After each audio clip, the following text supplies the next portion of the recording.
Hello and welcome to Friday Night Football, sponsored by Grubhub and presented by Mutthead.com. We're a little bit jumbled up tonight. My name's Zan. I'm actually at home today, not in the studio. I'm here with my main man, Bugs. Bugs, what's going on? Nothing much, man. How's it going over there? Fighting through the technical issues. So Friday Night Football 6 is here. Who's taking home this $1,000 tonight? Man, it's we have a stacked field once again. Every week is really stacked. I don't feel like any week has really just been easy to get through. It's always really good competition involved. So, we have a really, really good bracket. I'm excited for the tournament. Let's take a quick look at the bracket real quick. So when we look at this bracket, the first thing that stands out to me is at the very top, we have a matchup between our Friday Night Football #1 champion in Hollywood and our Friday Night Football #2 champion in Strafen. Yeah, and this one right here is perfect match to really kind of start off the tournament. Even though every match is going to be kind of going on at the same time, it's one of those matches where why not have two champions, two guys that started off the Friday Night Football, winning tournaments and just taking home $1,000. Strafen is one of those guys that's like really, you never know what he's going to do kind of thing. And then Hollywood is more of a community specialist kind of guy, but it still should be a really good matchup. And of course, those two players know each other very well through the Mutthead League as well. Another matchup that really stands out to me is going to be SDW and Serious Mo. And I think both these players, one player is very, very well known. The other one, maybe not so much, but they're both great freestylers on both sides of the ball. Yeah, they're both really good freestylers. Mo is definitely he's very, very good at freestyling, and especially once he gets in trouble, he's just really good at saying, all right, scrapping what's not working and just finding something that's going to work for himself. And then with SDW, he's just very unique as well and makes very good reads. And then another matchup I think is going to be our featured matchup of our first round is going to be K-Mac versus Joe Rice. Tell us a little bit about both of these players. Well, K-Mac's our returning champion, so it's that right there in itself makes him a high-quality opponent. And then Joe Rice is a Mutthead Season 5 champion, or 7, I'm sorry. Mutthead Season 7 champion, which is the most recent Mutthead season. And, he's also had a lot of good runs. I believe he's made a finals. I'm not 100% sure. And he's always just a tough matchup. He's one of those guys where he's not like just a match you just want to. He's not a guy you just want to face, especially not first round. And Joe Rice, of course, is the Houston Texans Club champion. So he'll be going up against K-Mac, who was, of course, our last week winner. And in this tournament, it is $1,000 winner take all. So only one person makes the cash prize. But if you make it into our final 8, you'll be invited back next week for Friday Night Football #8. Now, the last matchup that we want to take a look at is going to be McKinley Status versus Matster Gamer. And I have to keep bringing it up just because McKinley is that Detroit Lions Club Series champion. How does that make you feel, Bugs? I'm ready to see McKinley take an early exit home. No, but he's a really good player, and this is another one of those good matchups. It's actually a good matchup of unique styles, I should say, just because Matt's going to, I think he's still running the U-Trips, if it's even called U-Trips still in Patriots playbook. And then that Y off trips Pats is it's had a million names over the last 3 years, but it's quite a good offense. It's actually a kind of a throwback. He ran it back in the Madden Classic and had a great run there. I believe he made the Final Four in that Madden Classic running that offense. So it'd be really awesome to see what he's doing tonight. Now, speaking of Master Gamer, he's going to be placing our Grubhub order of the night. So shout outs to Master Gamer. We're going to go ahead and transition over to his stream where he's going to be placing an order. And it looks like he's out there in Fort Lauderdale, Florida. So he's going to be ordering from a local, I think, Italian restaurant here. Yeah, it looks like a local Italian restaurant. And looks like the first thing he's scanning through his drinks. I don't think when I'm looking for food, the first thing I'm looking at is drinks. But Yeah, Master is always different. He's got to be anti-meta. Yeah, so maybe ordering the drink first is the play for him. Yeah, he's always going to go against the grain. Up the proper way to order on Grubhub. Now, of course, you guys at home can get involved. Make sure you guys are using the code Touchdown for $10 off your first order of $15 or more. Grubhub is a fantastic sponsor for Friday Night Football. They've allowed us to give 7,000. Well, I'm sorry, we're now on Friday Night Football number 6. Today is going to be the sixth time we've handed out $1,000, and we've got another 6 of these tournaments coming up after this week. So make sure you guys are supporting a great sponsor because they're making competitive Madden possible here for us. And where are we ordering? Well, I guess where are you ordering from tonight, Bogues? I'm actually ordering from Farm Burger today. They have a pretty cool. They have a vegan burger that I want to try that I've heard people talk about. I want to test it out a little bit, and then also they have this cool little super green salad. Always got to have them greens. Boogs, of course, our resident nutritionist. And, I did give Boogs a little bit of crap earlier about the Detroit Lions Club series. Take a quick second and let everybody know where you're about to be here in a couple weeks. I'm going to be in Redwood City, California. I'm assuming, is that San Francisco? I'm assuming, or in the San Francisco that's metro the area. Studio that they just built out there in Redwood City. It's a nice little venue. I think that's where they had the last event as well. Yeah, so I'm gonna be out there competing in the Madden Challenge. Hopefully, I can get it done. I've been very close so many times, so many years. Hopefully, we can get it done this time. Well, we'll definitely be pulling for you out there. It looks like he's going with the cannoli right here, Madster Gamer. So he's got the large soft drink, the Coke, pasta, marinara sauce, some garlic rolls, ziti. Cannoli. Are you a ziti he's guy? Doubling up. What's that? I said, are you a ziti guy? Oh, absolutely. Yeah, anybody who's out there that's watched The Sopranos, definitely a baked ziti guy. I can't use that language here on the stream, of course. But all right, guys. So you guys are in the chat are going to help Boogs out tonight. Of course, I won't be eating. I'm at home casting remotely, but he's going to be ordering from Farm Burger in Huntsville. So let us know in the chat what you guys would place for the order. Help order for everyone there at the office. All right, guys. There in Huntsville. You know what I'm looking to try. I've already told you guys I want to try this bad baby right here, but I'm going to allow you guys to pick something for me to try. Go ahead and throw that vegan patty on there, that Impossible patty. I definitely want to try We were talking about that earlier. Patty. This is the burger that bleeds, apparently. It's a vegan burger, but it bleeds like actual red meat. Yeah, it has it bleeds like actual red meat. They put I forgot the name of it. It slipped my mind already. I'm pretty sure Rockets remembers. He's in the chat. He can type it. Yeah, that's what it's called. So I guess that the human blood and vegetables have this thing called heme. It's a molecule that helps turn your blood red. So I guess that's that makes it bleed. I have no idea. Somebody in the chat saying it's beet juice. I have no idea, to be honest with you. But you enjoy that Impossible burger here. What else we got in the chat, boys? All right. What are we ordering here? I'll let you guys pick what I'm going to go with. What else am I going to get in the chat? Technically, I'm in the chat tonight. Oh, okay. Well, you can throw something in there as well. Throw that sunny side burger. Who doesn't like a burger with an egg on it? Are you big on that? Have you ever done that on your burger? Yeah, I actually do like burgers with an egg on it. That's so perfect. I mean, you make burgers at home. I mean, I like to mix egg yolk in as a binder. So yeah, definitely got to go with that sunny side burger. Let us know in the chat. Help us out. And of course, guys, make sure you guys use the code touchdown for $10 off your first order.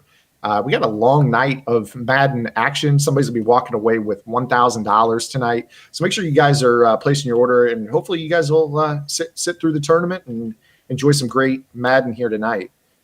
Bugs, what's your go-to on the side? You said you're going with that green salad? Yeah, I'm definitely going with the superfood green salad. We're gonna get the small. We're kicking the. We've had a lot of in the past few weeks. We did Thai food, Vietnam. I think we've done Vietnamese food, Chinese food, and the week that I'm not there, you guys are going burger. What is this? Me and Will decided that it was time. we decided it was time to really spice this thing up a little bit and go for a burger. All right, I think that's about it. Here? Yeah, somebody else seconded the burger with the egg. Somebody seconded the burger with the egg. We're going to go ahead and finish placing our order here. we are going to be kicking off the broadcast here at 8 p.m. Eastern time with our first round matchups. We're going to be featuring the KMAC game, a couple other matchups, of course, that we'll be checking in on as well. So make sure that you guys are hanging right in there with us. Go ahead and go to grubhub.com, place your order, and we'll be back at the top of the hour with our first round of our $1,000 tournament tonight. Burgers, donuts, Niçoise salad. Delivering from over 95,000 restaurants nationwide. If you want it all, you can get it all. Grubhub, restaurants you love delivered.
When I think of the future,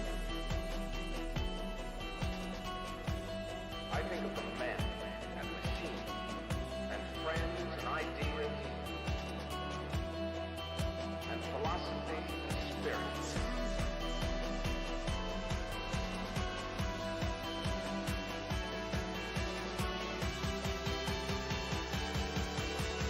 Men and machines.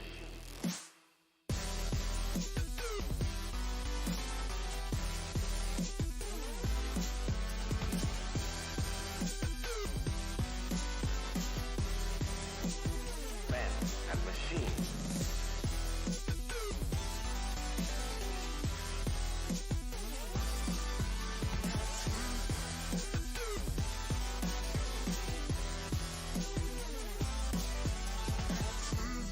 When I think of the future, I think of the men and machines and friends and ideas and philosophy and spirit.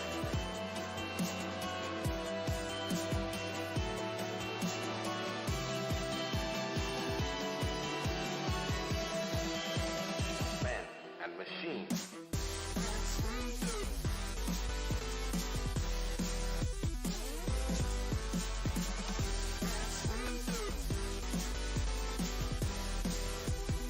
Men and machines.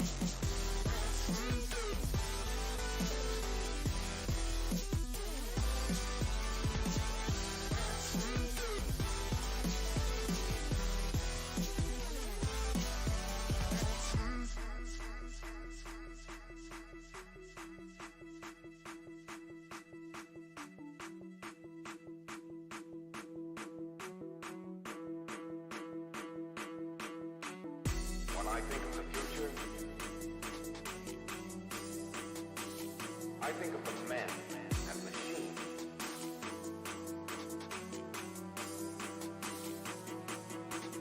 and friends and ideas and philosophy and spirit.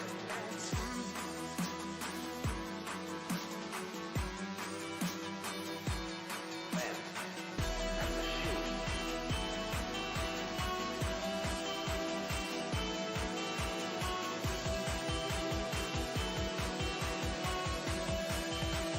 Men and machines.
I'm higher, higher with you. Higher with you. I'm higher, higher with you. I'm higher, riding through this night with you. I'm higher when I'm with you. So hold my hand, I'll take you through. I'm higher when I'm with you. You know I'm higher when I'm with you. I said I'm higher when I'm with you. You know I'm higher when I'm with you. I said I'm higher when I'm with you, with you.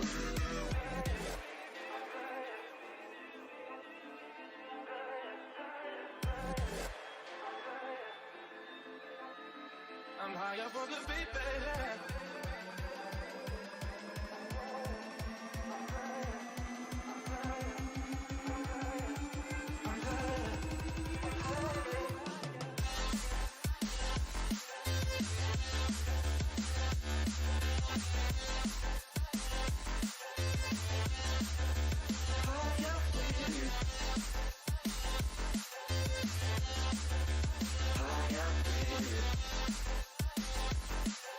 I'm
higher when I'm with you, with you.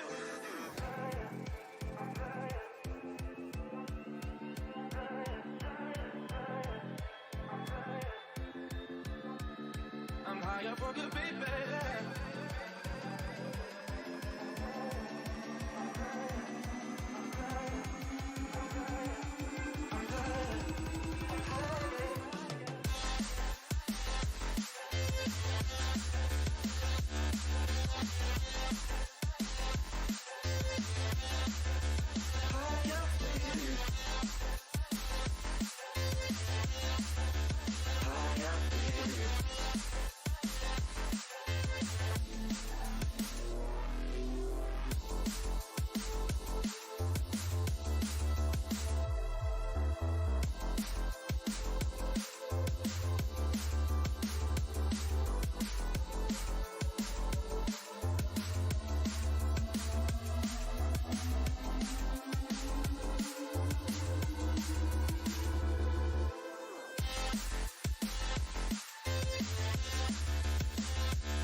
All right, And guys, we're we live. are back. Oh, I'm talking the same time as Bugs. What's up, Bugs?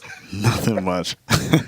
Not sitting next to you is such a I know it throws it off a little bit. different feeling. Yeah, I keep looking to my left because I'm normally sitting on the right and you're on the left, but now I'm just looking straight. We got Clef versus who is this on the other screen right here?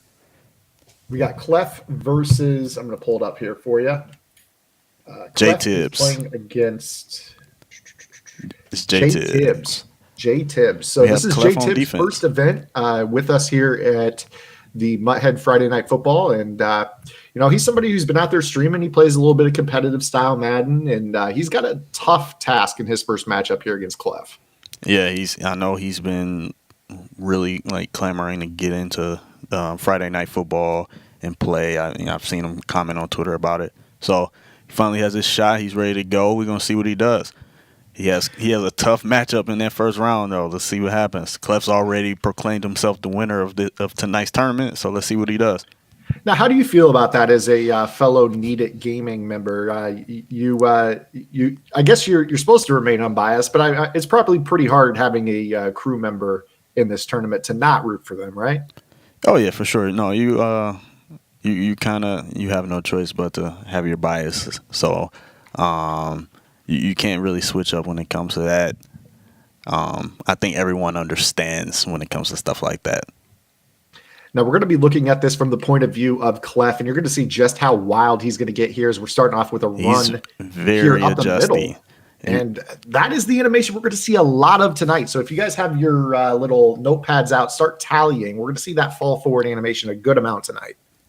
Yeah, Clef is very it's looking like Clef has the run D for this single back wing slot so far. First play, he hit him in the backfield. Table route out here to Todd Gurley's going to pick up a short gain, and we'll be here third down and 2 after that.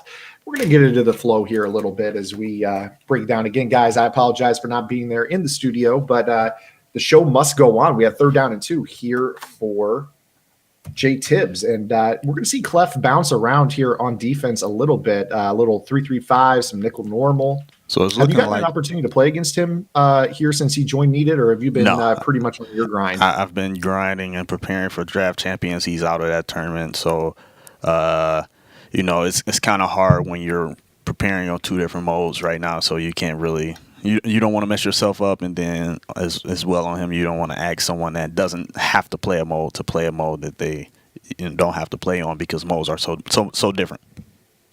So we got 1st down and 10 here for J Tibbs on his own 35-yard line, and he's going to come out in that single back ace twins. This is a very good formation. This is depending on what playbook he's in, you always got to respect the dive and stretch combination. And right now, no better time to be running the ball as you see Todd Gurley getting the call off right tackle, and he's going to pick up the 1st down. And that play was huge. If I'm J Tibbs, I would have hurried up right there. Although stamina can kind of be an issue. I don't think Clef picked 3-3-5 intentionally, even though he's kind of came out in 3-3-5 again. I believe nickel was his run defense, and he was going for 3-3-5 for his pass, and kind of just picked his play quickly. And if I was J Tibbs, I would have hurried up. That way, you keep him in that defense, keep him off balance, and force him to either have to burn a timeout or just gash him up the field. Halfback wham right there. Pretty good defense by Clef out of that 3-3-5 to stop that wham. Now we're going to see J Tibbs going back into that single back ace twin. So we're going to see a lot of ace personnel. Now, of course, this mode is salary cap. So talk to the fans at home about salary cap. What is the strategy and what goes into playing this mode? And so this mode right here with salary cap, it's a lot different when it comes to like MUT Unlimited or even a draft champions. One, because there's a lot more strategy involved. You'll end up spending hours. I can tell you how many hours I've spent on Mudhead when salary cap season is in play, because you're constantly trying to build that team. You have a specific salary cap.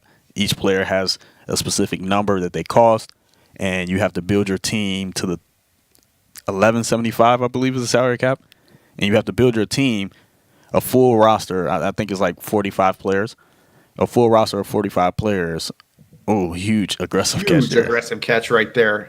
Little single back bunch ace, and he's going to go up top to Megatron down that right sideline. Big gain right there. Now, of course, a big talking point in the community right now is we just saw a patch come out for the game, and with the patch that came out, supposedly it was going to address some of the aggressive catches. We've already seen one here in the first quarter on our first drive.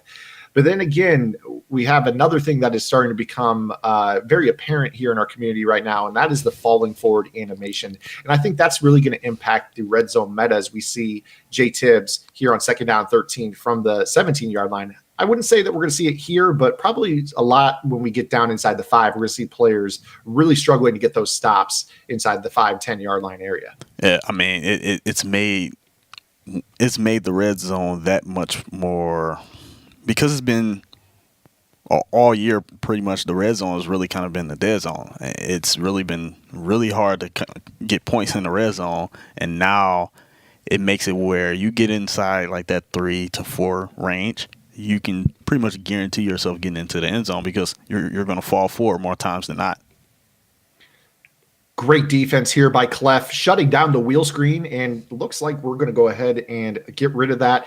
Good stand in the red zone. So it is the dead zone here on the first defensive possession here for Clef. He holds to 3, and that's definitely a win for the defense. Anytime you can hold your opponent to less than a touchdown in the opening drive, you got the ball with a chance to take the lead. You're feeling pretty good early on in this one if you're Clef. Yeah, huge stop. It was huge because you have them at that 12-yard line. You don't get them in that area to where they can kind of fall forward and, get those cheap yards off of, carries and QB sneaks and stuff like that. So it was a huge stop right there to not let him even get inside that 5-yard line and to be able to get that stop. You guys are watching Friday Night Football number 6, sponsored by Grubhub. Use the code touchdown for $10 off your first order of $15 or more. Go to grubhub.com. Guys, I can't stress it enough. I know I sound like a broken record, but it is so important that we do our best to support such a great sponsor for supporting us here as we have Clef coming out. 1st down and 10 from his own 25-yard line after that touchback. And we're going to see the gun bunch in full effect. And I know that makes you a very happy player to see this formation being run. Anytime I see the gun bunch formation, it's beautiful. It's beautiful to see, especially when I see you running it at a high level. A lot of times, I mean, it's so popular at this point in time that you just see it over and over and over again. And then it kind of gets a little rough on the eyes because it's a very potent offense and almost anyone can run it, but it's very hard to run it at a high level. And when you get to that high level, sometimes a lot of guys kind of make the bunch look a little bit bad. Perfectionist bugs here. 3rd down and 1 coming up for Clef. And you saw that last down. I think we're going to see the flat taken a lot tonight. We talk about the clod flats. You're going to see a lot of hard flat coverage because of the ability to roll forward after the catch. And then when you go to those hard flats, Julio Jones to the corner route. Nice dot and huge run. Julio Jones, get these big receivers on your field. Burgers, donuts, niçoise salad. Delivering from over 95,000 restaurants nationwide. If you want it all, you can get it all. Grubhub, restaurants you love delivered. So just like that, Clef grabs the lead 7-3. Jay Tibbs to receive the kickoff here. 30 seconds remaining in the first quarter of this matchup. Now, Jay Tibbs just had a really long drive, settled for 3 at the tail end. Probably a little bit disappointing. Then Clef came out, guns firing, right down the field for a touchdown. That's going to be demoralizing after you just had a long drive, showed a lot of your offense, and now all of a sudden you're down 4, and it feels like you just had the ball about a minute ago. Yeah, it's really demoralizing as the opponent, because when you just work so hard to only get 3 points and you got stalemate at the 12-yard line, and then your opponent just effortlessly get downfield and score a touchdown, then you're like, oh man, back to the grind again. And so this is really one of those confidence drives right here where you really want to kind of get yourself a nice good drive and a nice potent drive to where you feel confident about what you're doing offensively, and so that you can feel like you actually have a shot. This ball's thrown into traffic and held on to. 1st down for Jay Tibbs across midfield as we head to the second quarter. Rack a little bit ag of by forward the goat. momentum right there. The rack ag gives him the big gain. Now he's going to come out 1st down and 10 from the Clef 41. You see right now he's really big on flipping these formations as he breaks the huddle. He's really testing Clef's cross man. You see that Clef really likes to adjust his defense. Yeah, and another huge value for what Clef is doing defensively right now is when you cross man everyone, or when you just man up pretty much everyone on the field, they kind of play the run fits a whole lot better. And so it's one of those things where it's kind of a band-aid you can put onto a huge interception And by big interception. That's Chris Milton. Chris down Milton, to the GOAT. 40 on the beat. And One he cut. is tackled, shoelace tackle. Big defensive play right there by Chris Milton. And anytime you can get a turnover from a minimum cap type player, one of those budget ballers, as you saw right there, picking off that drag, you'll take it because, I mean, it really is the stars and scrubs mentality when you play the salary cap mode. Yes. You get these guys that are playing the big time DNs, the big time corners, but then you look for some, you look for some budget production at the linebacker position. A lot of times that third corner isn't as good as he should be. And just like that, he's going to go down the middle, high point, touchdown, Randy Moss. We got a 14-3 ball game right off the bat here for Clef, clicking on all cylinders here. Just 30 seconds into the second quarter of this one. Starting to get a little bit ugly for Jay Tibbs. Clef right now is looking very good offensively. He already stated in the chat, he said this is his tournament to win. He's already claiming it. We're going to see if he gets it done. He has those three big receivers on the field. He has Moss. He has Calvin. He has Julio. You guys, when it really comes to man, you have to really analyze the way the game plays. When you know that the game kind of caters to the aggressive catch, get you some guys that can aggressively catch the ball. The matchup you're looking at on the right that we just added is a matchup between Witgo and VY Electrified. Now, VY Electrified, he's had a nice little run himself there in the Friday Night Football. I believe it was number 4. Ended up coming up just short, but he made the Final Four and showed a really unique formation on offense.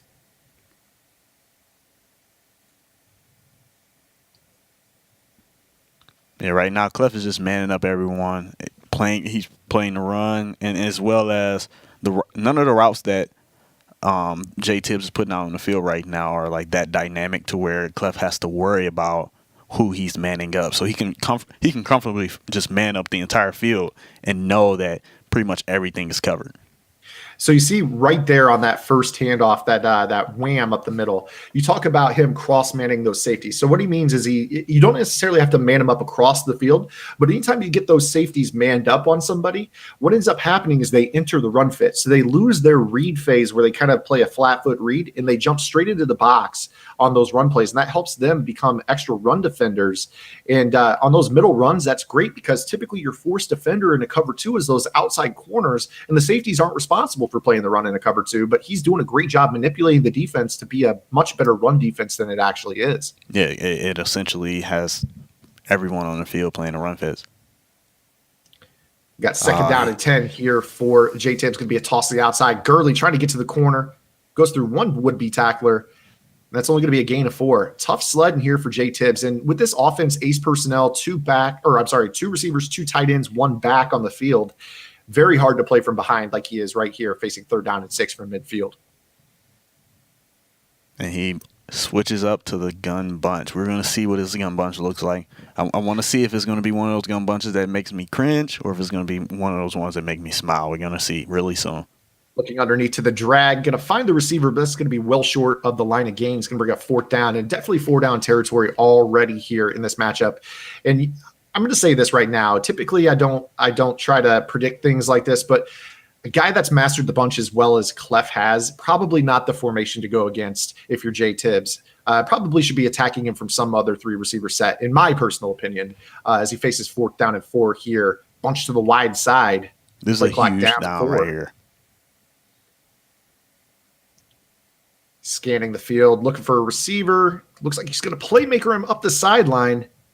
That's going to be pried loose. Great play, Jamal Adams. And turnover on downs, and Clef in complete control of this matchup. That was a huge adjustment by Clef right there. The fact that he put that hard flat over there on that solo side, and he pretty much just kind of put it on his user to guard anything that may have attacked over the top of the hard flat. And it was really good. He kind of anticipated Jay Tibbs having a drag coming across that side of the field, and he played it perfectly. And that strike from Michael Vick is going to find the slot receiver, Randy Moss, to the corner for a big first down around the red zone again as we hit 2 minutes and 30 seconds to go in the first half. Right back into that gun bunch. Quick snap. Underneath to the hitch. Complete. He's going to fall forward. We're going to talk about those fall forward animations all night long. Get that out of a small slot receiver right there. I thought he had Calvin as well. And I stand corrected. He has Moss, Julio, and Roberts. I apologize. That Andre Roberts, of course, one of the team of the year items. He's got great speed, one of the more budget style receivers, and that's a throw right to the flat, and that's going to be destroyed. Great defense there out in the flat. You see, looks like number 21, Sean Taylor. I think you see a lot of players right now, they're going to be doing a lot of this with those safeties at corner because of all those yards after contact, especially out there in the flat. You're going to need a Sean Taylor to be able to put the hit on. Yeah, they're so valuable. I mean, that's so huge. You're able to pick get up the first down? Well, no, it's going to be spotted short. 4th down and inches coming up for Clef. And the way that they fall for it here, I'm going for it 100% every time, no matter what. 4th and inches, the way the game is playing right now, you can call a QB sneak and feel confident that you're getting the first down. I mean, confident. Here we go. 4th down and inches here for Clef. He doesn't even have to move. And you're going to see right here, he's pinching that 5-2 defense, trying to compress it up the middle. And that's not going to get the job done. Mike Vick falls forward for a first down. And that's huge right there because Clef, you see him, he's up 11. He's feeling pretty confident about himself. Doesn't really want to take 3 and make it a 14-point ball game. It's still 2 possessions. He's really trying to go for the kill shot right here. Take it to a 3-possession lead going into half. And with an offense like Jay Tibbs has, very ball control oriented, it's going to be very tough for him to come back in this one already, let alone down by 3 scores. And Clef had a high ball to the wheel route on the in the back of the end zone. He was throwing it. Vic, that's one of the flaws with having Vic on the field. He doesn't always get the ball out. 2nd down and goal here for Clef. Looks like he's going right back to verticals. Rolling out to the left with Vic. He's going to dump it underneath. Going to pick up a few yards right there. Now we're going to have 3rd down and goal from the 3. And this is where, again, I don't know that you actually want to call QB sneak defense if somebody were to come out and goal line right here. This is such a fresh meta.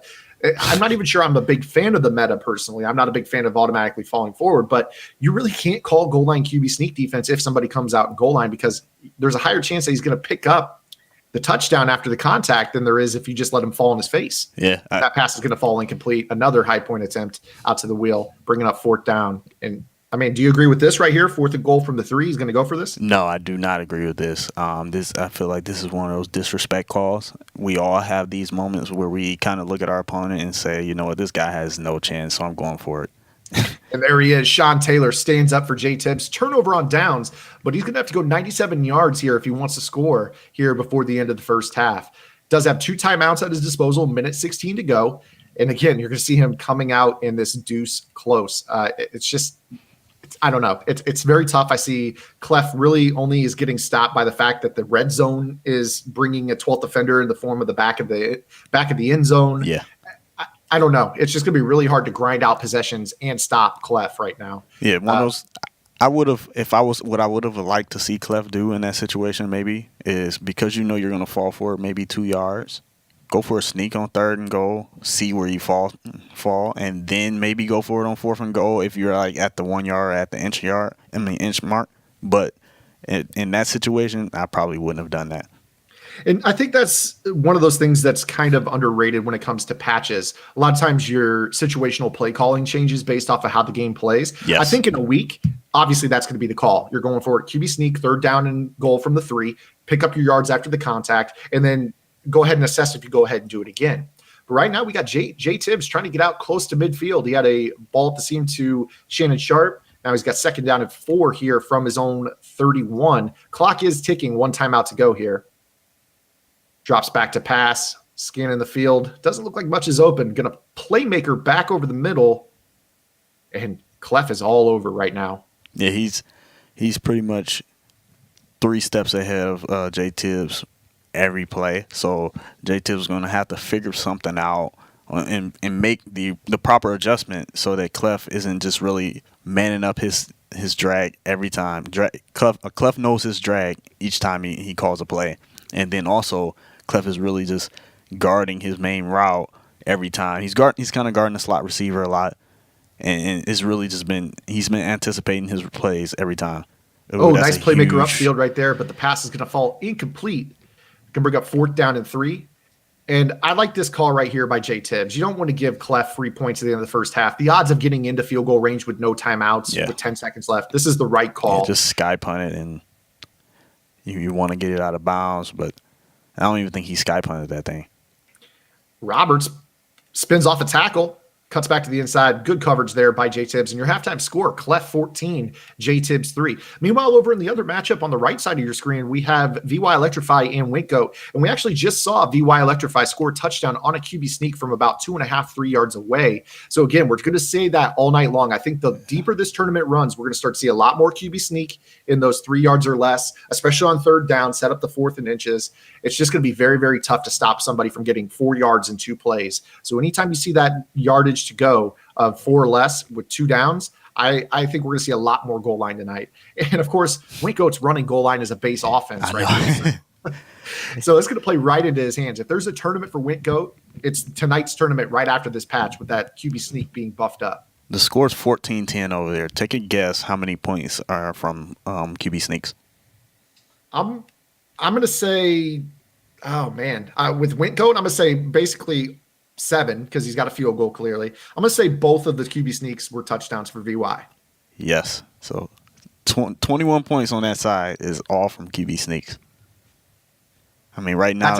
That's incredible. I mean, that is. The sneak is the everyone move. is going to be calling QB sneak. I mean, if you're not doing it right now, I mean, you're going to learn over the next couple of days. You're going to see somebody QB sneaking their way. I mean, it's tough. It's tough for us to sit here and be unbiased as casters. You're a competitive player. You're going out to Redwood here in a couple of weeks. How do you personally feel about it? I'm hoping that I don't have to play on it, but if I do, then it's one of those things where it's rough. I'm not necessarily a fan of it, but I mean, I'll just adjust. I'm not gonna spend much time complaining about it. I'll just figure it out, understand how the game plays, and approach it the same way that I approach the game when it first comes out. It's a new game.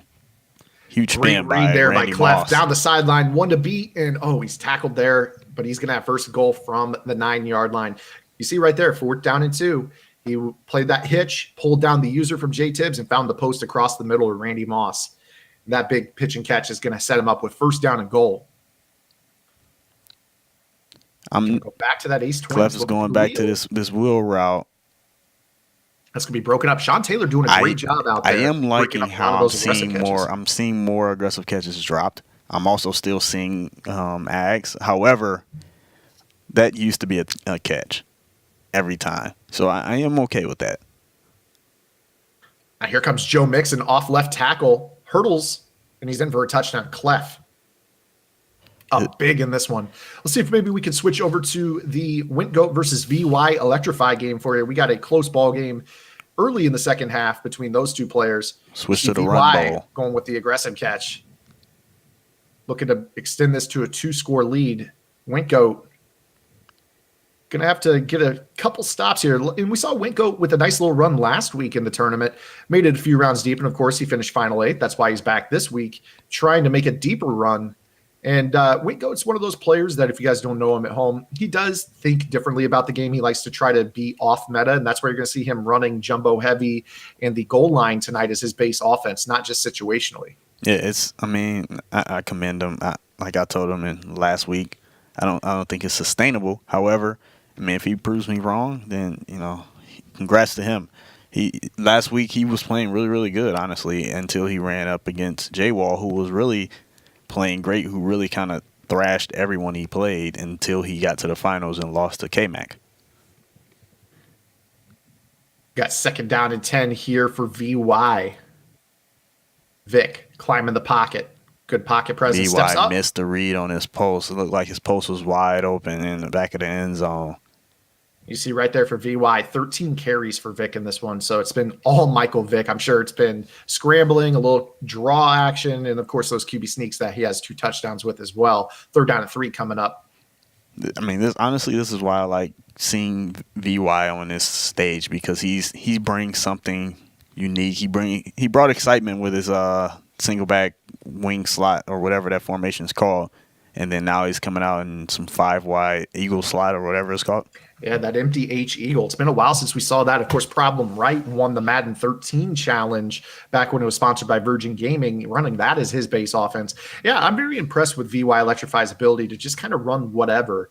And I believe, am I wrong in saying that he also made the Redwood tournament here in a couple weeks? Yes, he's in the Redwood tournament, and he has a tough group that he has to play in. It's him, Ghost, Drini, and Joe Rice. But I think just from watching him, you've seen how those names that you just mentioned, Goes, Drini, Joe Rice, they're all very community meta-oriented players. That's We've the seen one guy you VY don't want to here play. a couple times in Friday Night Football, and he's run something different, and he seems to be very successful just on his own ad-libbing. So as tough as that group is, I mean, Draft Champions doesn't seem like it wouldn't be a mode that wouldn't benefit him a little bit. Yeah, he's the one guy you do not want to play in that group, just because he's the hardest to prepare for. Anytime you can't prepare for your opponent, it makes it tough. The other 3 guys, you can prepare for them all day and night. Look at this route you have combo to from guess. Wintgoat. Jumbo heavy. It's been a while since we see that. Fournette to the outside on the corner route, going to pick up 22. That's only Vic's 3rd pass of the ball game, 3 of 3 for 90 yards. And you have to, with this jumbo heavy, I'm wondering if, like, guys like Fournette, when you put them out on the route, if I man those guys up, are they going to actually get open on some of these routes? And if they aren't, I want to see VY start manning these guys up and put a little bit of pressure on Wintgoat as well. Yeah, I think that stock route that he was on that play, we're going to see right here back in that goal line package. And Wintgoat says this is a competitively viable formation. Let's see if he can pass out of it a little bit. All those route specialists. Oh, it looks like he caught him in a run commit. And he threw it up top, and that's going to be incomplete. Pass intended for Randy Moss. Good defense there by VY Electrify. Brings up 3rd down and 6. Now, when you face a formation like this, all these players packed inside, no receivers flanking out wide, what is your typical approach? You already mentioned you like to go ahead and man up the most likely route to beat you on plays. Are you big on blitzing? Do you like to drop the coverage? How do you feel about that? I mean, I would probably man up the insignificant routes and just guard wherever his toughest go-to route is. That's the one I'd guard myself. 4th and 8 here for Wintgoat, scrambling out to the left, nothing open. Great playmaker down the sideline. He's going to pick up the 1st down. He did not get it. Ability from Wintgoat right there. He didn't get it. His stick dislodged the ball. There you go. And I said we're going to have some technical issues. Of course, me being at home, it's a little bit tough for me to see all this here casting. I'm doing my best here, guys. Appreciate Bogues covering for me on that one. Got my Larry Ridley on. Not to throw any shade. We've all done it before. Shout out to it's Larry. completion and it's not. 1st and 10 here for VY Electrify, rolling out to his right. And he's going to scramble out of bounds, picks up a gain of 4. I think it's been all Vic on VY's side. I don't think he's ran the ball with his running back once, and it's pretty much been either take off with his quarterback or throw the ball with his quarterback. It's pretty much all on Vic's shoulders. It's looking like the 2003 Atlanta Falcons. And the other thing that I'm noticing with this empty Eagle H formation, it's not somebody he's facing against right now, but with this formation, I believe you can't run shed defense against that because of the 2 wing tight ends. Not that you necessarily block them, but just anytime you have a wing or a tight end that's off the line of scrimmage, I believe the loop defense doesn't work the same way. So maybe that's a reason that he's coming out in this formation as a base, just to give him the ability to throw the ball and spread it out against those styles of shed defenses. Maybe. And then, the max protect from that formation, it's basically like having 2 tight ends on the line of scrimmage, even though they're kind of off the line of scrimmage a little bit. But typically when you have that kind of pass blocking versus a running back in the backfield with you, the running back sometimes can act like they just can't see anything. So when you have 2 guys up there like that, maybe they block a little bit better as well. Audibles into that empty bunch here. Got to watch out for the quarterback draw. That is always something you have to respect, and especially here in salary cap, a lot of budget front 7 players, and there it is right up the middle, the draw. Falling forward for that gain of 3.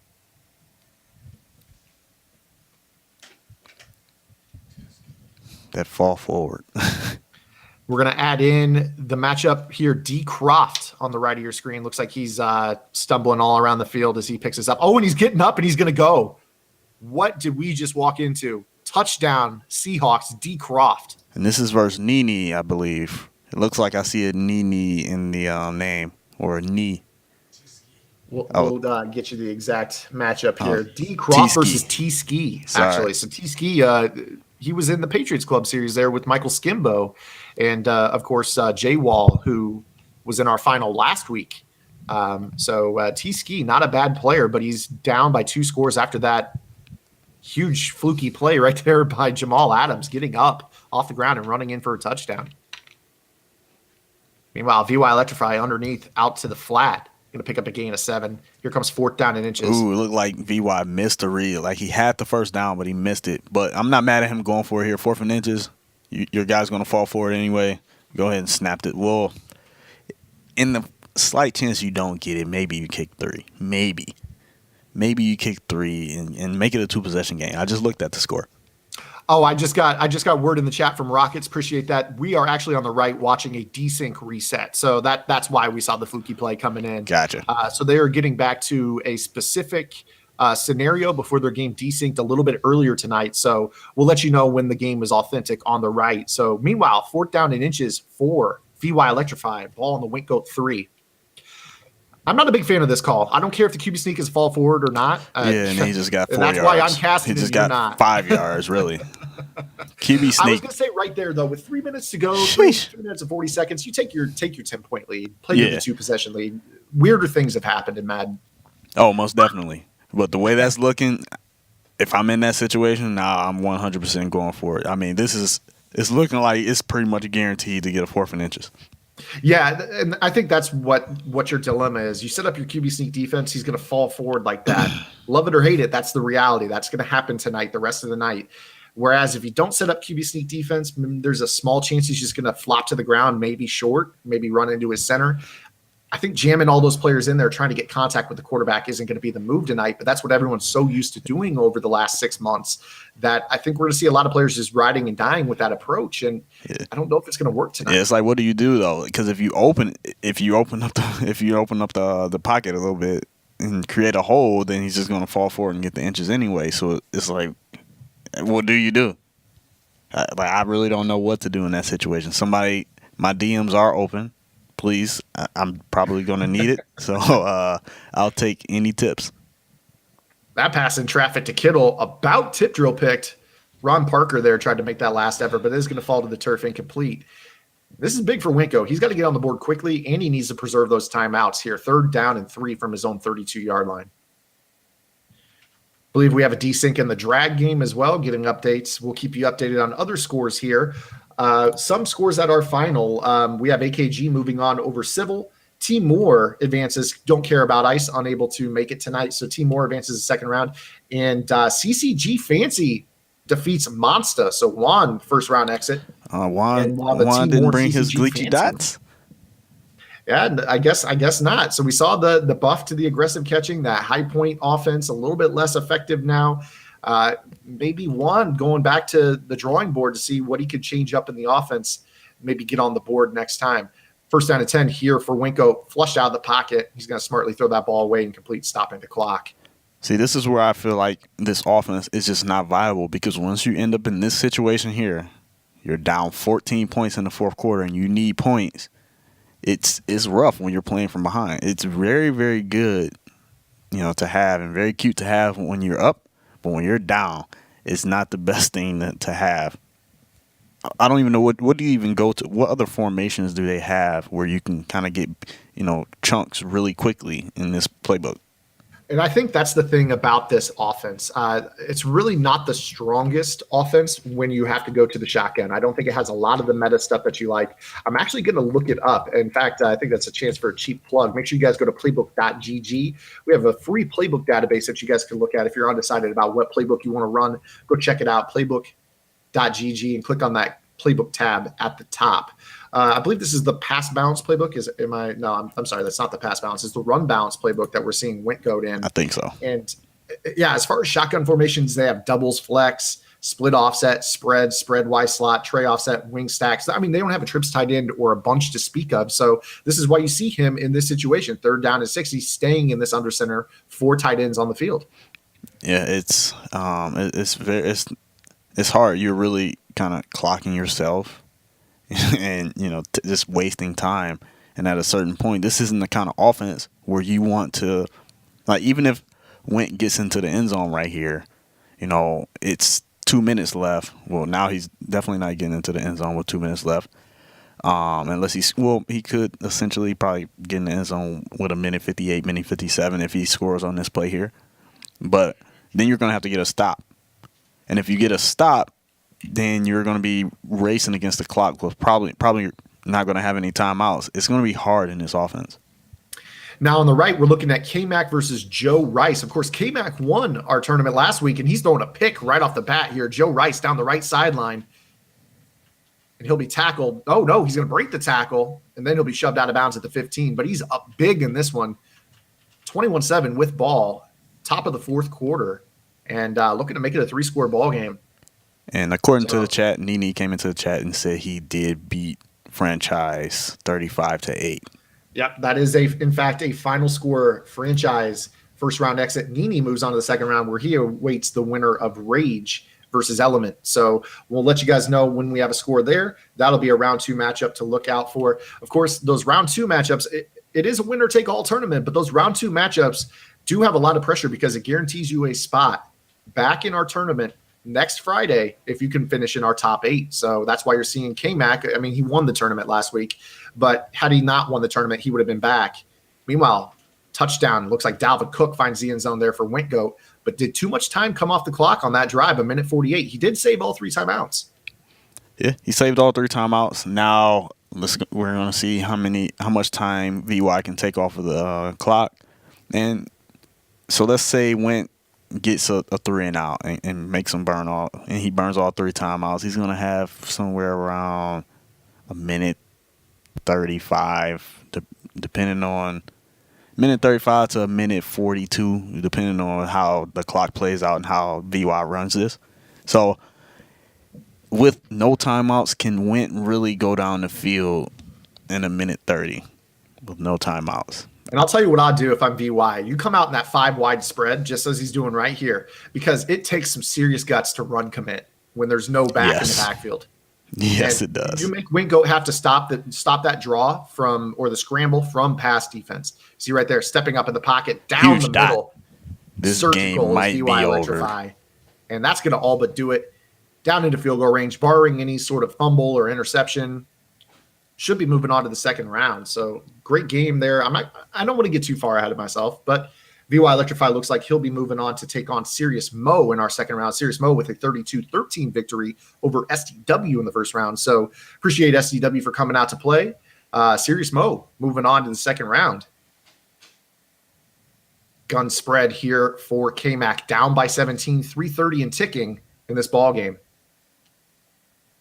Underneath. Julio Jones going to be complete, out of bounds, picks up that first down. I'm not mad at what Joe Rice just did there. Just kind of just gave him the drag. Didn't want to give him that big play. He bounced right back up to the post just so that, he want the clock to work against K-Mac. He doesn't want K-Mac to get big chunks. He wants K-Mac to have to work to get into this end zone. You see right there, he's playing that split safety, 2-high defense, running the middle linebacker down the field, Tampa 2 style defense, and just letting the dogs go, rush at the passer, try to get home with that front 4, and really not try to give anything up deep over the middle. And again, another coverage sack, and that's Gabe Martin. I mean, we're getting production out of guys I don't even know their names, but somehow I still know them. Gabe Martin is the best budget K-Mac. defensive end. First and goal here for VY over on the right. I mean, that ball game. game's 4 post routes on the field. Yes, a spin. Not nearly enough. It's going to be 4th down and medium here. And if it wasn't your ball game already, this is definitely your ball game for K-Mac. And I don't anticipate Joe Rice bringing any pressure right here. Probably just make him play that check down game. I'm sure he's fine trading a first down right here. I mean, he'd love to get the stop, but you're fine trading 30 seconds a pop for for Yes, first down right there. You're Upset the perfectly team. cool with that. You're perfectly cool with giving if he does get the first down, you're cool with it as long as it's not a big play. If it's no more than 8 to 10 yards, he's going to be okay with it. Strafen moves on to the second round over Hollywood. I believe that was a DQ, as far as I know. If I get word otherwise, I'll let you know. He'll be awaiting the winner of Drag and Quani. I believe that game was a desync. He did not get the I'll let first you guys down. know. And that's going to be short, and that is ball game. So Got to see spin if we have there. any other live games going on right now, as we have a victory there for BY Electrify, and then we also have the victory for Clef. Yes. I do believe we are just waiting on Drag and Quani at this point. Colt 45 and Blocky also underway there in the first round. I'm trying to check and see what else we have here. Rage versus Element. If we get any of those streams, I'll let you know, but we're going to take a short break. We'll be back after these messages. Burgers, donuts, niçoise salad. Delivering from over 95,000 restaurants nationwide. If you want it all, you can get it all. Grubhub, restaurants you love delivered.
All right, guys, we're back.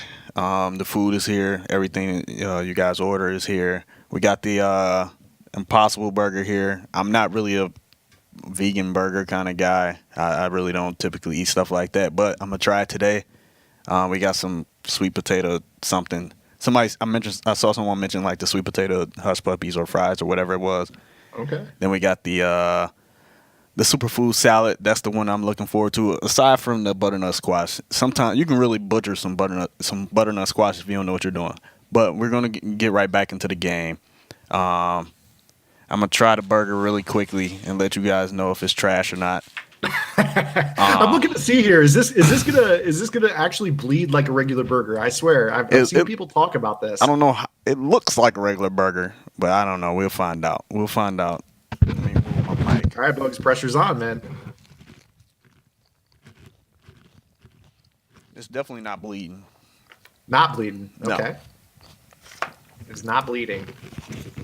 That's good. I think that might gross me out if it was. Again, guys, shout outs to Grubhub. Thank you so much to Grubhub for making this possible. I hope you guys at home are enjoying your dinner as you guys are watching Friday Night Football here with us on Mutthead TV. We got some great second round games coming up for you. Just a couple to be named here. We got, I believe this one that we're watching Joe Rice here in the second round against Skeeman. Just like that, Skeeman to the corner for a first down. Now, Skeeman's been talking a little bit on social media. He's been saying that he's got the offense that everyone needs to be looking at.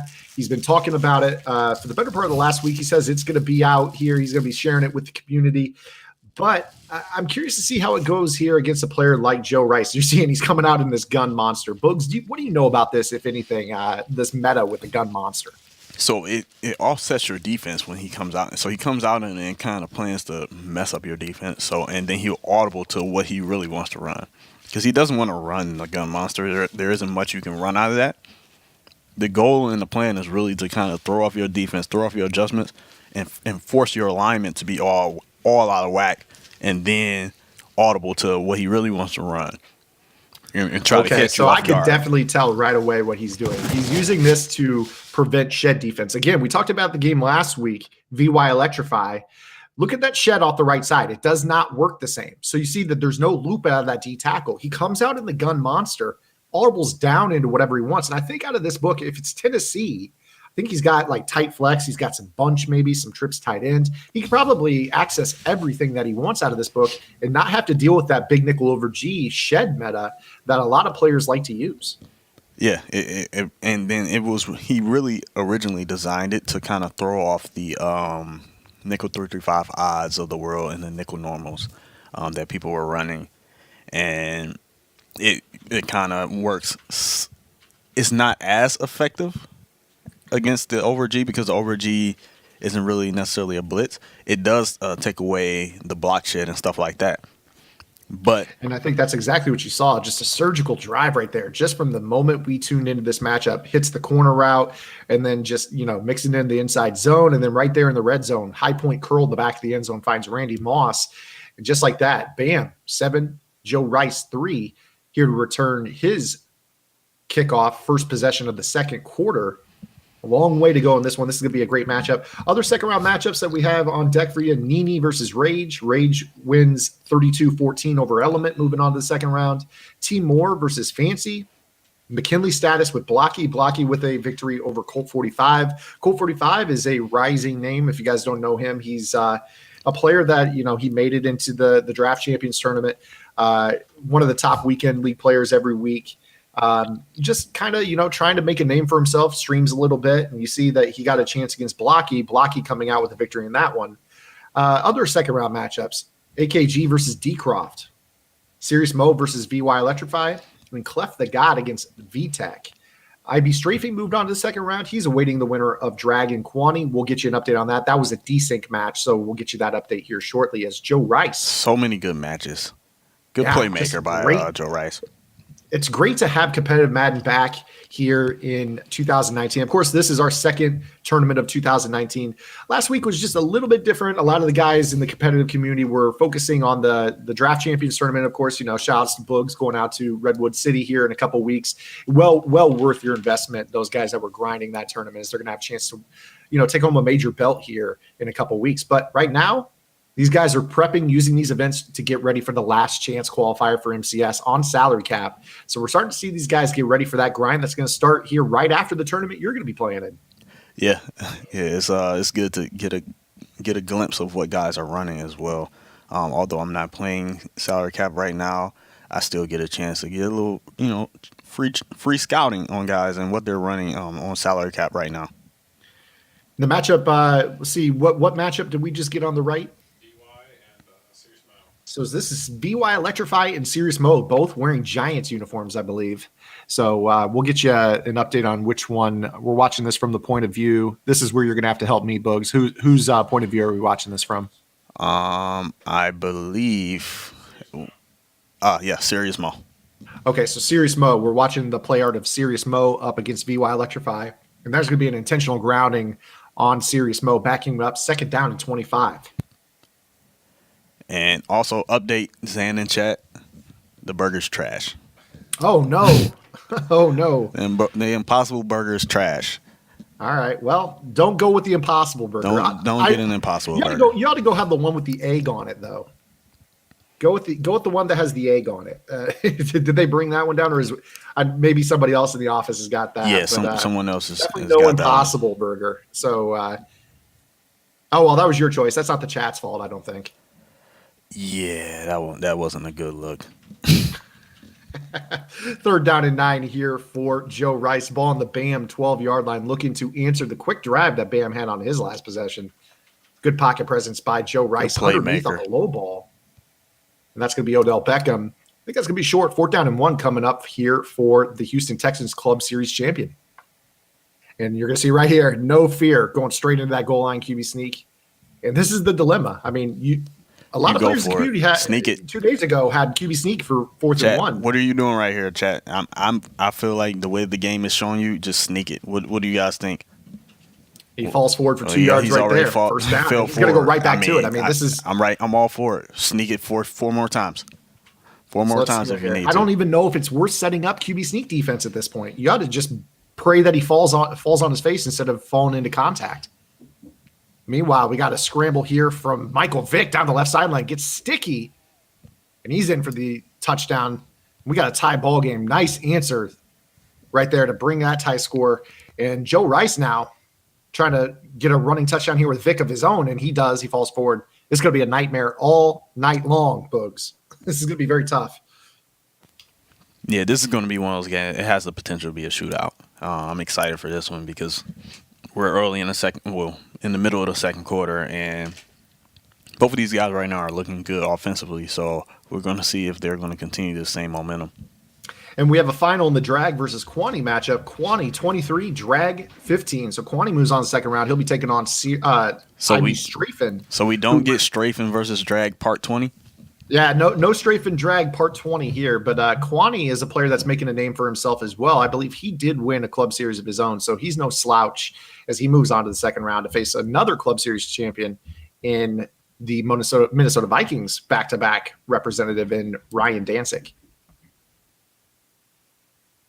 Say first down and 10 here for Bam coming out in that gun monster. So you see right here, audibles down, brings those tackles back to the inside. Now you said that he was running that monster against the 3-3-5. Is it the heavy blitz meta? You want to throw those screens, catch them off guard? What's the reason for that? It will throw the defense all out of whack. From what he told me, I didn't actually get a chance to play against it, but from the way that he tried to explain it to me, it was the alignment would throw off the defense, and you wouldn't be able to scream at him the same that you can against everyone else because of the way the defense or the way that monster would force your defense to align.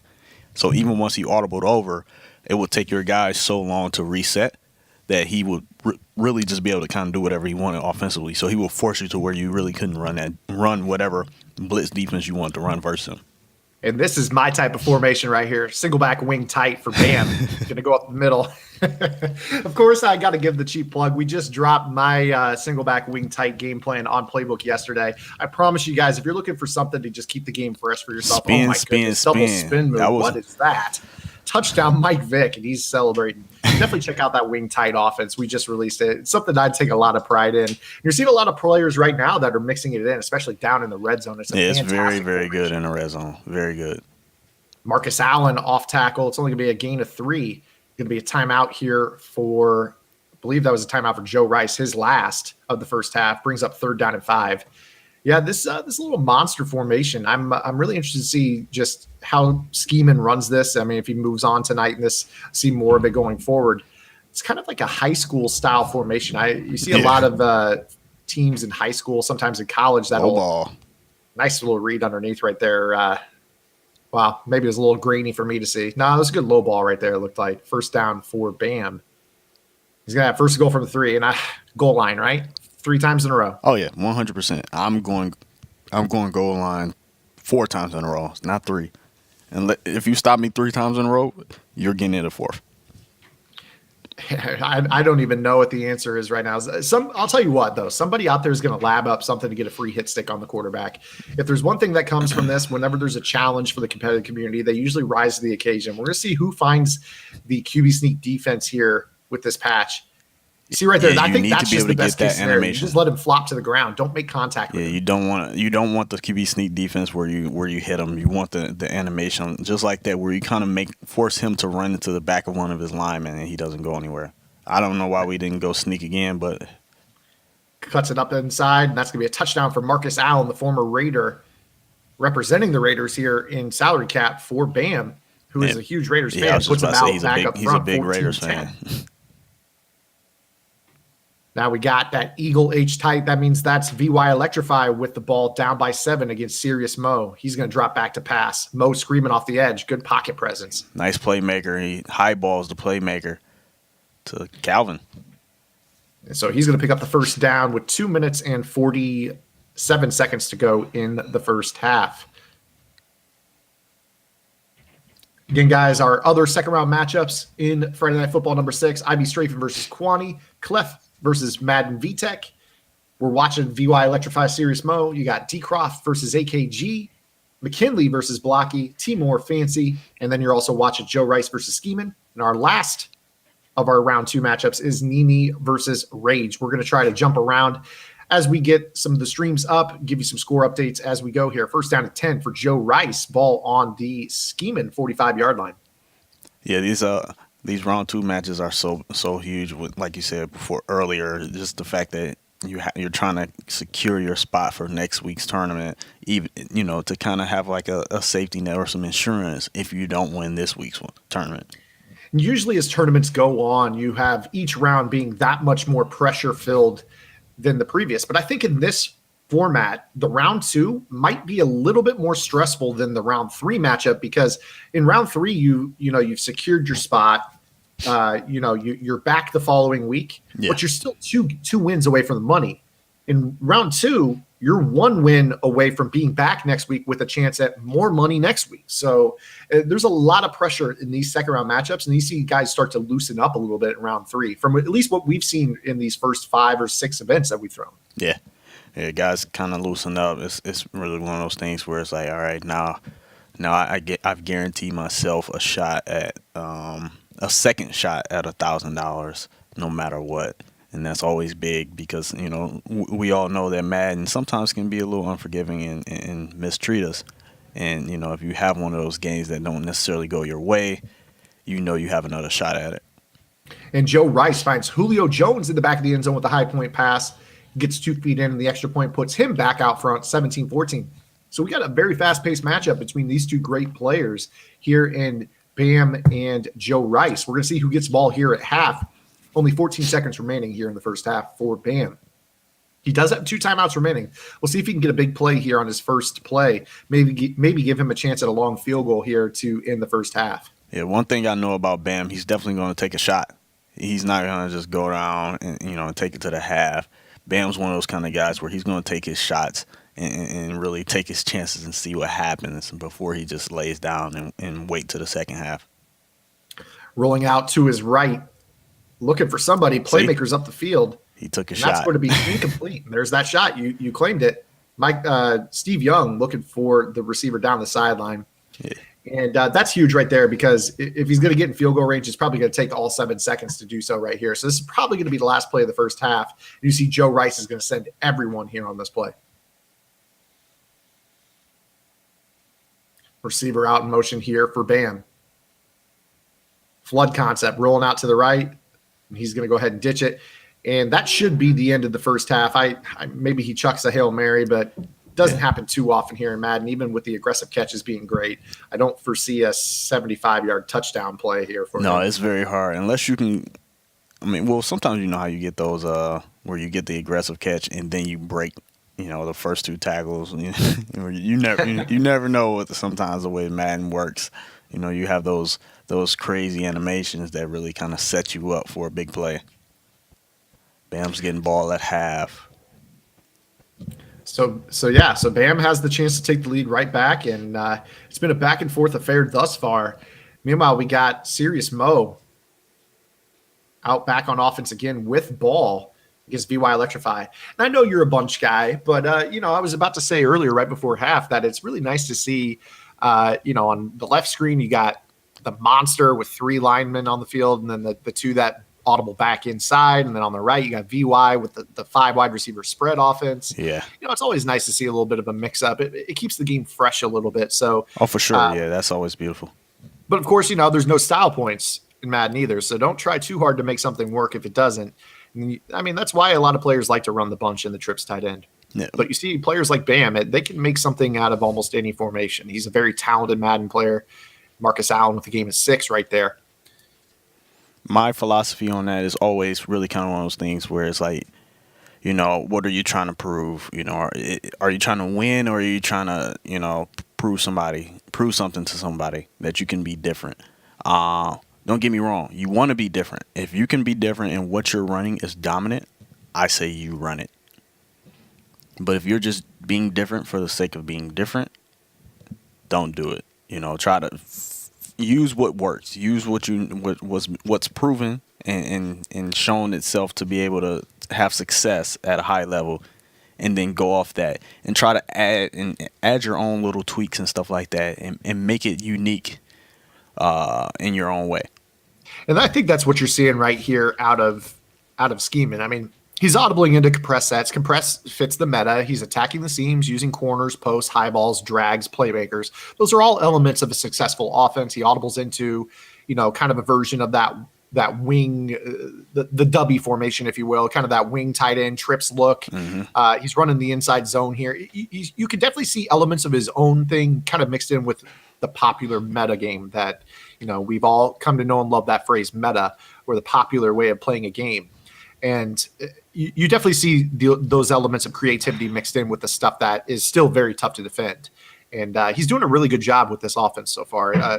Joe Rice has yet to really put a lot of pressure on him. Yeah, and he's really, honestly, he's keeping Joe Rice off balance. It's so hard right now for Joe Rice to pick up on what's going on scheming side. Like, it's hard to pick up on scheming's play calls. You don't know once he audible from this monster, you don't know what he's going to audible to. He may audible to the tight. He may audible to wide trips. You just don't know what he's going to go to. And then you don't know the route combinations he's going to put out there. His route combinations are unique, and he's doing different things like that. It puts a lot of pressure on the defense to where you really don't know what's going on. Meanwhile, over in Serious Mo ball game, it's all Serious Mo. He gets the ball to start the second half up by 14. So going to be a very tough matchup here for VY Electrify here, down by 2 scores and on defense to start the second half. We'll see if he's going to be able to get back into this one. 3rd down to 6 here for Scheming. Motion across to create a bunch set here. And he's doing a great job of picking up the blitz consistently. He's really had great pass protection all game long. He's really like, even when Joe Rice in 6, he's picking up the blitz, and so it's really impressive to watch that part, because that's really, pass protection is a very underrated skill in my opinion. So many guys, I watch them just get screamed at over and over and over again, and it's really huge when you can set your pass protection, take the time out to make sure you're picking up the blitz consistently, and then right on cue he gets screamed at. Great pressure call right there by Joe Rice. Blown pass protection. I mean, it is very like that. You tell someone you have a talking dog, hey, I got a talking dog, and then you ask them to speak, and then they don't say anything right there. But no, you've been right. I mean, up until that fourth down play, the pass protection for Skeeman has been perfect this entire game. But right there, Joe Rice says enough is enough. He sends everyone ensuring the pressure.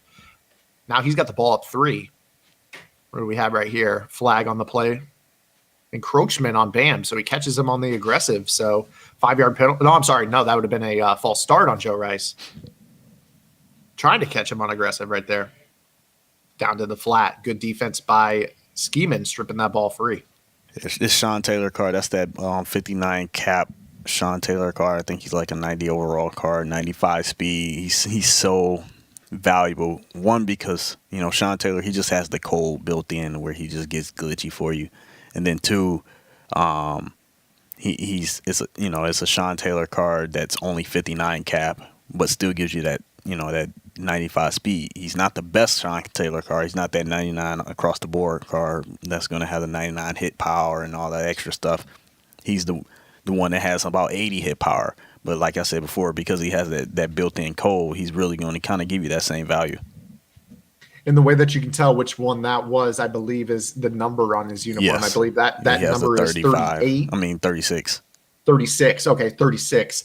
If you go on mutthead.com, the actual play art or the card art has him wearing number 38. So that is, in fact, the 95 speed Sean Taylor. And you're right. He's got great ratings. It's a very athletic one. 98 excel, 97 agility, 97 jump. So he's pretty good over the middle as a user. You saw right there, he made a really nice strip play. 2nd down to 6 for Joe Rice.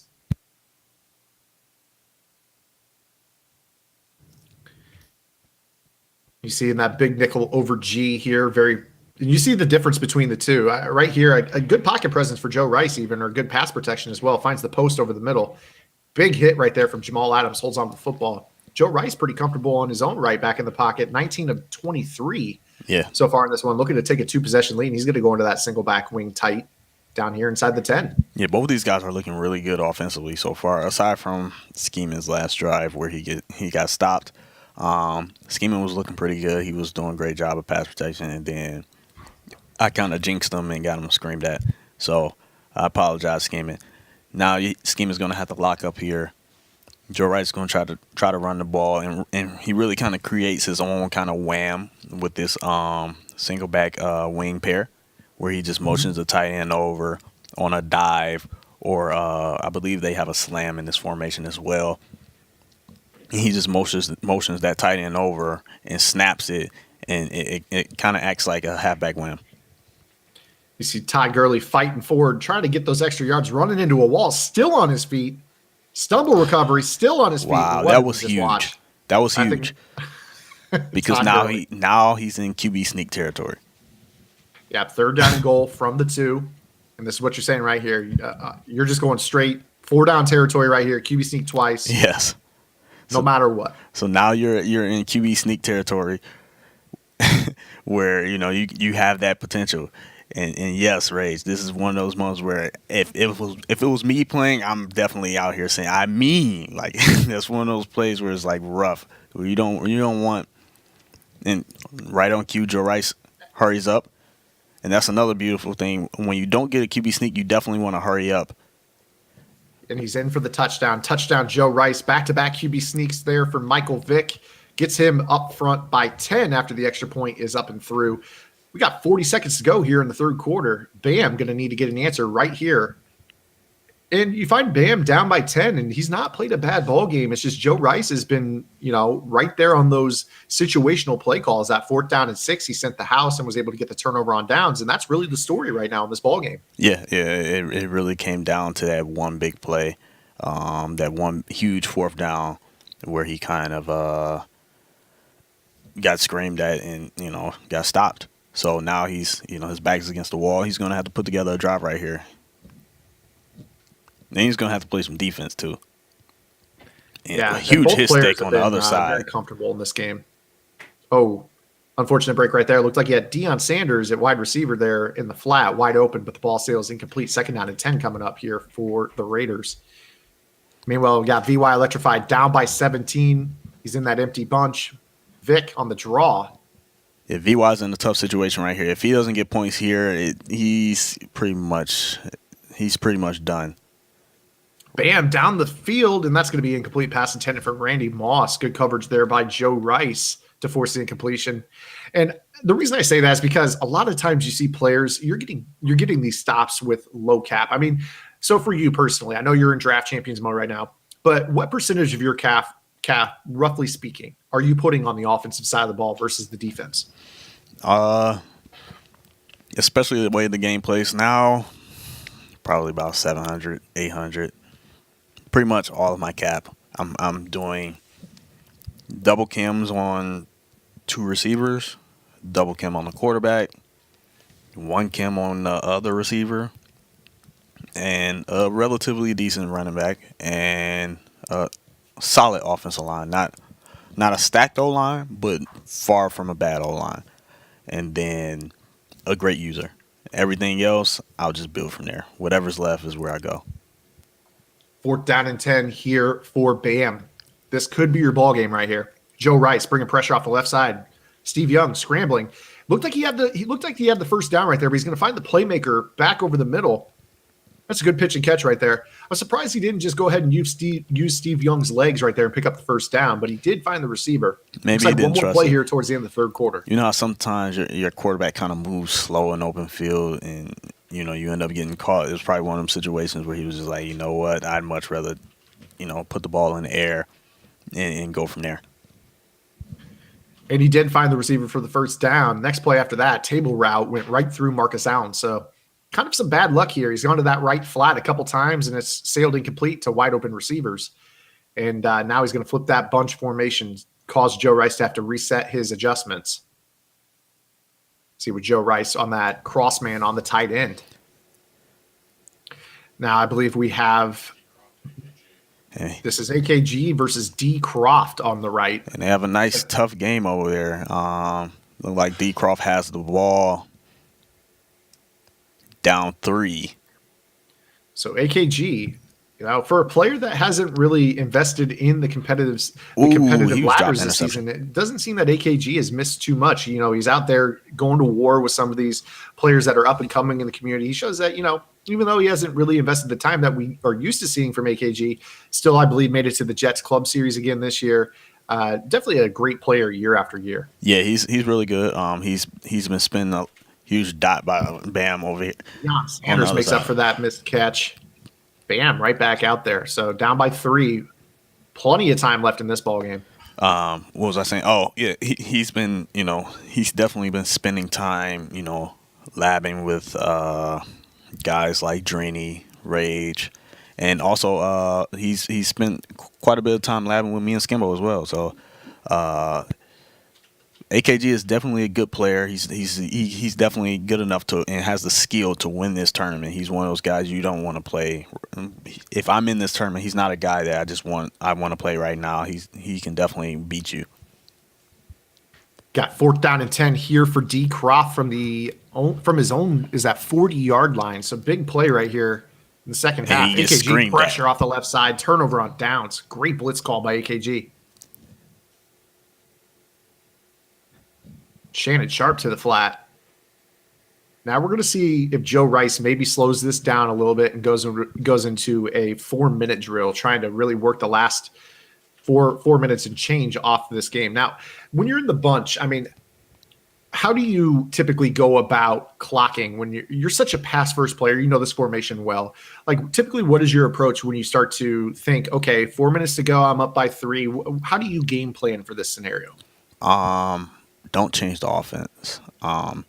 You kind of just take baby dots. If your opponent gives you the bigger plays, take them. But when you're in this situation, you're looking more to take these baby dots, like the little drag he just took to Tyreek Hill. You took 7 yards off. I mean, 7. You just got 7 yards. It's 2nd and 3. That's a run play.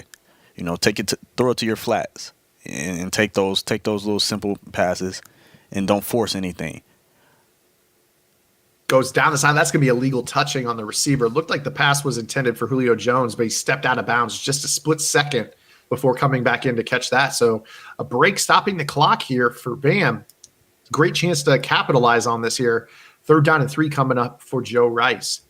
Now I was just thinking in my head, he's going to go that hitch. Julio Jones, 1st down. Oh, that's. Ooh. Did he get it? I think they're going to give him the forward progress. Yes, it will be a 1st down for Julio Jones. But I'm sitting there thinking, 2nd down and 3 right now, the way the game's playing right now, throw that drag for 7 yards and then goal line. Yeah, for 3 plays. Yeah, that's not necessarily a bad call either. It's the way the game is working. And then you also, like Joe Rice just mixed in, throw in an occasional draw. Throw in an occasional draw, see what happens, get a few yards, and then go back to the baby dots. You really don't want to change the offense. If you're a passer, you don't want to slow down the offense and completely change things and jump to a different random formation and stuff like that. If that's against who you are as a player, it can really work against you. That's one thing that I learned early in my career just playing Madden, when I would, I'm this pass heavy guy. I pass every down. I'm in these passing sets, and now go to a strong close or something like that, and completely change the rhythm of my offense, and I struggle. And then I've blown games like that. So you really don't want to change who you are as a player. You want to kind of stick to who you are. You just kind of manage the clock differently than you would if it was the first or the second quarter. And I like that approach. I think, you're running the offense that you've run thousands of times over and over and over. I mean, that's what you move the ball with, so it should be what you move the ball with when you need a 1st down late in the ball game. So I really like that approach as we see Joe Rice really trying to grind this game out right now. Down inside the 2-minute warning, 2nd down and 3. So a 1st down right here will put this ball game away. He's got, again, this is goal line territory. This is what I'm saying right here. 2nd down and 3. Doesn't matter where you are on the field right now. You can get 3 yards in 3 plays. Yes, you can. The way that this game's playing right now with QB sneak simply. And he's coming out on goal line. We'll see if he calls. I'm not calling a toss. I can tell you that right now. So he gets a no gain right here on 3rd and 3. Now this is where it's tough, because now he's switching it up, going to the wing pair. This is one of those things where, like I said, you kind of switch up the offense, and you can end up getting stalemated. And if scheming holds him to 3 here, that's huge, because now you're in a position where scheming can go and win this game. We got a couple updates here for you. This is the worst case scenario. I think this is the worst that it's ever been in Friday Night Football. We have 3 desyncs here in the 2nd round. We had a desync between Strafen and Kwani that's resuming right now. McKinley Blocky just desynced in the 3rd quarter, and Nini Rage just desynced in the 2nd quarter. Huge dot.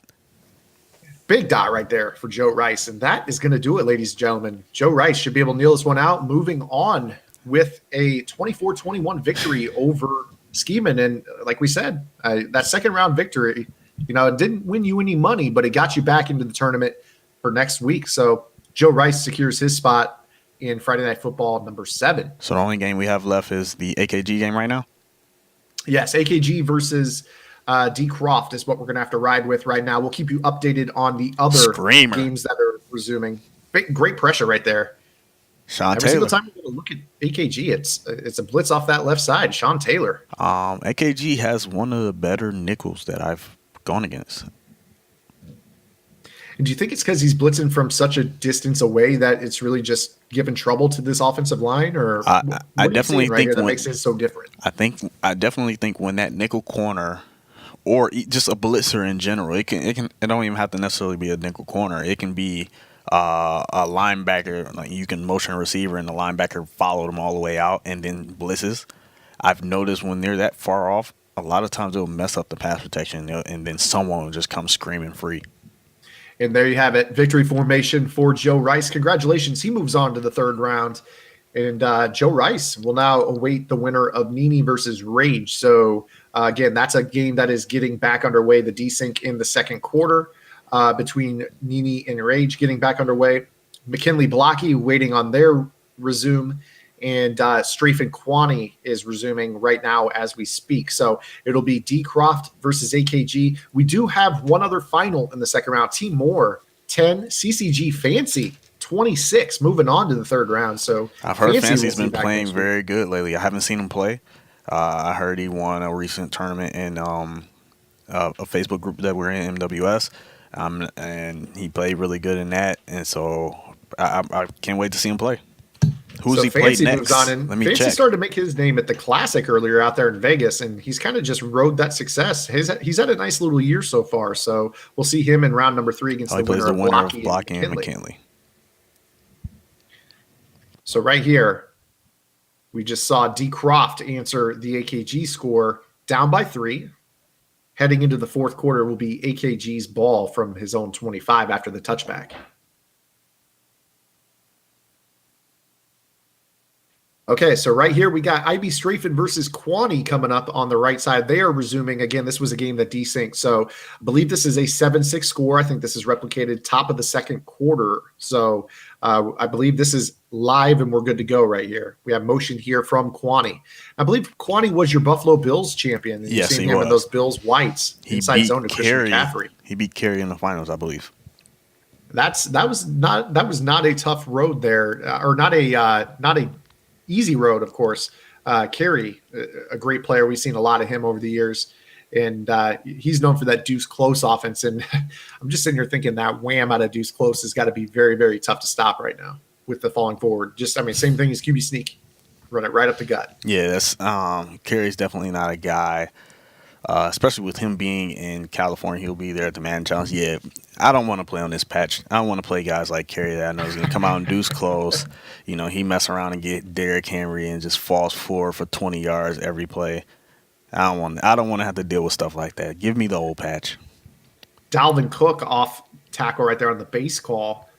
Good run there by AKG to get that clock moving here. First play of the second or the fourth quarter.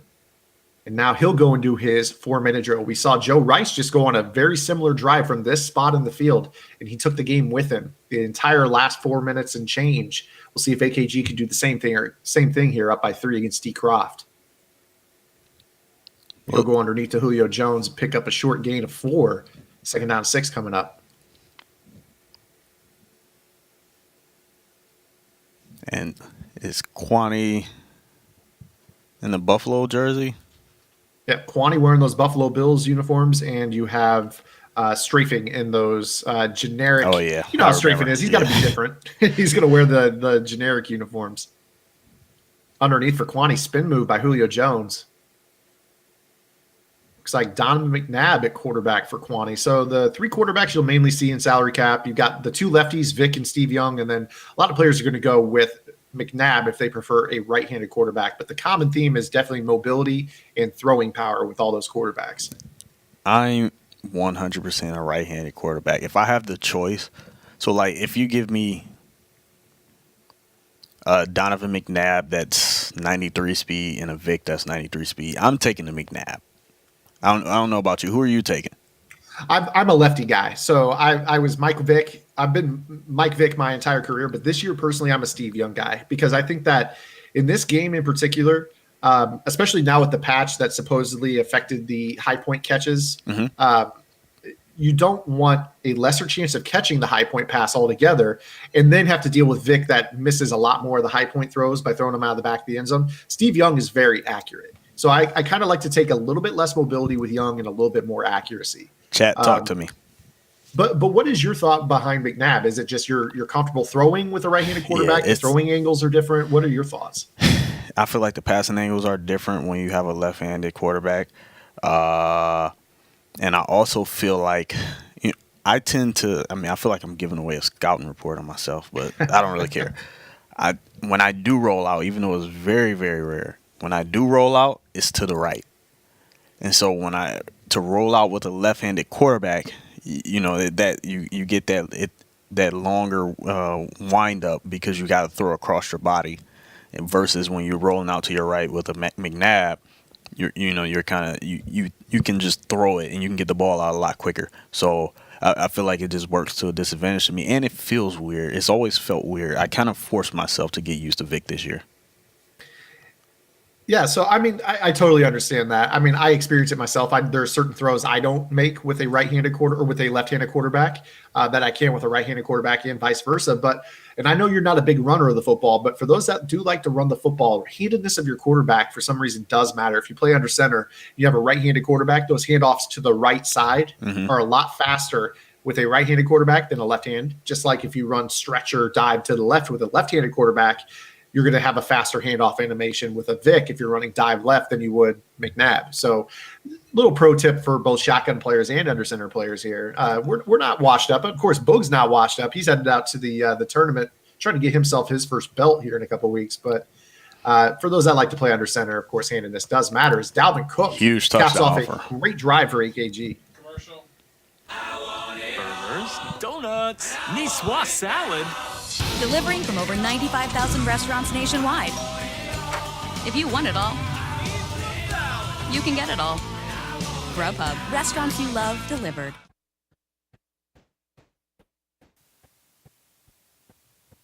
So the moral of the second round so far has been the ability of these players when up by 3 points to make those 4-minute drives and extend their game to either clocking it out like we saw Joe Rice do just a few minutes ago, or in AKG's example, takes a good 3 minutes off the clock and puts himself up by 10, all but sealing this game, barring some sort of major collapse by AKG.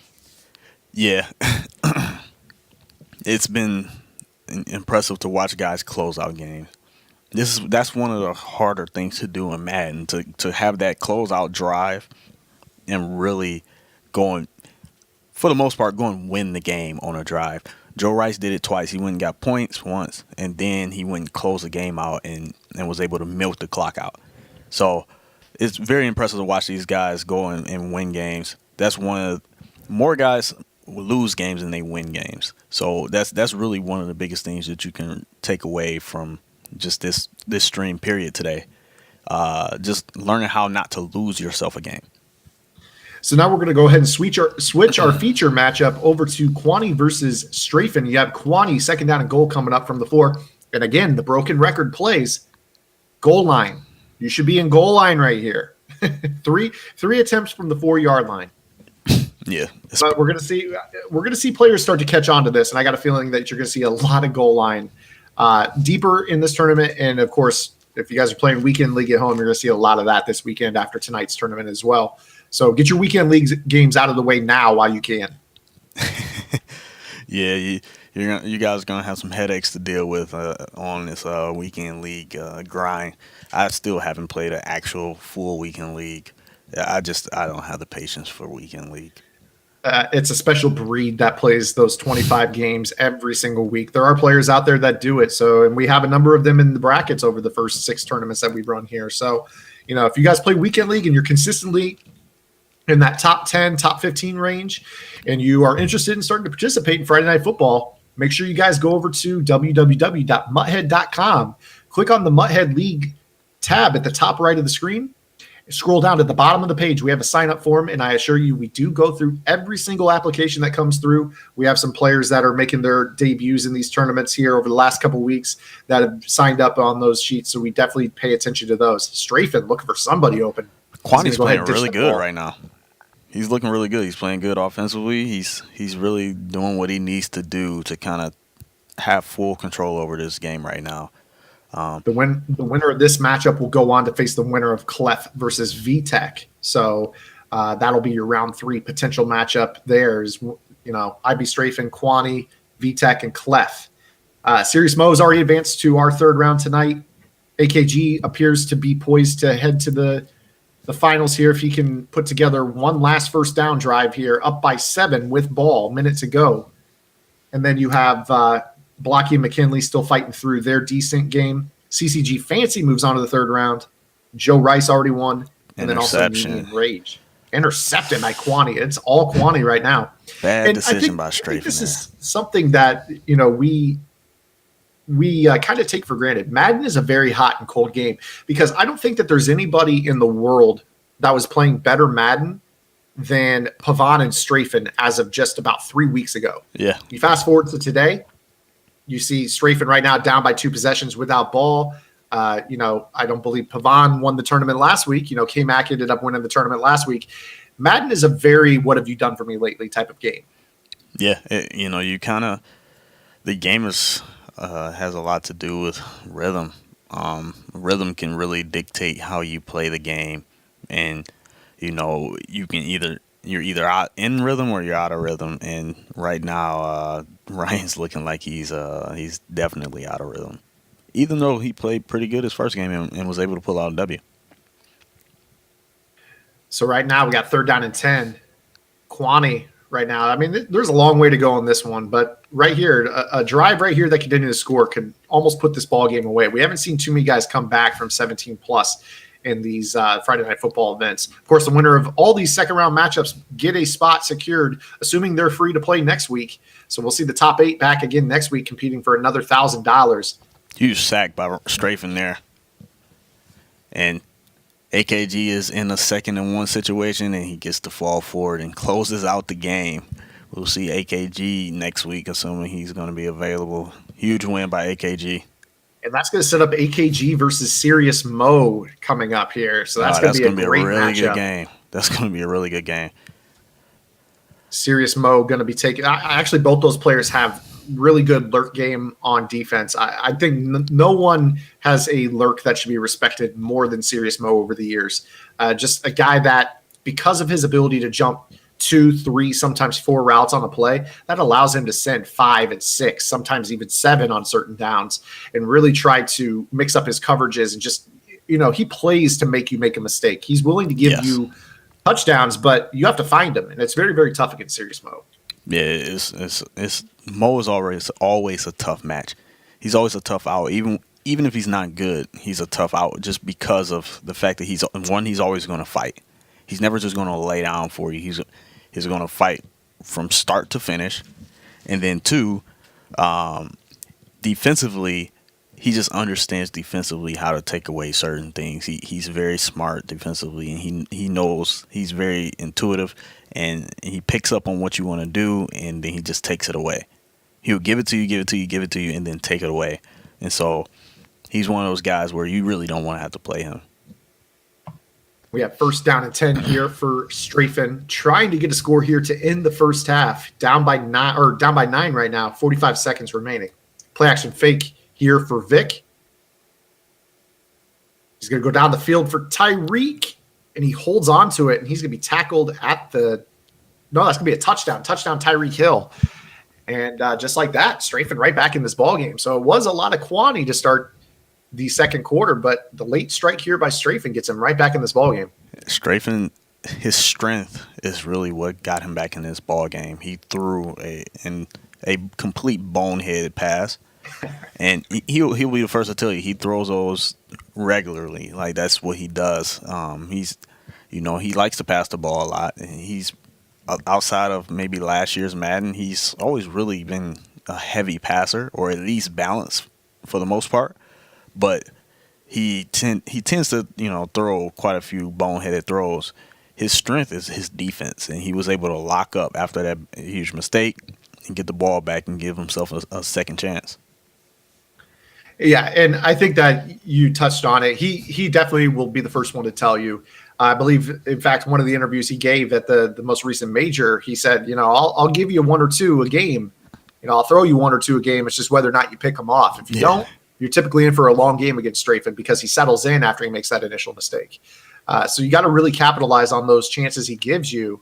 And it's tough to say because sometimes, it just comes down to the computer just dropping a pick every now and then, or, not getting the right animation. So it can be very, very tough. You see right now, coming off that momentum, he gets a decent coverage sack as believe tried to scramble up the middle, didn't really get much. 3rd down and 8 coming up here for Kwani. You got to be conservative right here if you're Kwani. I know you don't want to press too much right here with 10 seconds remaining in the first half. He's playing good defense. Yourself an interception.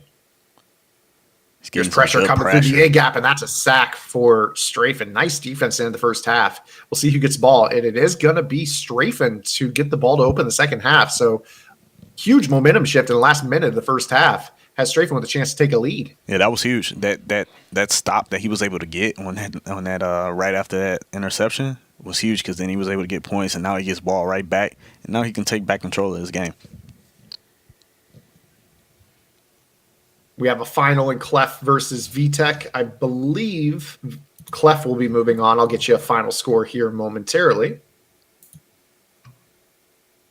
Clef with a 23-17 overtime victory over VTech. So that was a classic that we saw that was occurring off stream right there, with Clef moving on to the third round. So he'll be back next week as well. He's gets a chance to scout this game that we're watching right here between Strafen and Kwani. And Strafen almost threw another one. He almost gave Kwani another shot at a turnover. Yeah, he'll give you one a drive. It feels like it's just whether or not you're there to pick it off. 2nd down and 10 here for Strafen, trying to catch him in the hard count. He does. Offsides on Kwani. Could be a 5-yard penalty. 2nd down and 5 coming up. As an offensive guy, when I watch route combinations, I watch people put together route combinations. One of my biggest pet peeves is when I see people put routes that kind of collide with one another. Like when there's the spacing among routes doesn't look good, and it's just you're really wasting a route. I.e., putting 2 slants right next to each other, or 3 slants, or 2 slants in a drag, or what I'm watching with Strafen, he's putting 2 crossing routes back to back, and they're really kind of just right behind each other. There's one, and then the other one's right behind it. So when you set up those kind of route combinations, you're really setting yourself up for neither one of those routes getting open, or you're getting baited. It's not good. I don't know. Offensive. So how do you feel personally about fork concepts where you have 2 receivers on one side of the field, one's running a post, one's running a corner, but they both intersect at the same point? Is that the type of thing you're talking about? Or is it mainly just the things where, you just have bad spacing the entire way on the play? Bad spacing the entire way, and with routes going the same direction. With a fork concept, you kind of have 2 routes going, even though they kind of break it. Look at how this route combination is right here. With 2 crossing routes back to back, look how close they're going to be to each other. They're so close to where it's almost useless to have 2 of them. Unless you're strafing right there at the playmaker for the touchdown, and strafing just like that. Hey, I guess unorthodox is the word, to be kind. Yes. Route combinations of strafing. It's very tough to defend, because with strafing, he's going to, really mix it up. He's just going to do whatever comes to his mind in the moment. Yeah. And then that's true after the snap too. He's willing to roll out playmaker, a guy, caddy corner, diagonal, a direction that you're not used to. He'll run with a player that doesn't have the playmaker chemistry, because you're expecting the crisp playmaker right up the field, and then he runs a diagonal playmaker. He's willing to do whatever it takes just to kind of throw you off your game. And you see right there, those 2 playmakers back to back is getting them those touchdowns in the lead right back. Strafen is a playmaker king. Him and Problem are probably the 2 most effective at utilizing playmaker. Those 2 guys have really kind of abused playmaker in a good way to their own benefit for the last 4 or 5 years or so. However, really since playmaker's been introduced, they've really taken a big advantage of the playmaker chemistry, and before it became a chemistry, just the mechanic. Now you're starting to see Strafen really put the clamps here on Kwani. Really good coverage there on that play. He did find a playmaker of his own to pick up the first down right there. But the play before that, I think you're starting to see Kwani maybe just kind of falling back on what he knows. He had a wide open curl in the middle of the field. We talked about this a lot last week. Guys that maybe throw high balls because it's just muscle memory versus actually reading and realizing, hey, I don't need to throw a high ball right here. You just throw it wide open in the middle of the zone and get those yards after catch. Good defense right there by Strafen. Another sack, loss of 5. You see Strafen right now. He loves to mix up his coverages. You see right now, it looks like he's in that 3-3-5 normal, running some cover 3 cloud. You got those 2 safeties showing a cover 2 look, but he's actually rotating to center field. And Kwani's going to have to make good reads to attack the style defense. And McCaffrey on the wheel out of the backfield is going to pick up a gain of 6. So 3rd down and 9 coming up here for Kwani. Really needs to get on the board right here. 14 points unanswered here from Strafen the last minute of the first half, and then opens up with a great drive to start the second half. Strafen is doing a really good job of mixing up all these different play calls defensively. He's running 3-3-5, but it's been cover 4, it's been cover 2, it's been cover 3, it's been everything. You really don't know what's coming right now, so you kind of have to make some post snap reads. How we see him hop into the dollar. This is something he did early and often at the Madden, the MCS event, this most recent. And I always confuse them up because they always switch the names. It was the championship, right? Classic bowl championship. Yeah. Oh, which one are we talking about right here? Huge screamer right there. Good pressure on the crossfire there. That's Leighton Vander Esch, the rookie linebacker for the Cowboys, making a sack right there. Kwani has a decision right here, 4th and 24. I think you have to punt this. Yeah. I'm punting this ball right here just because you don't want to put yourself in a bad situation. Strafen is really kind of taking control of the game. You just go out and play defense. Trust that Strafen's going to throw you on. And Kwani's going to punt that ball out of bounds at midfield, and that's something to talk about as well. Salary cap, you don't spend much on that punter. It shows right there. A short punt's going to give Strafen great field position. Already up by 5, looking to try to make this a 2-score ball game. A field goal will put it up a full 1 possession. So this is house money right here for Strafen. Yeah. I don't know, chat. I see the chat's talking about the playmaker comment I made. Who you guys think has been the best at utilizing playmaker over the last, let's say, 4 years? I don't know. You talk to me, chat. Let me know who you guys think it has been some of the best. Even if you don't name one guy, you can name a couple. First down and 10 from the 25 here for IB Strafen. 3-5 defense here for Kwani. He has And here's the inside Galladay zone and give. Moss. Dalvin Cook. A gain of 3.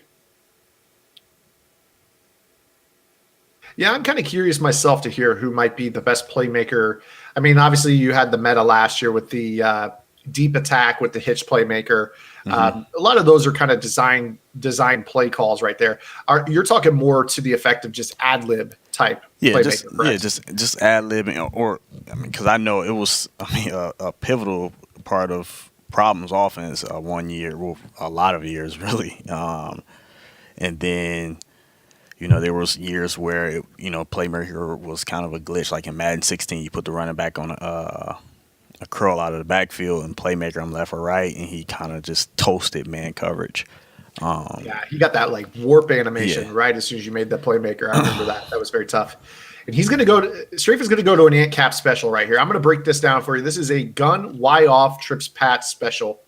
Ant Cap is the one that flew that into him. My business partner, Ant Cap, on playbook.gg. You guys can check out that offense there.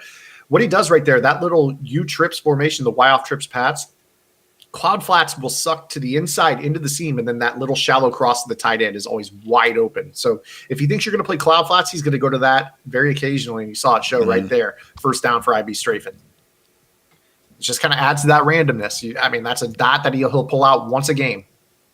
Oh, and I think right here he just missed a corner route looking for the high point down the seam. I think that was also open, but like we talked about, Vic will overthrow that high point pass, and I think that's why I prefer Steve Young in terms of left-handed quarterbacks. And that's also another reason why I don't really like Vic. Vic is, don't get me wrong, Vic is unreal. He's unreal good on this game. He's another one of those guys, like I say, he just has the code built in where he's different.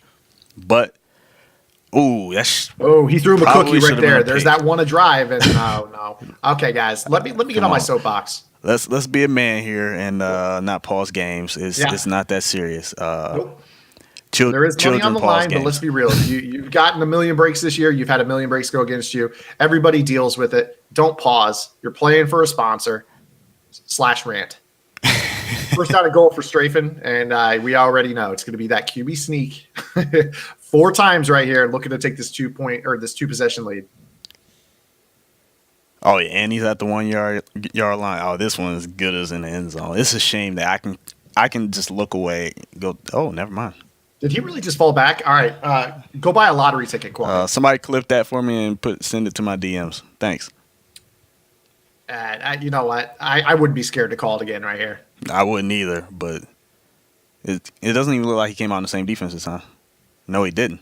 That time he's in for a touchdown. Death taxes and QB sneak falling forward. That's just what it is right now. Strafen. 21 straight unanswered. Oh, it looks like he has an attempt to block it. Just a little bit late right there. Did not get the perfect jump, but it will be a 12-point ball game. Strafen seized all the momentum since about a minute 30 to go in the first half. Kwani has just looked different. Yeah, and obviously that was an unfortunate break. That could have been an interception. It would have completely changed the game. Now you're down 12. It's a huge swing, but you have to just get over it. You can't be still thinking about that right now. You have to move on. You got the ball now on offense. It's what are you going to do now? It's over. There's nothing you can do about it. And I'm big on like focusing on what you can control. Right now, what you can control is getting points right here, getting 7. That's what you need to focus on. And then you worry about getting a stop. That's all you can worry about. And when you focus on getting cheated, games, that's how you lose. It's always these particular games where you see players afterwards, maybe they pause, they're upset with a play or two in the ball game. But you got to remind yourself, you know what?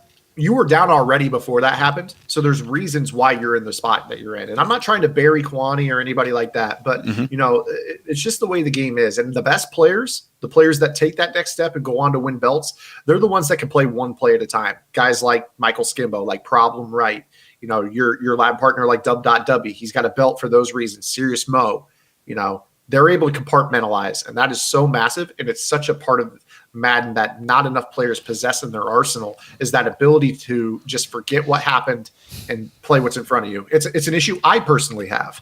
Yeah, you don't get me wrong. It sucks. You can get mad about it. You can, flip out in your head, curse, do whatever you need to do, but just get over it. You need to just get over it, move on, and get to the next play. And then after the game's over, then you can fuss and complain about it all you want. You know what I'm saying? But during the game, you need to focus on what the next play. That's all you can worry about. Yeah, because nobody wants to, wipe up crocodile tears when, you also let one bad break snowball into 21 points of stuff, of which you actually controlled 14 points of it happening against you. It's just one of those things where it's so tough to do. And that's why we're talking about it. It's very, very tough to do, especially in a game like Madden 19. And the players that get to the finals every single time, those same, 20, 25 players that we see continuously at all these events, those are the ones that are able to forget. And we head to the fourth quarter right now with Kwani trying to do exactly what we're talking about. Forget what's happened.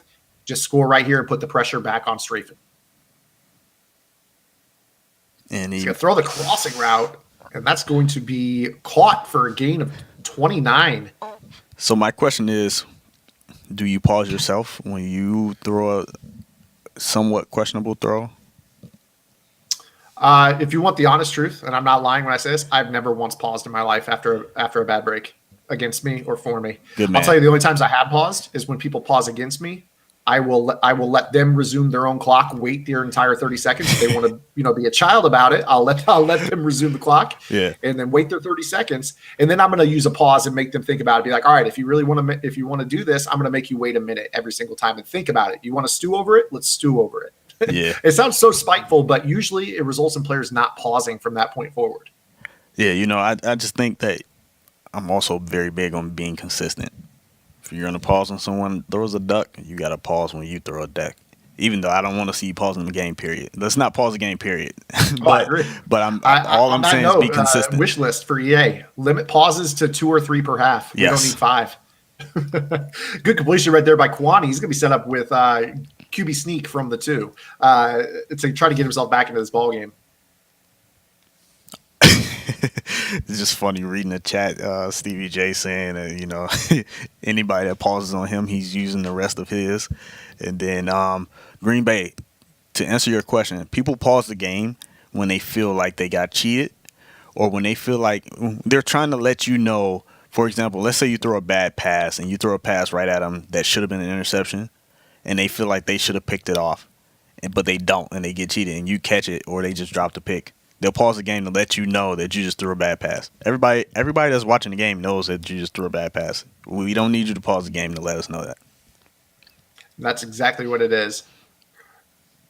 Second down and goal here. I'm just baffled that Kwani didn't line up in the QB sneak 4 times in a row. Oh, okay. So Strafen paused the game on himself. I Oh, did he? apologize, Kwani. All right. Well, then on the other hand, I take back everything I said. I apologize to Kwani, and actually, I applaud Strafen for being honest with himself. That's the type of guy Strafen actually is there. So my apologies go out to Kwani. It is something that is very common in our community, but I do apologize for my little rant. My little soapbox right there was not necessary in retrospect. Third down and goal coming up for Kwani. That cracks me up. Strafen is the type of guy that would do that. Oh, I messed up. Sorry, you got screwed. So he pauses to admit that Quanti got a really terrible break. Yeah. So in that case, Green Bay, pausing is a guy that's letting his opponent know, my bad, I just threw a bad pass. I just want to let you know that I threw a bad pass. It's like inverse pausing. Oh, my bad, dude. Sorry, I feel bad for you. Double curls here for Quani. Nothing open. Good coverage sack there by Strafen. Right here, Quani's got to go ahead and just go for this right here. Being down 12, 3 does you no good. You got to go for this.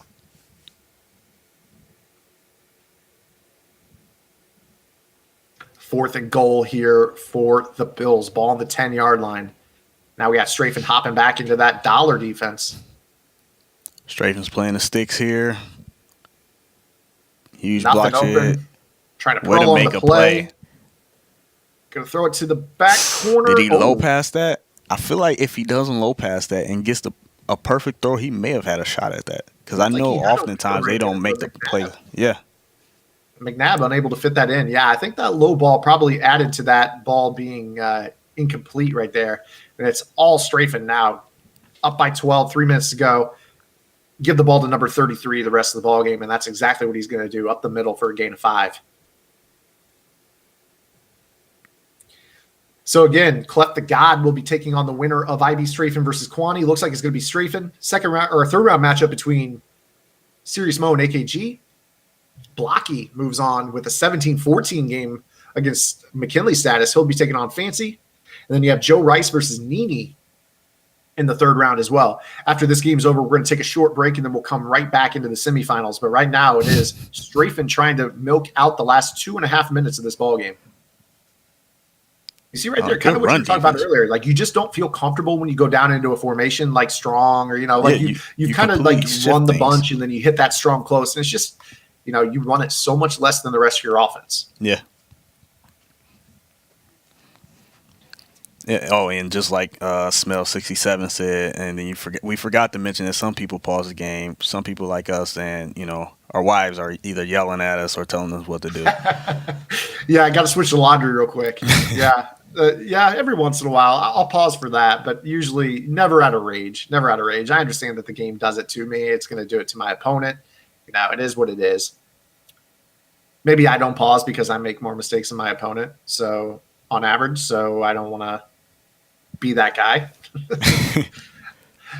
First down and 10.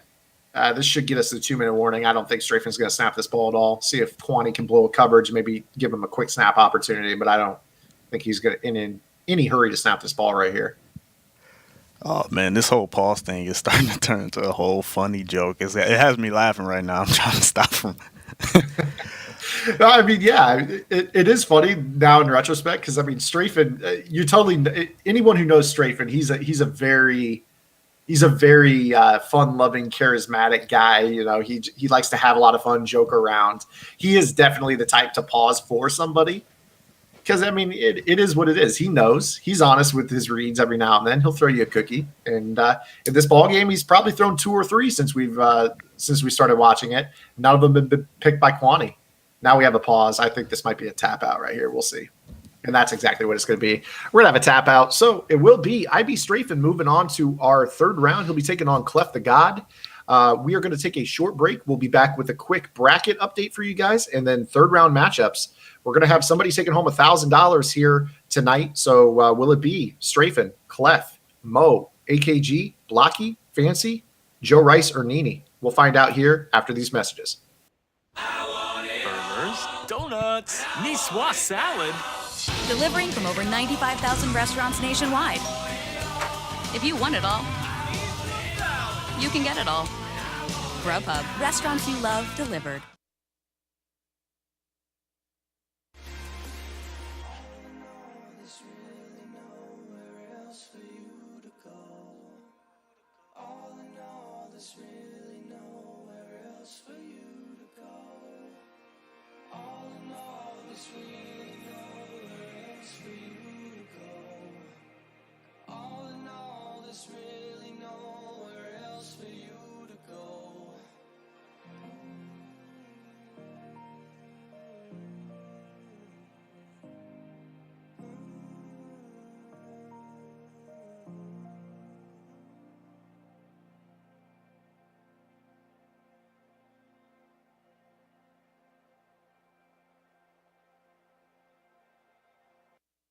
reach for me.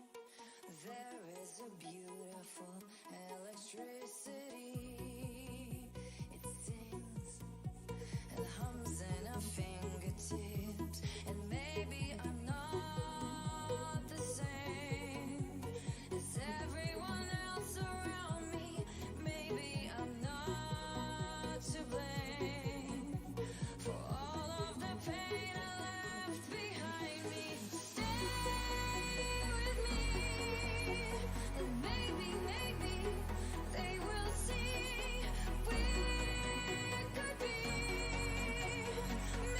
Maybe we are stronger than we. Maybe we are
stronger than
And we are back. Welcome back. Friday Night Football 6 brought to you by Grubhub. Make sure you guys head to grubhub.com. Use the code touchdown for $10 off your first order of $15 or more. We're getting right back into it with, I believe this is AKG versus Serious Mo. So this is going to be a nice little matchup with Serious Mo kicking it off. QB sneak for a touchdown. Michael Vick, just like that. Looking like we have a battle to start it off. AKG smartly just let Mo into the end zone. He was probably going to let him in the end zone anyway, so it's like, just give yourself a chance to get the ball and get some points before the end of the half. Now, during the break, Boogs and I had a discussion. We're going to do a giveaway. Boogs, let them know what they can win. All right, guys, because I'm just reading the chat. I'm noticing a lot of guys have a lot of funny comments and jokes about the reasons they pause. So go on Twitter at PlaybookGG and with the hashtag I pause because, and the funniest comments, and we're going to randomly pick somebody and give them a Playbook GG code to be able to access the Playbook GG. Also, I'm going to give away a Crazy Life t-shirt, hoodie, whatever you want from my website. So the winner's going to get both of those. Yep. Again, guys, go to Twitter. It's the Playbook GG account. It's just right as it says, Playbook GG, all one word. And then give us the hashtag I pause because, and tell us what you pause for. Make it funny, not when my guy drops a pick. You're not going to win if you do that. Make it funny. We'll draw one random winner as long as it's funny. You guys will get a code for Playbook GG, and as Boog said, he'll throw in a Crazy Life T-shirt, hoodie. One of those prizes of your choice. He'll get you hooked up. So again, guys, we appreciate you all coming out to watch this broadcast tonight. Again, also shouts to Grubhub, really awesome sponsor.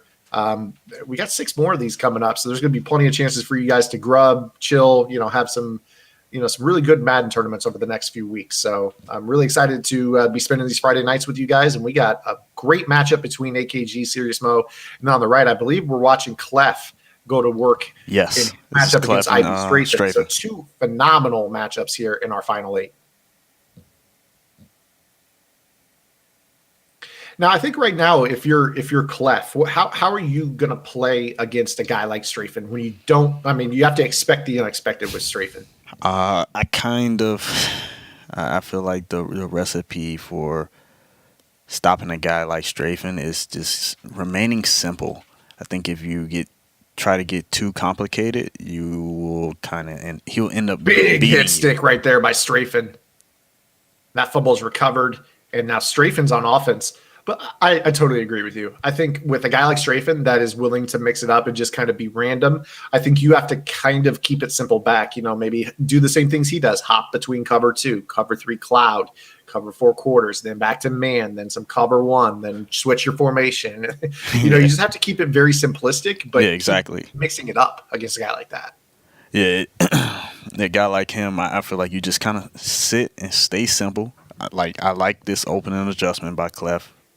Let's see his adjustments. Yeah, I'm not mad at this. It's not too complicated. It's something relatively simple, and great run D as well. Shoots that gap instantly with Jamal Adams and is able to drag the ball carrier down to the backfield. Loss of 3. And I think, I totally agree. It's just, I believe, if anybody remembers the name Dan Truth Brown, he used to do a lot of those film rooms on YouTube back when he played Madden competitively.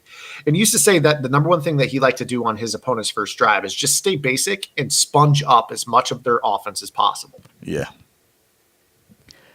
Yeah. Shout out to Dan Brown. I remember those old film rooms. He's honestly those old film rooms. I think I saw probably like 2 of them, and back in the day, and that was like the inspiration for me doing the film room that I had started doing on YouTube that I need to start doing again. And go ahead and plug your channel for those at home. Make sure you guys are following Boogs on all his social media platforms. But what is your channel? It is Books. Oh, huge play. Ryan may pause himself again. But it's Books Tough on every social media platform. So, guys, make sure you guys are following Boog's Tough. Also, I know we've been plugging a lot for Playbook GG tonight. We did just start a brand new YouTube channel, youtube.com. You guys are going to have to search Playbook GG. Make sure you guys subscribe to our channel over there. Daily uploads. So, we upload 7 times a week between myself and Ant Cap. There's going to be content every single day for you on the YouTube channel. And right now, we got Strafen, 2nd down and 12 from the Clef 43-yard line. He's going to be coming out in that trips tight end, trips to the wide side of the field. You see Clef. Now he's sending everybody. Playmakers up the field. Very, very straight. I mean, we crack up. It's a playmaker a play for Strafen. Yeah. He's going to send somebody on a redirect almost every play. Really trying to put pressure on your user in the middle of the field. Which is why when you're playing guys like Strafen, you really kind of want to play the playmaker versus playing the route. So he can be on a drag, but don't necessarily play the drag. You almost want to give him the drag and play the playmaker up because that's really what he wants to do. Yeah, and I think that's such a tough thing to tell yourself. Like, oh yeah, I'm gonna let this receiver beat me over the middle on a crossing route, and you're just hoping that they playmaker it right back into your user. But it's very tough to develop that trust in your user to just allow a route to beat you. But with a guy like Strafen, you see that he'll playmaker the guy right upfield, and then boom, he's throwing it, bullet pass straight to him. Huge down right here.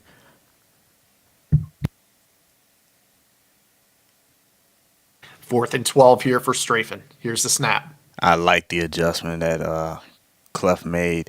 He put that linebacker in a mid read. I know what he was trying to do. Sometimes you may guess wrong, but if you guess right with that mid read against trips tight end, the mid read will completely take away one of those crossing routes. Specifically the crossing route that comes from the wide receiver. I think the play is called PA post shot or cross shot or something like that. Yeah, PA shot wheel Yeah, for shot wheel. the middle receiver. And then PA counter go for the inside receiver. Bunch here for Clef. We're going to see a lot of that here tonight. And he's going to throw the wheel out of the backfield. Finds Joe Mixon for a short gain. Gain of 7, 2nd down and short coming up. A lot of guys using this Joe Mixon card. I heard he's really, really tough. I haven't played against him or seen much of him. Have you used him, or is he a really good card? I have not used him. However, I've seen some people putting up stats for that Mixon card. It is a really good item. This is the 97 overall team. It could either be the 92 Football Outsider for 57 cap, or it could be the straight up 97 overall for 85 cap. But that 97 overall version, 95 speed, 97 excel, got pretty good break tackle rating at 93, which is going to play well in salary cap. And he can also tier 1 on basically every move except for truck. So his juke, spin, stiff arm are all tier 1 moves. And then, of course, if you really wanted to, you could actually kim him up to 90 truck as well. So not to mention he's 6'1", so he's not half bad as a receiver either. Decent receiving stats too. Kind of a do-it-all back. Yeah, okay, so he's a good pass catching back as well. That's good. What do we have here? Ooh, I thought he was throwing it to the playmaker up, and I thought he was about to give Ryan the ball back. See right there, that mistake. Again, Clef is not the guy that makes a lot of mistakes, actually. So we talk about on one side, you have Strafen, who's willing to throw you maybe a questionable read or two per drive. And then you have Clef, who's very surgical to the point where he almost never makes a mistake. So it hurts that much more when he does, and you actually don't capitalize on it. He's going to go to the post, high point. Randy Moss to the short side of the field, gets that one-handed snag. Reminds you a lot of Madden 08 with that animation. Same player even, Randy Moss. And then in the other game, AKG is really in a do-or-die situation right here. It's 4th and 21 with 2:07 in the third quarter. He's down 15 points. It's really kind of you either get this and you give yourself a chance, or if you don't get it, it might be the game. And I'll tell you what, Serious Mo right now is all over everyone. I mean, started in the first round with a 32-13 victory. Now Strafen again gets that fumble recovery, but he did not capitalize on that first one. His second fumble recovery, we'll see if he can get some points off the turnover right here. If you get Clef to turn the ball over twice in a ball game, you should be feeling pretty good about yourself. But if you can't get the points off those turnovers, it's it's gonna be really tough to beat a guy like him because he's gonna stop making those mistakes. Yeah. It's really not even a mistake when you fumble. I mean, it's just one of those things where yeah, occasionally you get a user hit stick and you deserve a forced fumble, but with a guy like Clef, if you're getting those fumbles, you got to capitalize off of them. Yeah. That play, I don't know if you really got a good look at that play right there. I don't know if you were taking a glance at the I was looking at the scoreboard for Series Mo. Yeah. but that you have one of those moments where you listen to your voice and it is high pitch and you say to yourself, where'd that come from? That was one of those kind of plays that I'm thinking to myself now, like how high pitched, well, at least in my mind, that I felt like that look at this was so high pitched because of that play was so random and so wild that it just didn't make sense to me. Yeah, this game is just, it can be all over the place. It's really nice to see games where both players are able to just control what happens. And then every once in a while you get these games where, you force a fumble and then you have 4 defenders around it. They all dive at a spot. Nobody picks it up. And then a guy comes out of nowhere for the offense and dives on it. It's just one of those things. And it's just, it hurts. But again, these players have proven time and time again that they're able to overcome it. It's going to be a dive up the middle. Get the fall forward animation. Did he get the first down, though? Nope, 4th and inches. Going to mark it short. So inches here for Strafen. And we already know that he's going to go for this here. QB sneak, please. And that's exactly what he's going to come out as, that goal line package. Any number but number 7 right here is a mistake in my eyes. Gonna see if Clef has the and he does. No, he doesn't. He got it somehow. They gave him that spot? It didn't look like he had it, but actually, as I just saw the replay, he got it. Barely, but he got it. I need that animation every time. I need someone to show me how to get that animation from my defensive tackle every time. It looked to me like right there on that play, right as he snapped the ball, Clef had actually shifted his line to the side. So maybe that's a starting point if you're looking at home to lab some QB sneak defense that actually tackles the quarterback backwards. Maybe start shifting that line left or right, see what happens. 2nd down and 10 here for Strafen after that fortunate spot. And I believe Strafen gets the ball at half.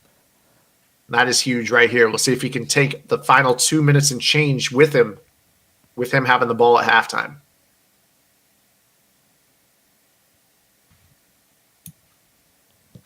Great read by Strafen there. I don't know if I burn that time out there. If I'm Clef, I'll probably let it just go to the 2-minute warning and see how Strafen's going to play it once he comes out of the 2. Yeah, I'd be curious to ask Clef what the thought process behind that is right there, because you're only really saving 7 seconds. Mm-hmm. Yeah, you aren't really saving much time, and then now you're kind of showing your opponent that you're concerned about the time. So I feel like you're almost telling your opponent to clock you a little bit more, whereas they may not have been. I like to kind of see how people are going to play it out first before, unless it's late in the game. But in that situation, I would have kind of waited it out and played it to see how he's going to play it out. So we have a final in the Series Mo versus AKG ball game. 32-14, Series Mo wins. He's going to get a great chance to scout as Strafen finds the end zone for a touchdown. First score of the ball game goes to the Minnesota Vikings Club Series champion. We'll see if the Tampa Bay Bucks Club Series champion can tie the ball game here headed into half. Again, Strafen does have the ball to open the second half. Now, Series Mo is going to get a great opportunity to spend the next 20-25 minutes scouting both these opponents. And we were talking about Series Mo. He has had a big-time night. I mean, 32-13 over SDW, 31-7 over VY Electrify, and 32-14 over AKG. And not a single one of those games has gone to the fourth quarter. He's been putting up 30 well before that. I think that game against AKG was basically halftime was that score. He's playing great impressive ball offensively, and then defensively, there's something to say about that as well. The fact that his opponent, the most has been put up on him is 14 points. So, and then Fancy is looking great so far. Like I need to see what Fancy's doing. What's so good about him right now? What is he doing so well that's causing for him to play and beat everyone that's in front of him so far? Yeah, Fancy up by 14 right now against Blocky, and Blocky is no slouch. Yeah, Blocky's a really good player. And Joe Rice has won his third round matchup. He'll be moving on to the semifinals, and he gets a chance to watch the game on the right. So you got Serious Mo and Joe Rice just kicking back, ordering some Grubhub, and waiting on that to get home while they're scouting their matchup with the chance to go on to the final and win $1,000 tonight. So not a bad night for any of these players that we're currently watching here, as we have two quarterfinal matchups.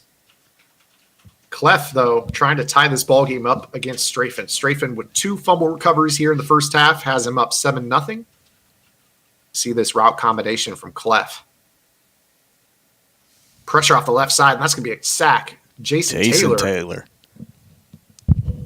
That's a very good item. A lot of players use that item in a variety of ways, not only because he's a great pass rusher, but he's also tall. He can spy. He can run athletically with a Vic. And again, that height on the spy. Sometimes you get those fluky spy interceptions as well. Strafen loves the Jason Taylor card. He has kind of the same loyalty to the Jason Taylor card as Dubby has to like the Pat Peterson card. Because I've played not Jason Taylor. I've played Strafen like last year's Madden, the year before that, I believe he also was using Jason Taylor. Jason Taylor typically plays good for Strafen. I don't know what it is. I've never used a Jason Taylor card, and he's actually played good for me. He's always been bad, but somehow, some way, he gets sacks for Strafen. So Strafen knows something that I don't know about the guy.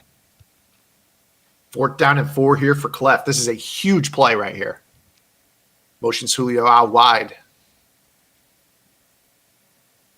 And that throw is going to be intercepted. Sean Taylor. 3rd turnover of the first half, and it's Sean Taylor. And back down the sideline.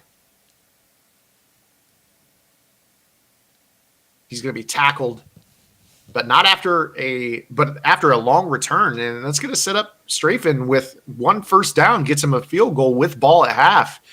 That's not what I was expecting in this ball game. I think a lot of players, even though Strafen made the deep run, it's been Clef that's been kind of, I would say honestly, kind of the favorite in this matchup. I personally thought that the styles matched up well to favor a guy like Clef. Of course, he's a football coach in his own time. Mm-hmm. Very, very savvy mind. But right now it's Strafen just keeping him off balance. He's been capitalizing off these turnovers, already down inside the red zone again here. 20 seconds remaining in the first half. He still has a timeout. Yeah, he's Strafen. I mean, Clef is going to have to find a way to just get composed. I know he's probably a little frustrated with what's happened so far in this game, with the fumble. And actually, I think he's fumbled twice. But Strafen's a really good player, and, he's definitely caught a few breaks. A nice dot. Speaking of catches, Randy Moss, one-handed. Touchdown Strafen. That's a 14-point ball game and ball at half. Watch out. This could get ugly pretty quick. And, yeah, Strafen gets ball at half, too. That's the crazy part about it. It's like this game has really felt like pretty much dead even the way they've played. Or actually a little bit more on the Clef side, in my opinion. Clef has been kind of moving the ball. And then when Ryan had the ball, Strafen's been kind of, and sorry if I kind of bounce back and forth chat between saying Ryan and Strafen. I'm used to just saying Ryan. But Strafen has been kind of locked up aside from these last 2 drives. So Fake breaks the sack, but not able to get away from Jason Taylor. Again, his 2nd sack of the first half. And that's going to take us to halftime right here. It's all Strafen here. Yep, or Ryan or Strafen, or he's actually got a bunch of names. Yeah, the funny thing about Strafen, we've been clowning on Strafen the entire night. He paused when he made a bad read earlier for his opponent. We got a chuckle out of that. This is a true story about Strafen. I've worked with him in Head League a fair amount. Strafen's the type of guy to forget his password to his Twitch, and rather than go through the password recovery, he'll just create a new account. He's got like 12 Twitch names that he just forgets the passwords for all of them. So he never ever builds his channel because he's constantly floating back and forth between IB Strafen with just the B, IB Strafen with the IBE. He's just all over the place. Yeah, I mean, this community is very much so a brotherhood. Everybody clowns on everybody, and yeah, I don't blame you for Ryan, for Strafen, whatever. We all know each other by first names in this community too. But yes, anytime Boog says Ryan, we're definitely talking about Strafen. Second down to 4 here for Strafen. It's going to be a base. Spins back to the outside. Good defense by Clef. He's going to need a lot more of that here right now, especially with Strafen up by 2 scores. I would guess that Strafen's going to start to not necessarily go into milk mode, but he's definitely not going to hurry to quick snap a whole lot up by 2 scores. Yeah, and this is a huge drive. He really doesn't want to give Ryan, he doesn't want to give Ryan points here on this drive just because Ryan's a good defensive player, and you don't want to be down 3 possessions versus a good defensive player, because that can really be a struggle when you're trying to score down 3 possessions versus a guy that knows how to play some defense, especially a guy as random defensively as Ryan is, because he can confuse you a little bit sometimes with some of the things he's calling. And I'll tell you right here that I'm impressed with Strafen. We watched him in the finals against Pavon just a few weeks ago for the belt, for all that money. Mm-hmm. And he really struggled with this 3-3-5 Tampa 2, blitzing the outside linebackers, bringing the corner off the edge. Really struggled against that defense, and it just snowballed, and Pavon took him to the woodshed. Looking very confident against it. He's faced it a couple times tonight already. He's already seemed to learn from the mistakes that he made against Pavon just a few weeks back. Yeah, that's one of the biggest things when it comes to being a high-level player. You really want to be able to learn from the mistakes you make. Oh, he has him over the top.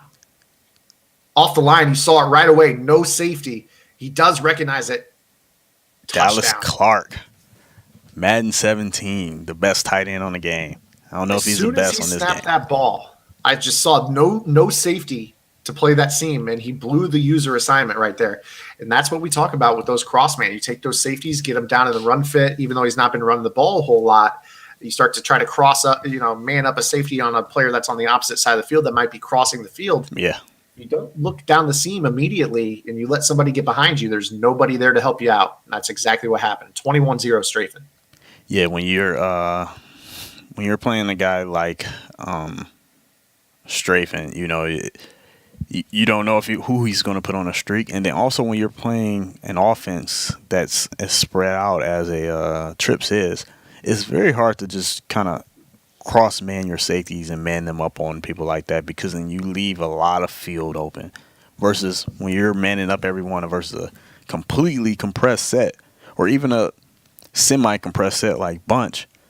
It's a lot safer. Against a spread set like Trips and stuff like that, I'm not necessarily a fan of the man up everyone like that, because you can leave yourself vulnerable to big plays. I'll tell you what I'm seeing right now from Strafen defensively. He's calling a lot of cover 2. He's mixing in some cover 4 quarters, and he's doing a really good job of mixing in cover 6/cover 9, where cover 6 is, cover 2 on one side, cover 4 on the other. And he's just not giving him the same look back-to-back snaps. He may go match here on this 3rd and 8. And he goes to that high point. Sorry, I'm a little bit ahead of you right here. No, you're fine. You're fine.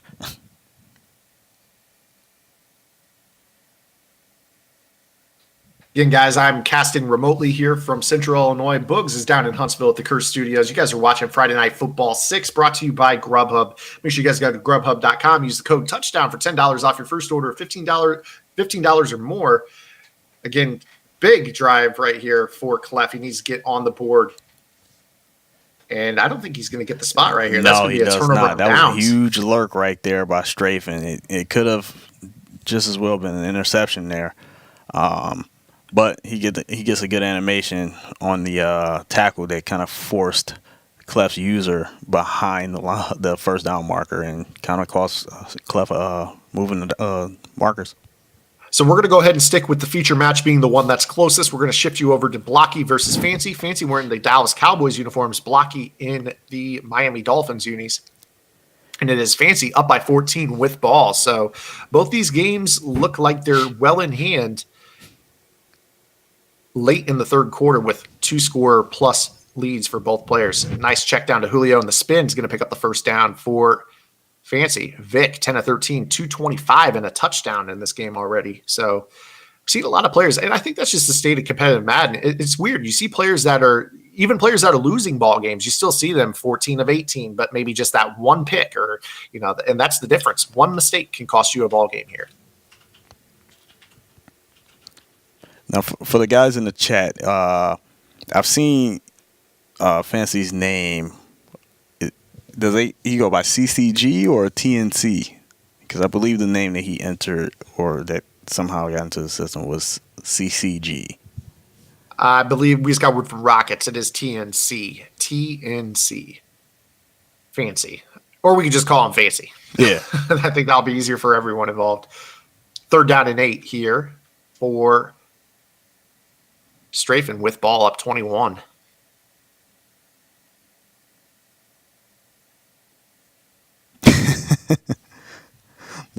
What are they saying?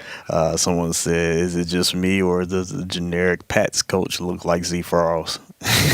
He actually, generic Pats coach is actually a human being that does work at EA. It is somebody that Oh, really? they face scan. Yep, it's a real EA employee. And I believe the Madden character's name is Chris Masters or something crazy like that. I don't even know. Like the coach's name is not Bill Belichick. He's not part of the coaching union, Bill Belichick. I guess he's not a big Madden fan from what I've read. I mean, is Bill Belichick a fan of anything? Winning Super Bowls. Yeah. Sheesh. He's already on to week 1 of the next NFL season. He's not even celebrating the Super Bowl anymore.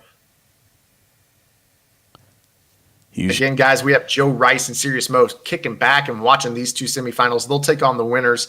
Serious Mo will be facing the winner on the right, and Joe Rice will be taking on the winner of our feature matchup right now, Blocky versus Fancy. Huge possession right here. Blocky's going to need some. He's going to need some help. Either a fumble, block kick. Hopefully, he has the block kick glitch. I put out the block kick glitch on Twitter a while ago. Did you see that pressure there from Strafen? No, I did not. It's like you just got a clean B-gap pressure from Javon Curse. It's just his night. It's snowballing right now on Clef, and the forecast is not clearing up anytime soon. Man, it's crazy because Clef was playing so well to start off, and then he gets into this later round. He's going to really have to figure out a way to sustain his momentum. He's been doing a lot of he's been playing great in tournaments early on, and then the later he gets into the tournament, he needs to figure out what's going on that's causing him to not have the same success. Yeah, it kind of reminds me a little bit of the first event that you casted by yourself, in which he was completely dominant. Looked like the best player in the bracket, bar none. And it was you were the actually only person that was predicting Hollywood to beat Clef in that final. Yeah, every single person thought that Clef was running the hottest in the community heading into the tournament, and then he proved it during the tournament by blowing everyone out. And then you said, I think Hollywood's got the matchup for him, and then it did. It just kind of fizzled out for Clef, as again, Hollywood just that one thing happens, and then it kind of just took off and got away from him a little bit, and it seems like that second fumble is really what derailed this ball game for Clef tonight. Yeah, and right now, my advice to him really is to figure out what's going on late in tournaments to where you aren't able to finish. That's one of the biggest things you want to figure out, because I know how frustrating it can get to make deep runs in tournaments and then not have the success that you feel like you should have. And then for him, it seems like he kind of lets the game get to him mentally at a certain point. Like some things didn't go his way in this Strafen game, and then the game kind of just starts spiraling away from him. You saw a perfect example on that last play as he threw an interception right there off his back foot to Strafen. I think a little bit of that has to do, obviously, with mental state. And I think a lot of it has to do with he needs to get points and he needs to get them quickly, too. So he's really pressing vertical, and he's willing to take risks like that. But, just not characteristic of a Clef. But I can't say that I blame him at this point in the ball game. He's got to make something happen. And let's be real. If he's getting back in this ball game, he's going to need a little bit of that dice roll magic anyway. So, got to take those chances at this point. But it is all Strafen right now, 24-0 with ball, 4 minutes and change to go. And right now, again, Same thing in the fancy game. I mean, you got Blocky. He's going to have to start taking some of the chances that Clef's taken too. Press vertically. He's going to have to throw some balls in traffic because he's got to sacrifice time and get points on the board. Yeah, he's gonna have to figure out a way to just get that Madden love on his side. Chuck up a few aggressive catches, see what happens. See if Madden loves him or if Madden hates him. At this point, you really have nothing to lose because you're really in a situation where you're probably going to lose anyway. So at least give yourself a chance for the fluke. See here on 3rd and 1, looking for the underneath routes. Good user by Fancy, and that's going to be a coverage sack. Great You see right defense there, by this Fancy. is not the stat line we're used to from Blocky. 50%. He's got 2 picks right now. Oh, no, I'm sorry. That was not a sack. He got that ball, threw that ball away. So 4th down and 1 coming up here. Huge defensive possession right here. Pretty much closes out the game right now. Right here, if I'm Fancy, I mean, I know you always want to turn over on downs, but right here, I'm content playing cloud flats. I'll trade you 30 seconds for a first down right here. Yeah, that's fine. I mean, you just let him have that drag underneath, take away the crossing route, take away the post route. You know, if he wants 6 yards right here on 4th and 1 with 2 minutes down 17, you got to give it to him, I think. Yeah. I see he double flatted on the bunch side. I mean, if he was going to do that, I probably would have went with the hard flat on the solo side and really just played over the top of that harder flat. You see Blocky scrambling up the middle with Vic's going to pick up a first down, but again, that clock is ticking right here. And since the the Clef game is pretty much done and over, I think we can probably just full screen the Blocky game, see if he's going to put together a drive or if this is going to be the game. Because this is pretty much it right here. Good guys, you are watching Friday Night Football sponsored by Grubhub. Grubhub is a online food delivery service for those that weren't aware. You guys can use the code touchdown for $10 off your first order of $15 or more. Grubhub services over 105,000 takeout restaurants in over 2,000 U.S. cities. So since we started this promotion with Grubhub, they've actually grown by like over 20,000 restaurants and 300 more cities across the country. So make sure you guys are going to grubhub.com. Use that promo code touchdown for $10 off your order.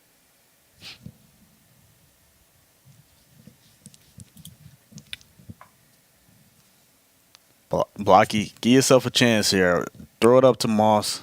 I don't know who's. Throw it up to Moss. These other two guys are smaller speed receivers. You really don't have a chance of getting an ag with them. Huge That's what catch he by does. He Moss. goes downfield to Moss and he finds success. 22-yard gain and a first down.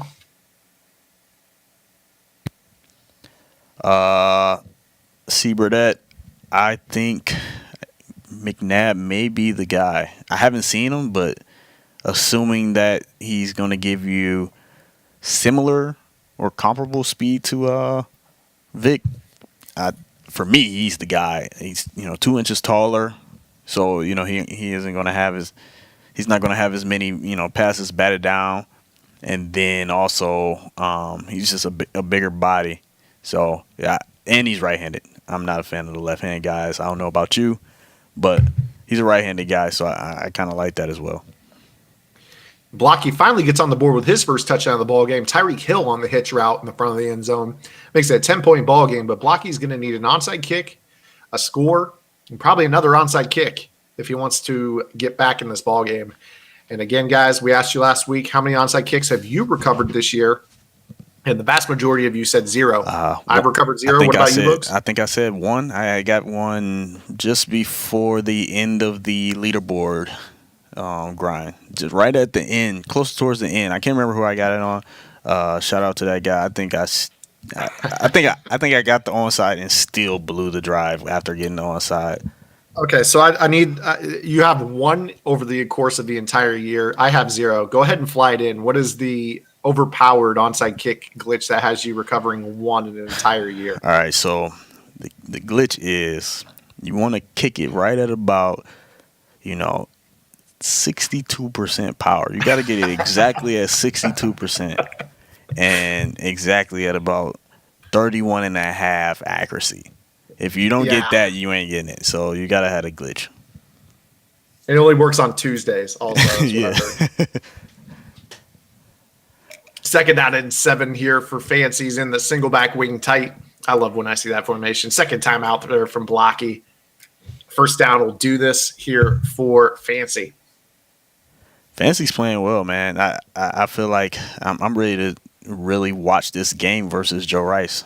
Joe Rice is a really good player. He is well. He was actually in my online group to get to the Madden Challenge. It was me, him, Adrini, and Strafen. Actually, we had a super tough group, and it was me, him, and Adrini that ended up getting out of that group, and then also me and Joe Rice advanced to make it to the live event. And Joe Rice is a really good Madden player, and he's more of a salary cap player than anything. And so he plays at a high level, and he's been playing really good all year. I want to see Fancy up against a guy that's hot right now, and that's really, really good and at the top of his game. Yeah, Joe Rice has been playing great ball all year long. It's just been, I think it's just normal to expect Joe Rice to be in the Final Four, Final 8, the Finals, Club Series. You just expect him to be at live series events or at these MCS events all the time. He's become a household name, even though he's not, one of the foremost names in the community. He is really a well-known name, and he's grown quickly. I remember when I went and covered the Madden Challenge in 2017, the one that Beast Mode Mac won, that was actually Joe Rice's first live event. And I was out writing blogs for the EA website at the time, and I met him. And I knew from talking to him that he was a very intelligent Madden player and that we were going to see a lot of him. Fast forward 2 years later, still making live events, taking a ton of money from Mutthead Esports, and still playing great Madden. And he's going to have his hands full with Fancy here in this semifinal matchup. We do have a final in Clef versus Strafen. It is Strafen 24, Clef 6. So Clef did get on the board in that one, just not enough to topple Strafen. And that's going to be a nice little matchup right there between Serious Mo and Strafen. You talk about freestylers. You got two freestylers going with a chance to make it to our $1,000 final tonight. Those two, just over the years, have always had some really good, interesting, fun games to watch. Just over the years, just watching them play in tournament games or cash games or whatever's going on. Like, those two have had some battles over the years, and I can't wait to watch that game as well. So we got two vets up top, and then we got two up and comers down at the bottom, playing for a chance to get a shot at $1,000. Joe Rice is a really good Madden player, like I said before. The thing I love most about Joe Rice is his confidence. It's somewhat delusional, but I love it. I love his confidence. If you ask Joe Rice, he's about to win these next two games by 100, both of them. So I can't wait to watch them. So we have our final four. We're going to come back after these breaks. It's going to be Strafen versus Serious Mo. It's going to be CCG Fancy, also known as Fancy. We're dropping the abbreviation, against Joe Rice. We're going to let these players set up their semifinal matchups. We'll be back in a few minutes with our final four. Burgers, donuts, Niçoise salad. Delivering from over 95,000 restaurants nationwide. If you want it all, you can get it all. Grubhub, restaurants you love delivered.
But I just gotta know one thing.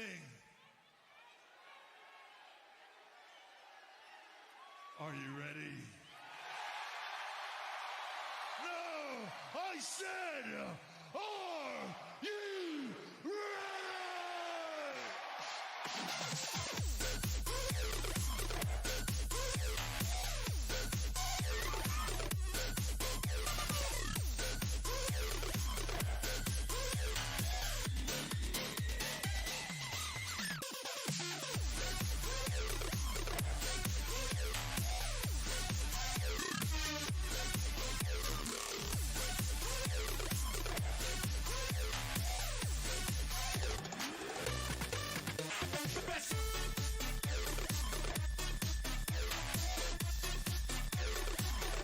Are you ready?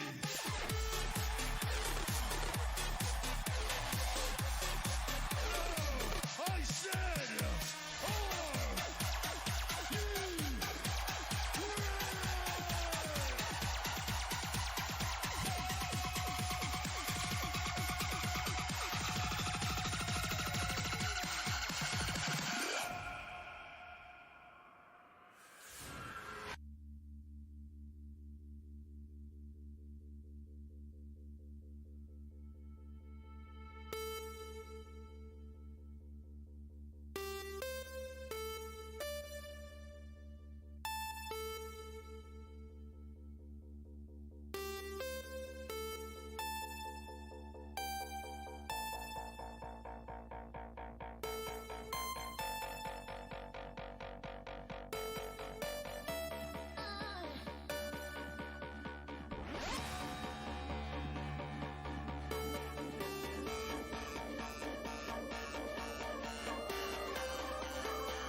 What's the what's the link?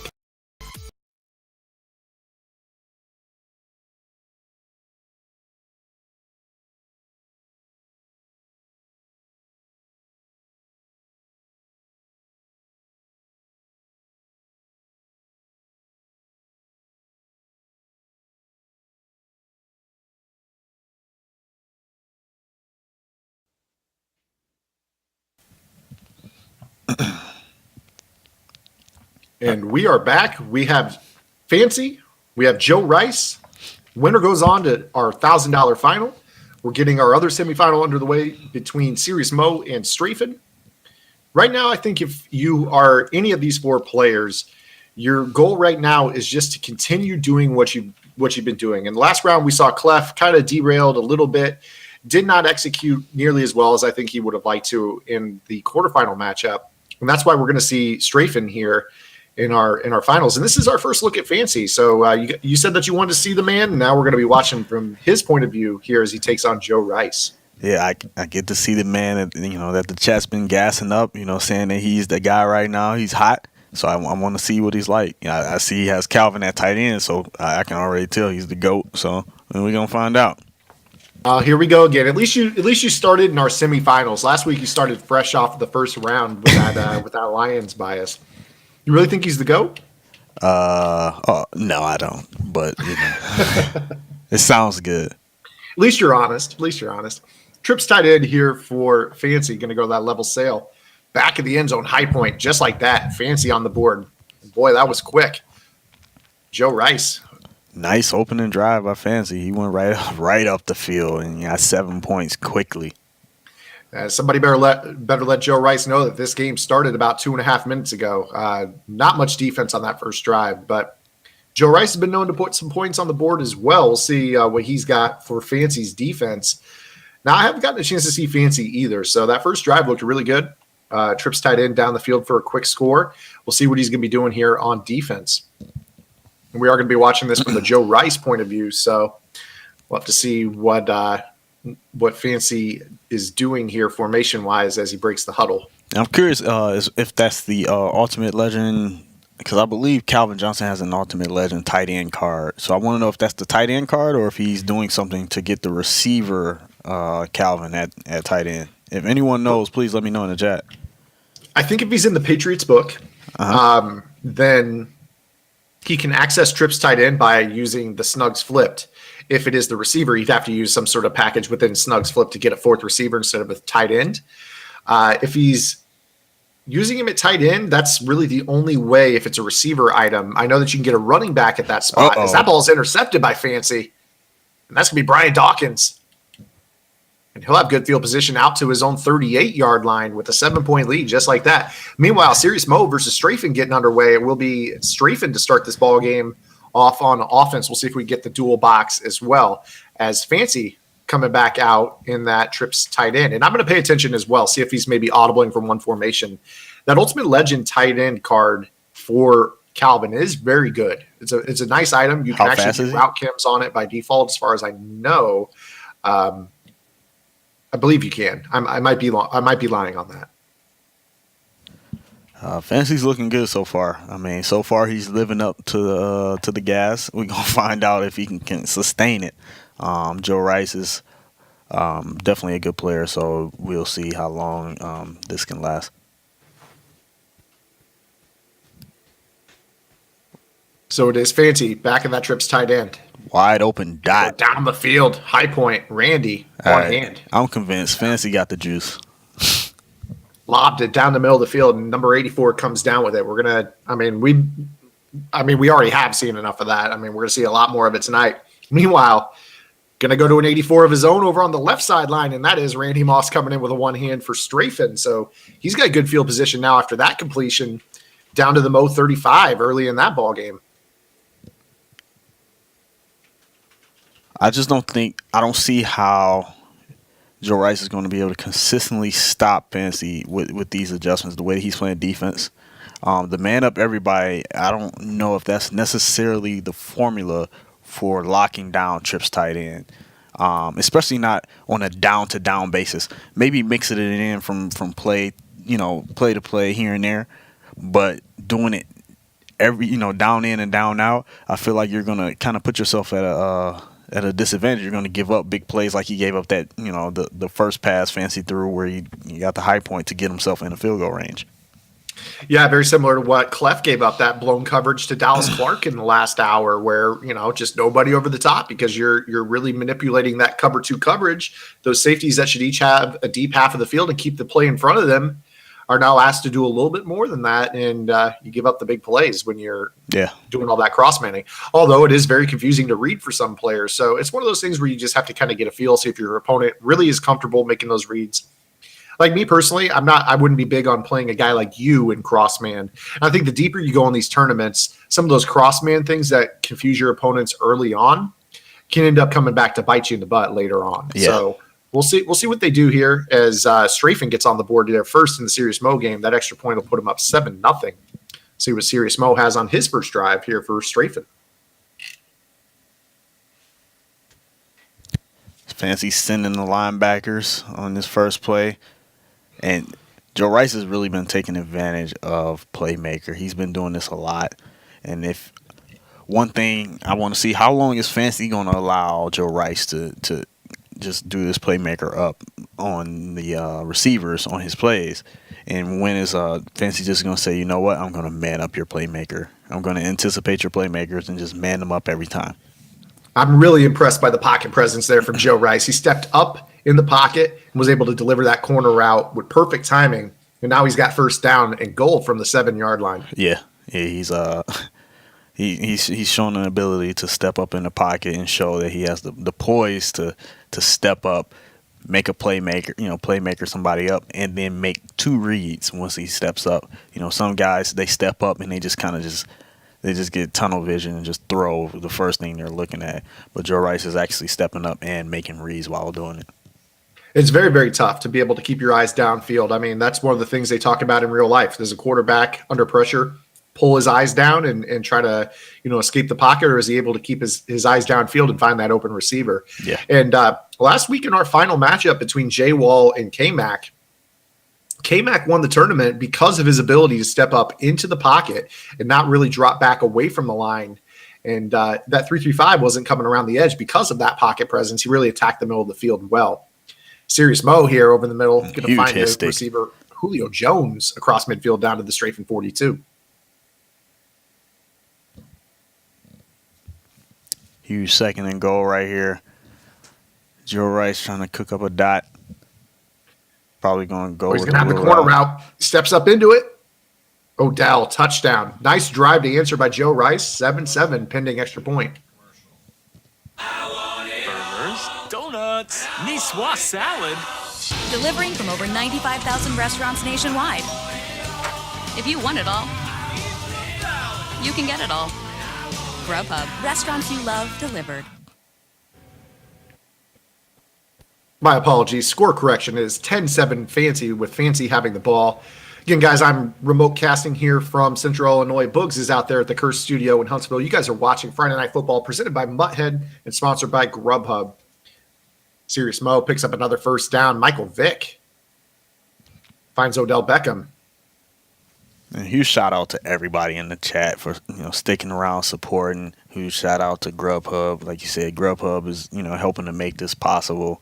I love being able to watch some good Madden every Friday night. I hope this thing just continues to grow and it continues to happen because it's I love Madden just like everybody in this chat. As bad as Madden can be sometimes, we all love it. That's the reason why we continue to play it and continue to watch it.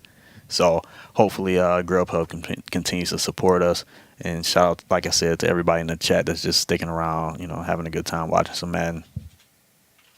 And I'll tell you what, I'm looking at this Serious Mo versus Strafing game. And from Mutthead alone, do you know how much money has gone to those two players? Too much. Over $31,000 has gone to those two players over the last year plus of competitive Mutthead Madden esports. So big time matchup between two players who are taking all the money away. Again, guys, if you want to try to compete in these Mutthead League, Mutthead Friday Night Football, make sure you guys go to mutthead.com, go to the Mutthead League tab. And at the bottom of that page, there's an application. You fill out your application. Must be 18 years or older. Go ahead and fill it out. And like I say, we look at every single application that comes through. And some of those applications over the last couple of weeks have been playing in these tournaments. So if you guys want an opportunity, head over there and fill out that app. Yeah, guys, definitely fill out the app. Guys are getting chances all the time. You got plenty of guys that get a shot. There's plenty of guys you see in the bracket you'll say, who's that guy necessarily? Is because they probably filled out the bracket or they've done something to kind of put themselves out there and give themselves a shot to be able to get in this bracket and potentially get to that final 8 and give themselves a second chance at $1,000. Absolutely. I mean, obviously being a top tier Madden player, the majority of the spots in the bracket every week go out to the top level competitive players. They're the ones that, are the best in the community. They're the ones that deserve opportunity. But that doesn't go to say that if you aren't somebody that helps, move the community forward, if you're a top level streamer, if you are a great weekend league player who's looking to maybe break into competitive Madden, there are opportunities for you guys to break into competitive Madden. And this is a great place to start and start to learn whether or not you have the chops to compete on the big stage. I mean, you see a lot of these guys every single week. We're talking Arizona Club Series champion, Vikings Club Series champion, New Orleans Saints Club Series champion. All these guys are winning Club Series events. They're making live events. They're making runs in weekend league. They're doing it all. And of course, they're very deserving. But, you guys can get into these events as well, as we have nice little coverage sack there. Snacks Harrison on the sack there for Joe Rice. Second down and 11 for Fancy. Fancy got a fortunate fall forward. It wasn't necessarily the new animation, but it was that animation where you kind of just stumble an extra 4 to 5 yards, and your body kind of lunges forward. He got that animation to get him a huge fourth down. He really kind of should have got stopped on 4th and 3, I believe it was, but Michael Vick made a play for him. The animation kind of made a play for him, and he's able to extend the drive and possibly get 7 here. Action fake here for Fancy underneath to Julio Jones. Not much doing, only a gain of 4. Meanwhile, Strafen in the trips tight end, trips to the right side of the field. Ball on the series most 7-yard line. Mo was able to answer the first score by Strafen with the score of his own. But quickly, it's Ryan Strafen Danzig into the red zone. Yeah, these guys right now, between Strafen and Mo, like I said before the game even started, these two, they always have great battles. I've watched so many great battles between the two of these guys. Great. What a way to step up to the pocket, run forward, stop at the drop of a dime, and throw an open pass by Ryan, man. That was a huge play. I believe that was another playmaker touchdown. So if you're keeping track at home, I believe his last 3 touchdowns have come off of playmakers on shallow crosses up the field. Whoever is going to face Strafen in the finals, if he makes it to the finals, is going to have to key in on that playmaker, because that's really been the backbreaker for most of the defenses going against Strafen in this tournament. Yeah, you really, when it comes to playing against Strafen, just like I said, you have to play I was about to say you have to play the Strafen. You have to play the playmaker at all times, because if you don't play the playmaker with him, the playmaker is really what he wants. I mean, Ryan doesn't want to throw a drag 30 times and just take whatever he's given. He wants to playmaker some people up and make a play. That's really what he wants to do. Huge play. What a strike off a playmaker from Mo, Odell Beckham, all the way down the field. That was a huge gain. Yeah, and Mo's another one of those guys. To throw across the field. Yeah, Mo's another one of those guys. He likes to make a play. Mo loves the big play. He, ever since I've known him, I've known Mo since, he was probably like 13 or 14, somewhere around there. And he's always been the kind of kid he just loves the big play. He's always been a guy that takes, streaks and fades and stuff like that. And he loves the playmakers as well. He was able to make a big play. The first tournament I ever went to, I went home and told my now wife. She goes, "How'd you do?" I said, "Not so hot. I'm thinking about really not competing. I don't know if I have it." She goes, "Why?" So I lost to like a 12-year-old.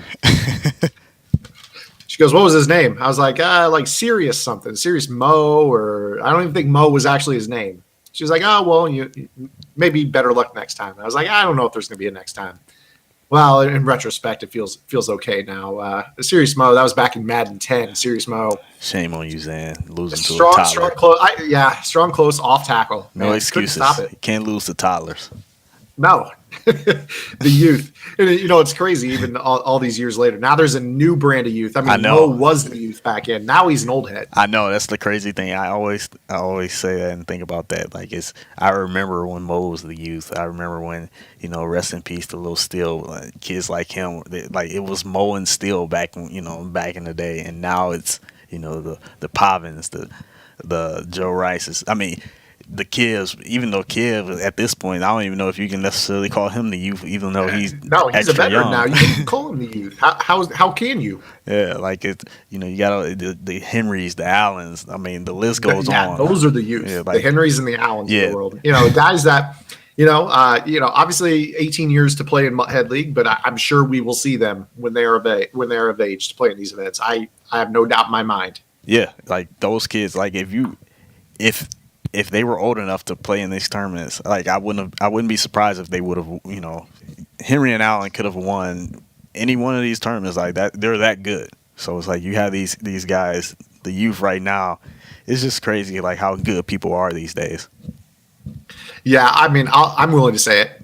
The 15 and 16-year-olds now are much better than the 15 and 16-year-olds when we were, 20, 21. Yes. Yeah, that's most definitely. Going to be a huge tip pick. Fancy. Back down the middle. Looks like he's going to be drugged down, but not before returning that out to midfield. He's got a chance to get a field goal here before the end of the first half. Nigel Bradham on the interception. I feel like his guy just stumbled and fell. I'm not sure if there's gunslinger on the Joe Rice quarterback, but that could have been the reason that ball was batted. It came out a little low and got kind of jumbled around, it looked like, right there. That was a 10 cap Nigel Bradham. Oh, Fancy glitchy. Fancy's glitchy. Fancy wants him $1,000 in his bank account. We talked about it in the first hour of the show. Stars and scrubs. If you guys play daily fantasy sports, you guys know the approach. You go ahead and pick the big time salary cap players, and then you get whatever production you can out of your 10 to 20 cap players, and you get an interception for a 50-yard return from a 10 cap linebacker. I'd say you're doing something right, and that's why Fancy's up right now. Good decision to throw that ball away and preserve the possession. Still got a chance to get a field goal here. He's up by 16 seconds to go, but he does have no timeouts. Yeah, get yourself in field goal range. Honestly, depending on this kicker, I may even run the ball. I don't know. Joe Rice may have the run D. Oh, and look at Serious Mo shooting that. And that's fortunate that was called down before that ball got stripped. It looked like Serious Mo had that completely shut down. Great user shoot of the gap there by Jamal Adams.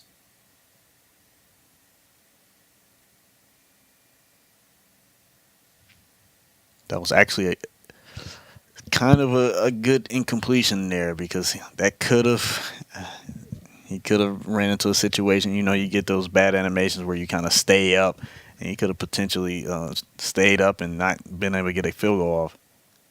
So Fancy will tack on that field goal to end the first half. It is 16-7. We'll find out who's got ball here at half. Meanwhile, over in this Mo versus Strafen game, there was that one per drive we saw from Strafen. Threw it back across the field. Looked like it could have been picked. And if it was picked, it probably would have gone for 6. There was nobody there as Vic was already on the opposite sideline thrown across the field. And then Mo with the big sack right there. We're going to switch over to Mo versus Strafen, locked up at 14, tail end of the first half. Both of these games, the winners will be going on to face each other for $1,000.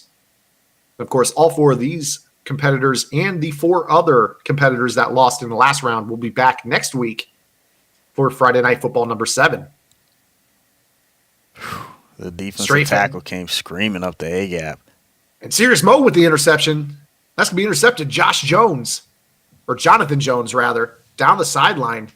Big interception, and now Mo has a chance to get a field goal of his own to end the first half, much like Fancy, off of the turnover.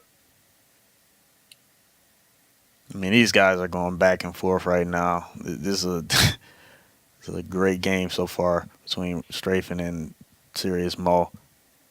Mo back over the middle to Odell Beckham. Going to pick up the first down. Mo, 9 of 10 for 150. Great completion right there. Being very conservative, taking the open reads. He has hit a couple big throws, but not taking too many risks. On the other hand, Strafen has taken a few in this game, but we are knotted up. Nice dot. And that is Tyreek Hill. Now we'll see if Mo hurries up right here. He might have a chance to take one chance at a high point here and then kick a field goal if he gets to the line really quickly here. Yeah, he's going. What would you do take in this spot? I'm doing exactly what Mo's doing here. I'm probably max protecting though. I'm gonna take me a shot to the end zone and do exactly what he's doing. Kick a 3. That falls incomplete, and it will be Mo to send out the field goal unit, looking to take a 17-14 lead as we end the first half. I don't know if I would do that pass in the middle of the field, where potentially if you get a more accurate throw where you want the ball, where your receiver can make a play, then he gets hit, ball bounces in the air, tip pick or something like that. I'll probably throw it on, somewhere in the sidelines where it's a high probability that either my guy catches it or the ball goes out of bounds. So now we have Joe Rice going to the corner route, and that's going to be held on to Julio Jones, and he spins out of bounds, stopping the clock. Nice gain right there by Joe Rice. Might have been a risky read right there. Looked like Fancy had a defender in the area. Probably played the ball Huge right run there, which is the reason that he gave up that completion. Strafen was trying to make a play. And that is our halftime score, 17-14. Serious Mo to receive the second half kickoff with the lead. So got a chance to extend this to a 2-score lead. Big drive right here from Mo. This could take a lot of pressure off of him if he can get the ball back in the end zone and take a 2-possession lead. Joe Rice goes underneath and picks up a gain of about 12. So first down. Nice check down. No, it's actually third and 11. Third and 11. I apologize. Many guys. With it being, it was like 2nd and 23. So many guys want to get all of the yards back on that next down. Sometimes you really have to just take the check down, get the couple extra yards like he just did. He took his drag, got 12 yards on one play, and then on 3rd and 11 he took another drag and got the first down. Don't try to get it all in one play, because you're going to go for it on 4th down anyway. So why not make a better play for yourself? Or put yourself in a much more manageable situation is what I mean.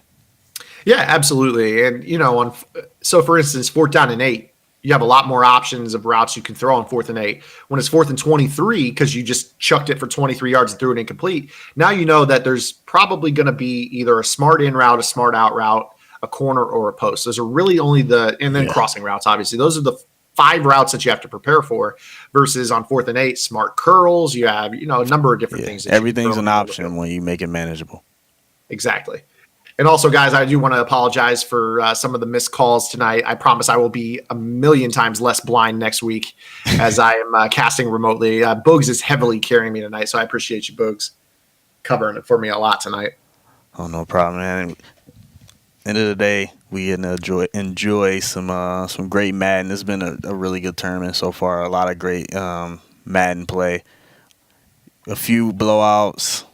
Still some good. Even in the blowouts, it seems like there were good games going on. Like you can tell that one play go another way, it wouldn't have been a blowout. And I think that Clef game is a perfect example. That was a game that snowballed quickly, but up until that point, it was it was actually a 0-0 ball game. He fumbled a second time, and I think things just unraveled. But that being said, Clef's going to be back. I mean, he's a great player, and we've all been there where we've had that game that just kind of gets away from you. Yeah. We've all had those games. Is all you can do is move on and get to the next game and improve. Another second in forever for Joe Rice over here. Let's see what he does. Once again, he takes the underneath route and gets about 20 yards. Makes it back to 3rd down and 5. So again, you talk about it. You have to be willing on 3rd down, and even if it were 3rd down and 20, take that underneath route, make 10 out of it, and then it's 4th down and 10. So much easier than 4th down and 20. Ooh, and then that 3rd down pass though, it wasn't ideal. That one could have went bad. It could have been one of them plays where it gets tipped into the air, because it was one of those plays where the defender was in a position to where he kind of punches the ball out of the receiver's hand, and then the ball goes in the air, and then you never know. You already know right here. Oh yeah, 4th and 1. I'm gonna say it, boys. Safe. I'm gonna say it. Yeah, this is ugly. It needs to get fixed. Call it again. I'm sorry. The players are playing. I have no horse in the race. I'm just saying that can't be a thing. Yeah. It just can't be. Call it again. Yeah, absolutely. Call it again. Call it 3 more times. Call it again. I'm just going to say it. I don't want to be that guy. I don't think, casters are typically, looked well upon when they say things like that, but it's just, it's got to get addressed. Hopefully next week or something. I don't know. I have no idea. Patches take a while to get out, but for right now, it's going to be QB sneak every single time you see 1 or 2 yards to go on 4th down. It's just the way it's going to be. Yeah, that was it's going to be it's going to be a very predictable call, and for the very near future. It's like, what, you see it 4th and 1, what, you already know the call, and or 3rd and 1, you already know the call. I'm going to hurry up, and we're just going to call some QB sneaks. Edge rush here from Joe Rice. Gets around the Great left tackle. defense. That's going to be a sack. That was quick. Just like that, Joe Rice is all of a sudden getting right back in this game and putting the pressure on Fancy. See right there, he looking to sneak that aggressive. And he's lurking on that 95 speed Anthony Brown and cross manning his linebackers, who is looks like Sean Taylor, and I don't know who the other guy is. Maybe Ron Parker. And then he has his safeties. Going to go to the sideline. That's going to be caught down the sideline. That's the thing about cross manning trips tight end. You can't like that particular style of cross man. It's not. It really doesn't stop a man beater like those crossing routes. Those crossing routes are gonna win regardless. So when you man those up, you're really kind of just wasting the man. Anytime you man up a route that can't be manned up necessarily, and it's particularly a man beater, you're wasting a man by manning that guy up. Beauty of trips that's tight what you end, saw you got right two there, crossers. especially because he breaks it to the outside. Yeah. Yeah, that's the beauty of trips tight end. You have two crossers out on the field, so you can mix up. So you're really essentially the only two guys you can man up comfortably are the tight end, or I should say three: the running back, the tight end, and the X receiver, or the far outside receiver, I should say, because when they flip the play, he may be B. I'm not sure. Nice completion there by Joe Rice across midfield. Odell Beckham with the big gain has him back into scoring range here at the tail end of the third quarter. Going to get one more snap. Serious Mo is kind of taking control of this game now. And that's kind of the thing that you wondered about with Serious Mo against Strafen. Strafen is big on prolonging plays, trying to really take advantage and manipulate the user. Mm-hmm. But if there's anybody in the community that is, next to impossible to manipulate with their user, it's Serious Mo. He just, he covers so many things. I mean, you look at the defense right there. I mean, he's blitzing everyone, and then he'll call the dogs off. But that's a nice recognition right there by Strafen. Good completion. Oh, I'm sorry. No, that's going to fall to the turf incomplete. Again, Boogs is going to have to carry me. Oh, even that one I missed. It looked on my end. It looked like he caught it as well. So I didn't know until you knew. And you see right here, I mean, he's willing to send 6-1 down, and then right here, it looks like he's just going to rush 3 and control the user with Apke. Yeah. Now he's just going to send this 3D lineman and let him work. 3-3-5, you can do that. And Joe Rice is fighting over here on the other side. He went and got 7 points, and now he's the ball's in Fancy's court now. Fancy has to respond and get 7 again because if Fancy, I'll tell you right now, if Fancy settles for 3 at any point in these type of situations, he's going to lose this game.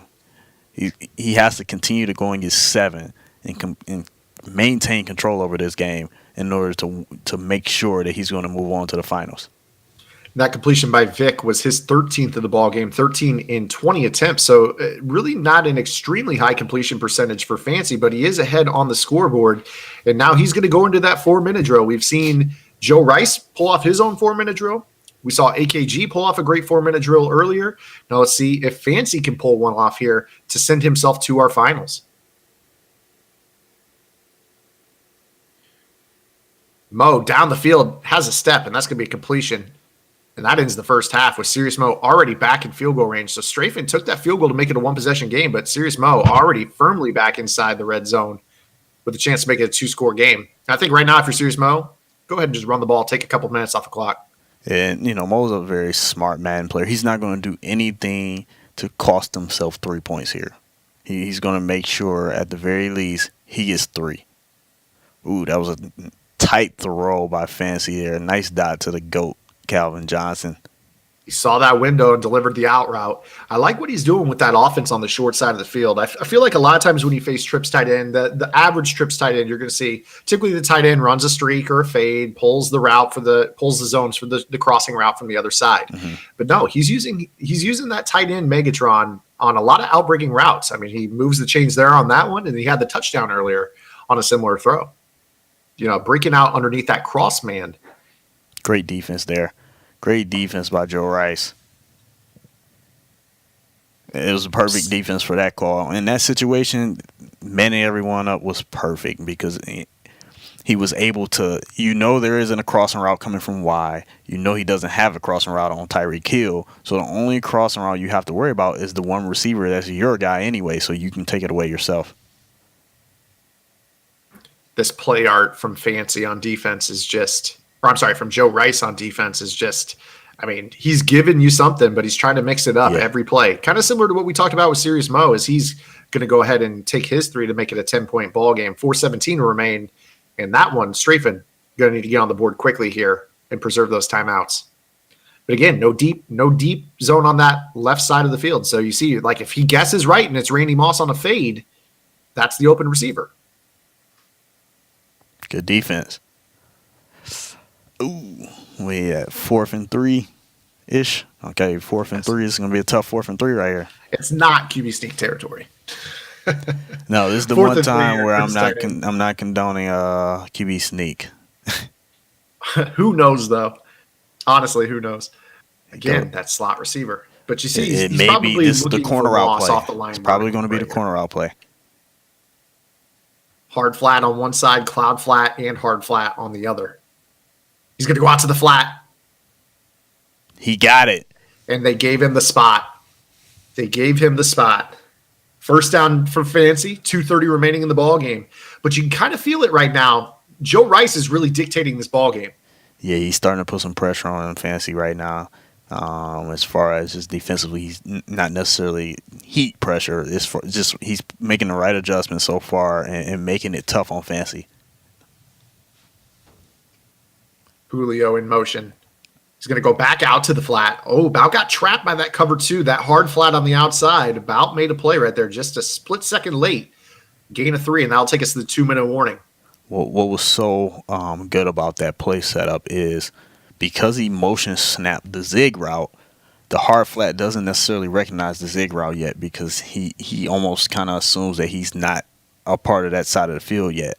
And so the hard flat was going backwards, guarding the comeback route first. And then as the zig route was making its way back, that's when the hard flat recognized it, but it was too late at that point. He was able to get the couple yards that he needed.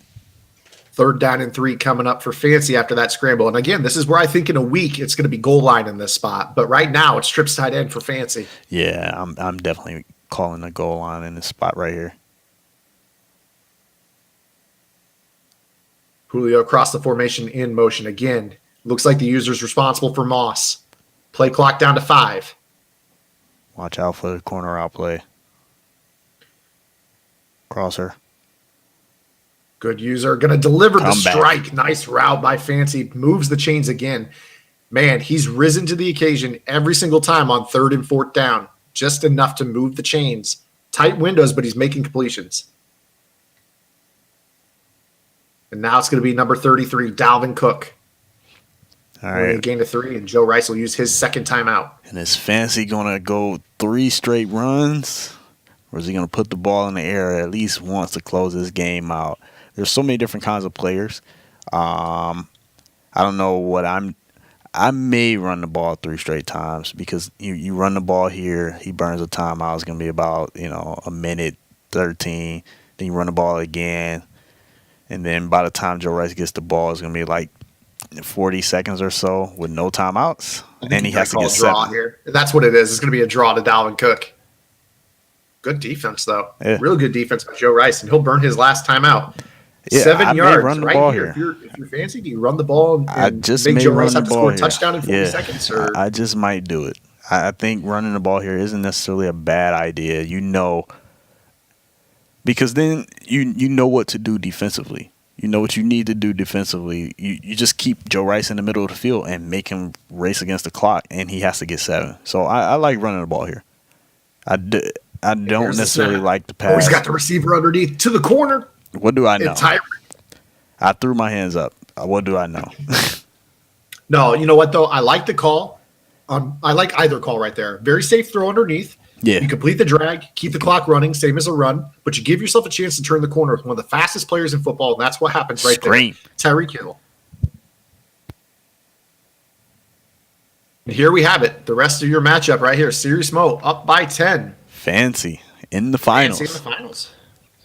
Now he gets to not really scout too much right here because you're really only catching the tail end of Serious Mo, and this game's pretty much almost over. Serious Mo just needs about another first down, and it will be Uncle Shannon Shannon. Sharp with 9 yards. Fancy's legit, man. He's looking good, man. That's my first time watching him play. Well, actually, I think I played Fancy a while back. He was a pretty good player, but I haven't seen him play since then. And he's definitely looking good. He's definitely looking better than when I played him. So I'm not mad. I'm not mad at all with the way Fancy's looked so far. He's gonna whoever he plays, whether it's Mo or Strafen in the finals, he's gonna give him a tough matchup. 4th and 5 for Mo. Scanning the field. Nothing really open at first. Oh, he's looking for Odell coming back to the receiver. Wow. Oh, you know what they call that? They call that a catch hole. Sheesh. Ball hits the receiver, coming right back to the quarterback. I mean, sheesh. And we talked about it earlier. I mean, fortunately for Mo, he's up by 10. But this is one of those spots where if that happens to you early in the game, it's Yeah. so hard to forget that it happened to you. So tough. Yeah, that was a rough break right there. That essentially kills the game. Like that pretty much ends the game. Now Strafen still has a shot to go make a play, and he has all 3 timeouts. I'm just realizing that. So he really has a shot in this game. Playmakers up the field. Huge hit stick. Oh, Adrian Amos decleats the receiver. Tyreek Hill, the intended receiver on that one. 2nd and 5 coming up.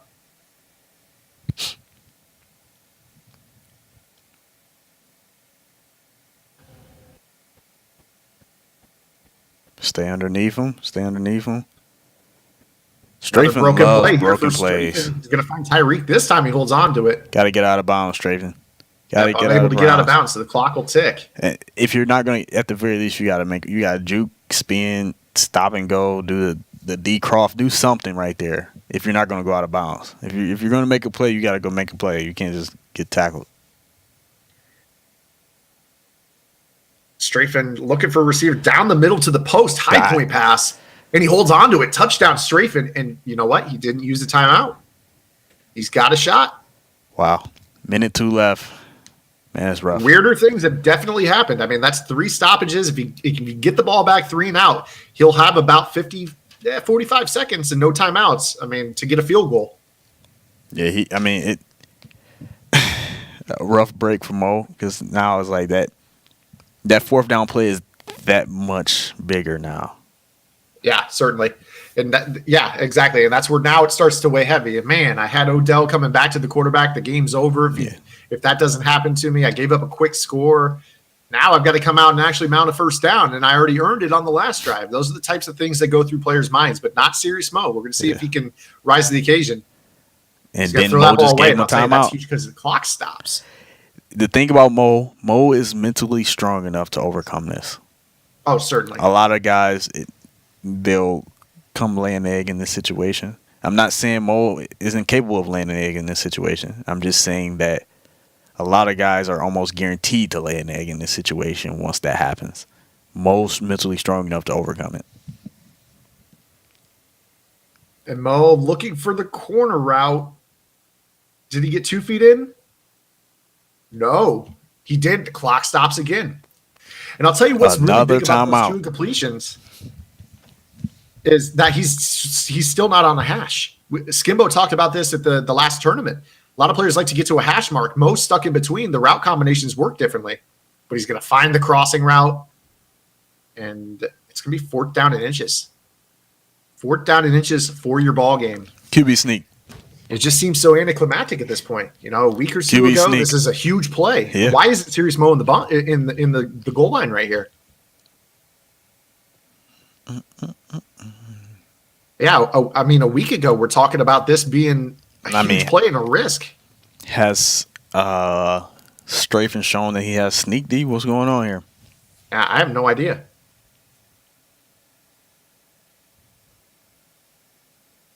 Oh, God. Mo rolling out. This is bad. Scanning the field. And he gets Back across stopped. the middle. That's going to be intercepted. Strafen. Oh, the tides have turned. He's got 29 seconds and 2 timeouts and a chance to win this ball game after being down 10 with 2 minutes to go. Wonder what was going through Serious Mo's head right there on that play call. Yeah, I'm curious why he didn't call the sneak here. This it was almost I haven't seen anyone aside from that one animation. Oh, he got that? He got it. I thought the ball came out. Oh my They called goodness. that a catch. Oh They called my that a goodness. catch. They called that a catch, Bugs. I Oh cannot my believe it. goodness.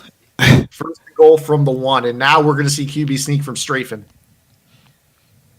I cannot believe what I've watched over the last 2 minutes. Well, we know what Ryan's calling here. Definitely.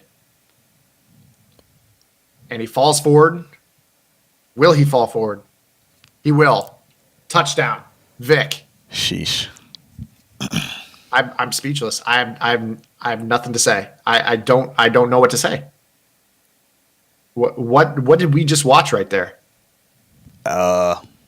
We just watched the I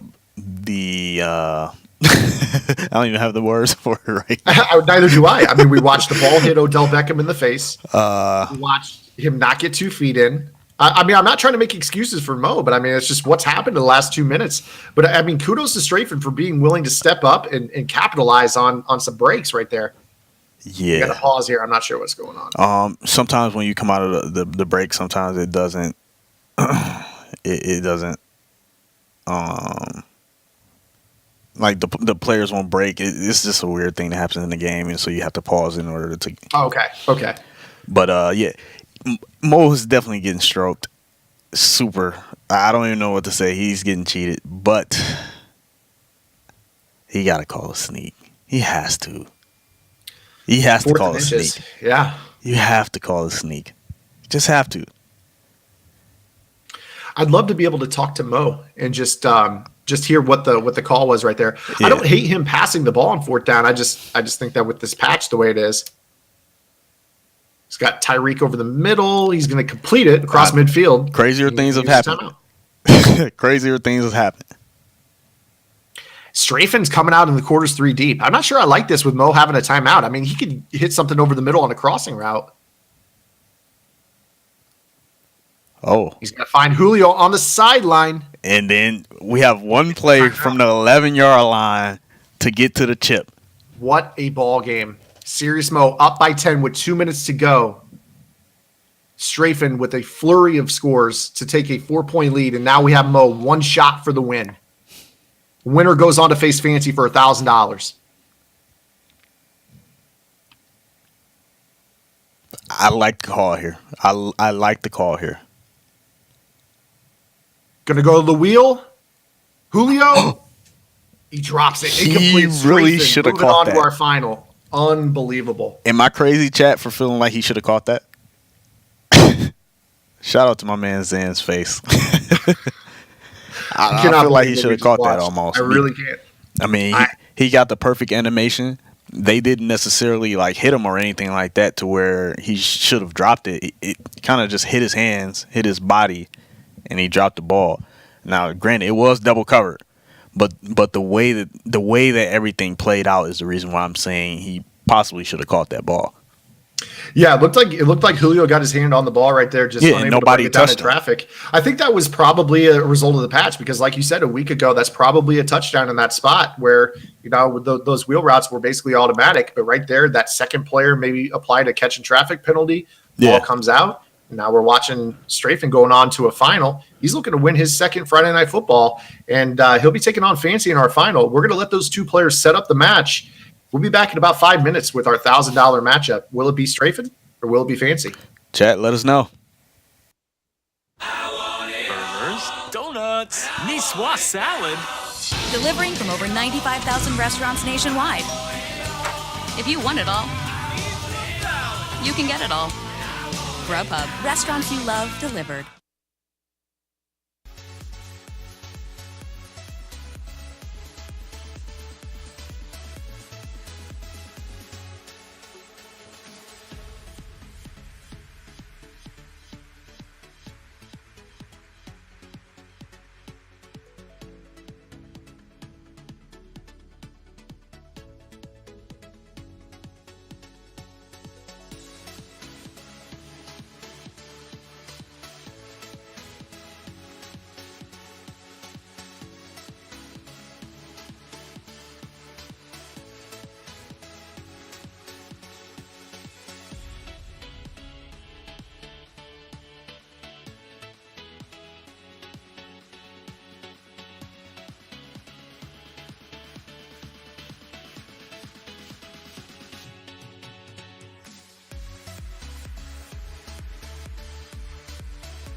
Okay, Bugs, we're back.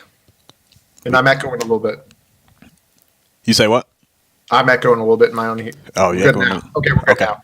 All right, so we got our $1,000 final on deck. We got Strafen and Fancy. Boogs, take us through a couple key factors for this matchup. Well, both guys are, they're running trips tight end, and so they're both familiar with the routes that's potentially coming. I'm pretty sure they know the different tails, but as far as play calls are concerned, so I want to see who has more of a who knows how to slow down who more, and can Strafen reduce his mistakes? If Strafen can put together a pretty good offensive game and reduces the amount of mistakes that he has on the field, then I think he has a very good chance. But if he comes out here and does what he typically does, as far as like just throwing some bad passes, he may be in trouble. I agree with you. I think it comes down to the fact that Boogs has made it this far while probably playing what he would consider to be sloppy football. And even still, he's able to, make it this far to this final matchup. When he plays a clean game, I'm almost like expecting him to blow people out when he plays a clean game, because when he kind of plays a sloppy game, he still hangs with the best of the best. So I'm really curious to see here, if he does put a clean game together, is this something that could get out of hand early? On the other hand, you got Fancy, and he's, we've only gotten to see him on stream once today, but he's been playing really good ball. You look at the scores, decisive victories in every matchup. So it's almost like one of those things where he's been playing clean on offense on his own. I mean, even there at that last drive in the last matchup, got a little bit tight around the collar, but he showed 3 or 4 times straight on that last drive that he could get himself out of a 4th and 3, a 3rd and 6. He was able to convert. Yeah, he's putting it together.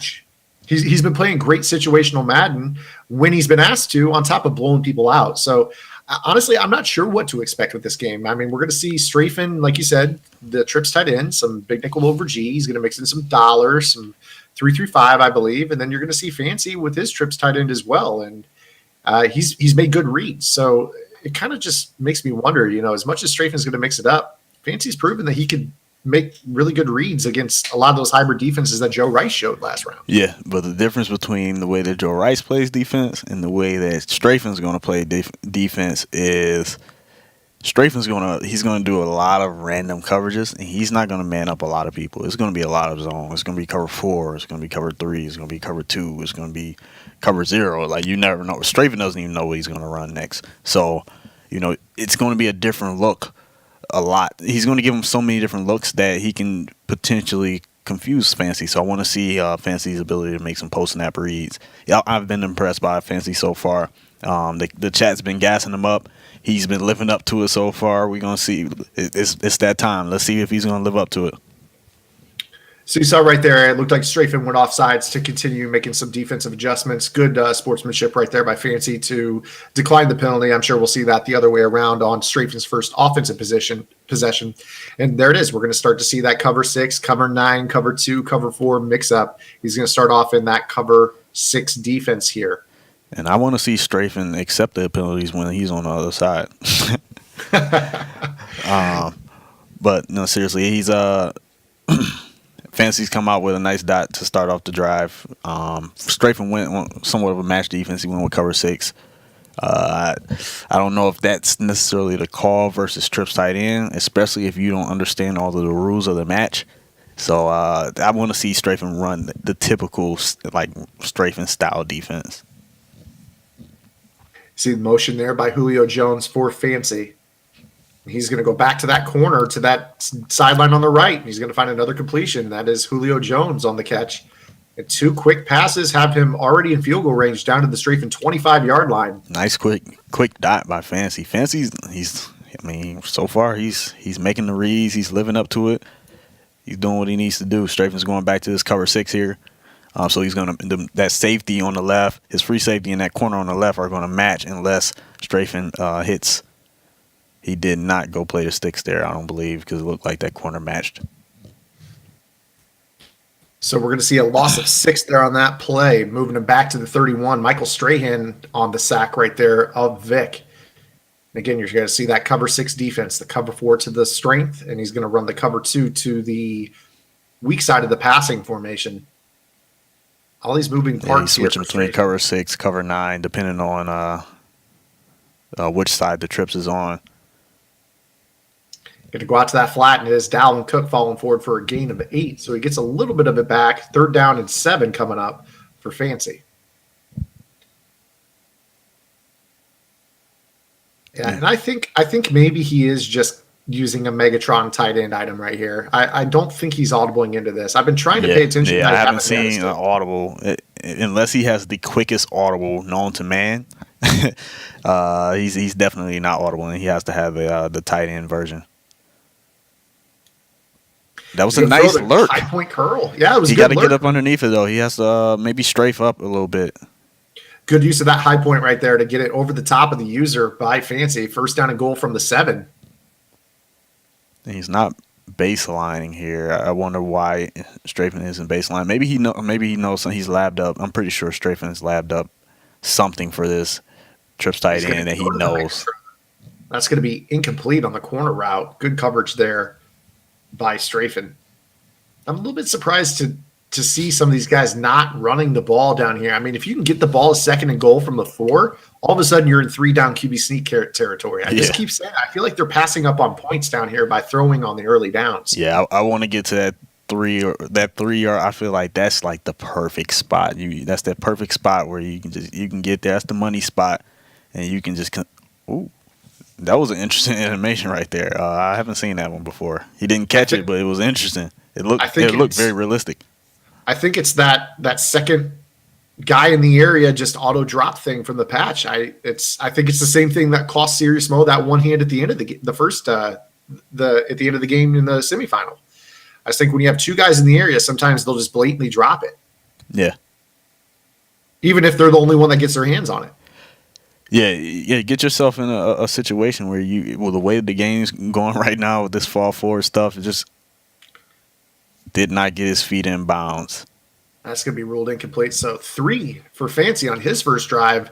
We said that earlier. Anytime you can hold somebody to less than 7 on their opening drive, that's definitely a win for the defense. You want to be able to sponge up that offensive scheme, learn what you're going to do going forward the rest of the drive. And I think that Strafen has to feel pretty good here as he's going to get his first drive of the ball game with 2.5 minutes to go in the first quarter.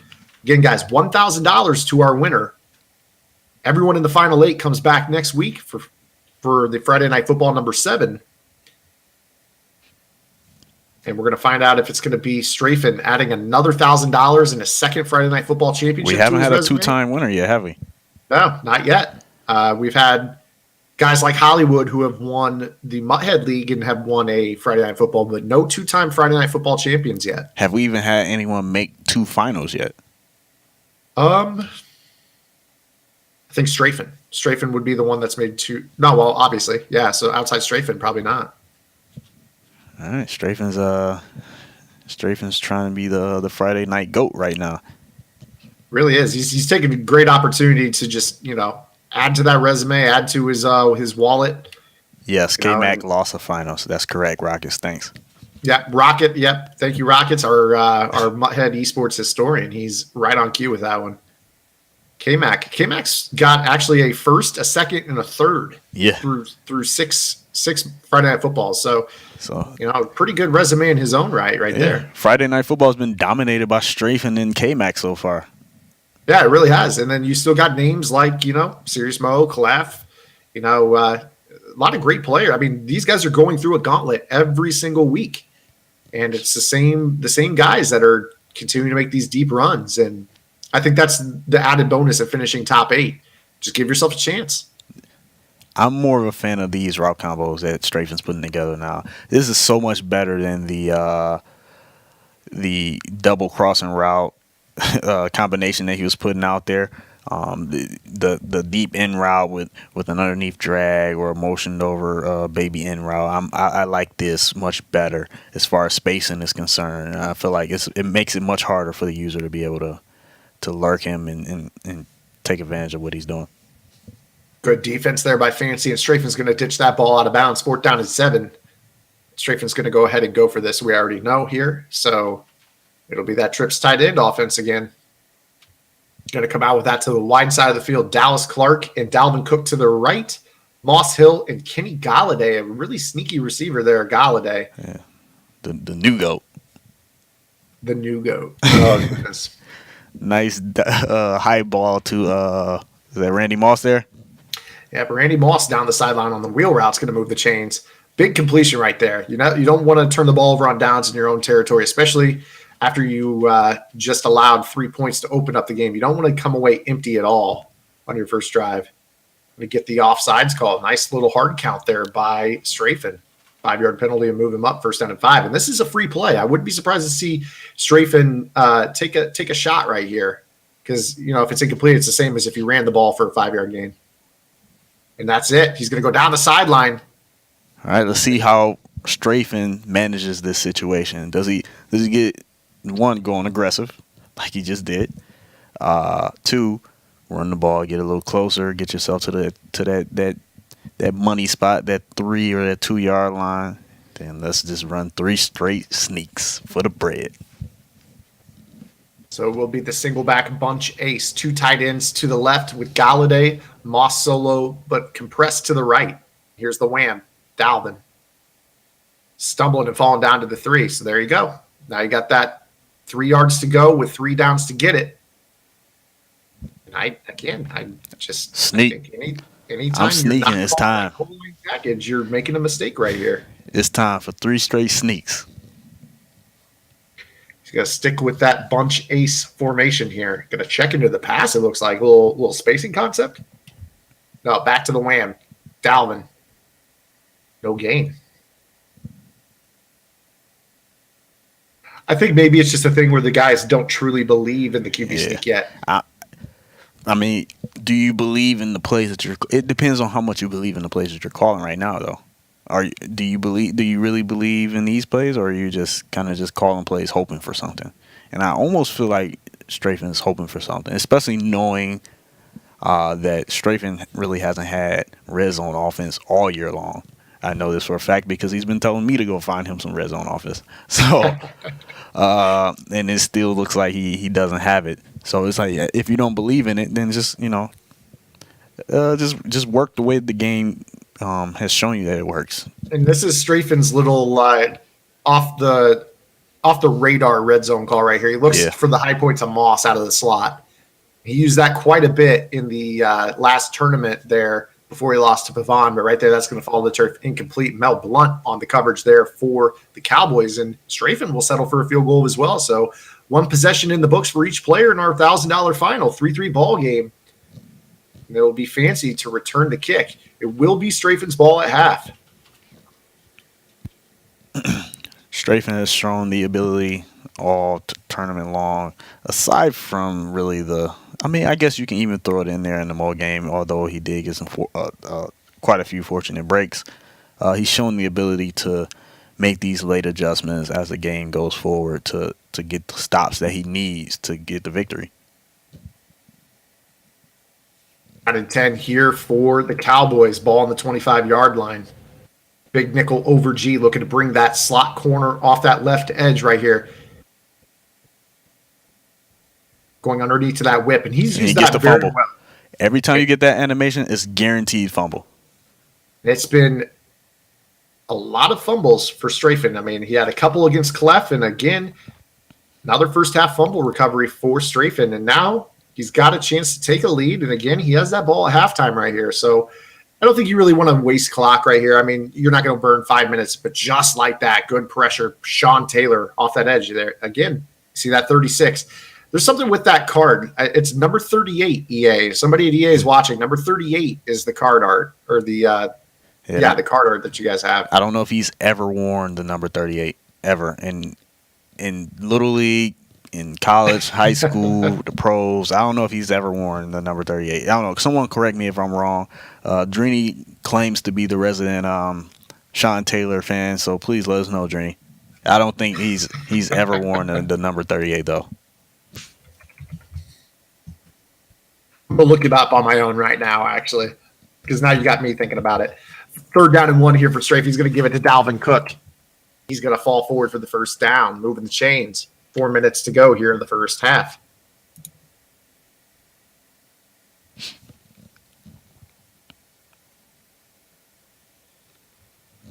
Strafen also, he's brought he obviously has his 4-leaf clover in his pocket this tonight because he's he's been getting all of the breaks. Everything's going his way so far, and he's been capitalizing. So big shout out to him. At the end of the day, you can get all the breaks you want, but if you don't capitalize, then it doesn't matter. But not only is your ability to avoid those bad things happening to you, it's also your ability to capitalize when good things happen to you. And Strafen has done just that tonight. Finds himself with 2nd down and 6 from the 14-yard line. Going to audible into the gun bunch. Clark, Moss, Hill to the right. Galladay split out at the split-in position. Will be the delayed give to Dalvin Cook. Good defense right there. Brian Dawkins having none of it. 3rd down and 10.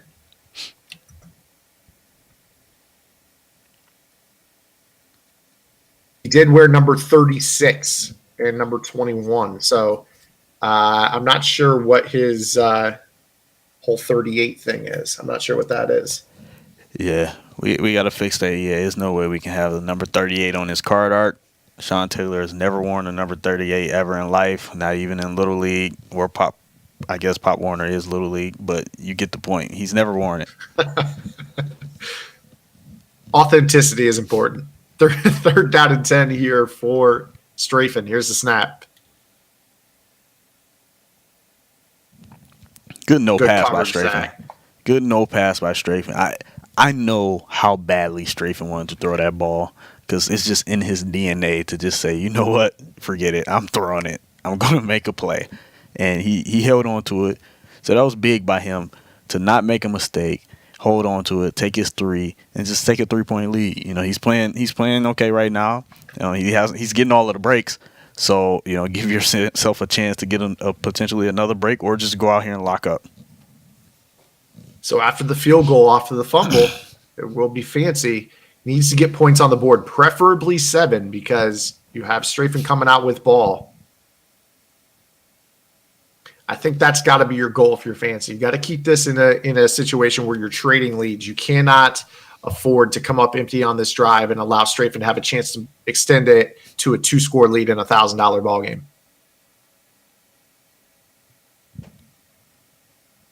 Receiver in motion for Fancy. Good pressure by Strafen. Fancy had the curl come open. He didn't see it though. I don't know where his eyes was looking. I'm not judging him or blaming him because I know that oftentimes when you're the viewer, it's so easy to make the read for someone, but you never know where their eyes was going. You never know where their progressions went, and so it's tough. But the curl route definitely came open. Hopefully he saw it and can potentially go back to it. Out to the flat will be Tyreek Hill. He's going to pick up a gain of about 8 right there. So he's doing a good job taking what's been given to him so far. 3rd down and 10 coming up here for Strafen or for Fancy. You see the 9-to-1 pass to run ratio here for Fancy. Yeah, both of these guys are airing it out right now. They don't care. They don't have any worries right now. They're just letting that thing fly. I think that's always something that, I'm somebody who likes to keep balance in my offense no matter what. Mm-hmm. But when the money's on Good the line, defense. I feel like great scream right there off the edge. There it is, that Jason Taylor that Strafen loves, making his impact felt. 4th down and 22. Now I think Smart decision. Fancy's going to punt this one away. Smart decision. It's easy to give a ball game away in the first half by pressing right here. There's a long way to go. The collar starts to tighten, especially with the $1,000 on the line. You just got to live to get to that 4th quarter and keep it manageable. And I like this call by Fancy. It takes a lot to swallow your pride. If this is weekend league, you go for it. But right here, I think you got to play it safe and see if Strafen's going to throw you a cookie right here. Yeah, that's a smart decision. Strafen definitely is known to throw one up and let people back in the game. So give them a chance to do that. Don't give them free points. And shout out to Screamed in the chat. He said the card he is wearing number 36 on. If you check it on my head, he said it just looks scrunched up on the card art. Uh-oh. Nice catch there in the chat. Appreciate you. You guys are always keeping us honest, man. Always. Risky throw right there. I think that's why you got to punt that ball away. You had an opportunity. It's just that's been the theme tonight. No capitalizing on the bad mistakes right there. And sometimes you can't control it. So again, 3rd down and 5 coming up here for Strafen. Look at these route combinations. Going to audible back into the gun, Trip saying. So resetting right here. Fancy's playing really good defense. I mean, the fact that he locked up and was able to hold Strafen at 3 in that huge situation. Ooh, that was close. And it's held on to Tyreek Hill in traffic. That was That's one of gonna those put 50-50 Strafen. balls. I don't know if it was close to being a pick, but I don't know if it was like one of those ones where you say, I should have had a pick. It's just one of those things where it's like, it's a 50-50. So it's like, it could go your way or it could go the other person's way. With the amount that you see the players blitzing that slot corner, I just haven't seen a lot of this. The reason I ask is I feel like the trips tight end in the Patriots book, that bubble screen is actually pretty good against the blitz. There's no play action fake to it, Yeah. but you don't see anybody go to it. Do you know why that is? Is it just Maybe you guys Trust are screens? scared of getting lurked in that situation. Guys are, they throw because that's really the only person you can throw it to in those situations. Like you have the smoke screen. I mean, not the smoke screen. I'm sorry, the bubble screen there, but there's no other option. And so if you throw it and the user jets over there, is very scary. It's a very scary throw. So some guys just don't go to it. But I think if your opponent is blitzing a lot, I think you should definitely take that shot. I'm not sure what's going on right here. We'll get you an update here shortly. We got to pause. See if I can check and see what's going on here. And I definitely agree, chat. Like, if you're fancy, you're feeling like, although it was a 50-50 ball, it's like Strafen's getting all of the 50-50 luck. Can I get some love too? So I definitely feel Fancy's pain right now. And Fancy's just gonna have to keep fighting through it. He's playing great defense. I mean, he's really been playing really good defense. And as long as he doesn't give up a touchdown here to Strafen, he's still in the ballgame. Yeah, right here, a touchdown would be a backbreaker going up 10 late in the first half with ball at half.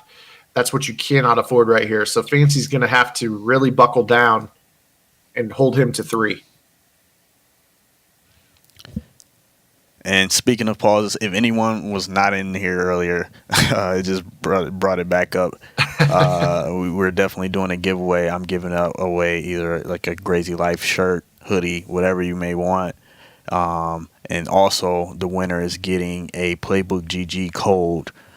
So you'll be able to get access to Playbook GG content. So all you have to do is go on Twitter, use the hashtag #IPauseBecause at Playbook GG.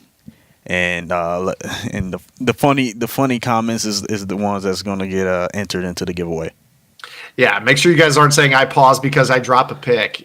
Give us a good reason. Mom asked you to take the dog out.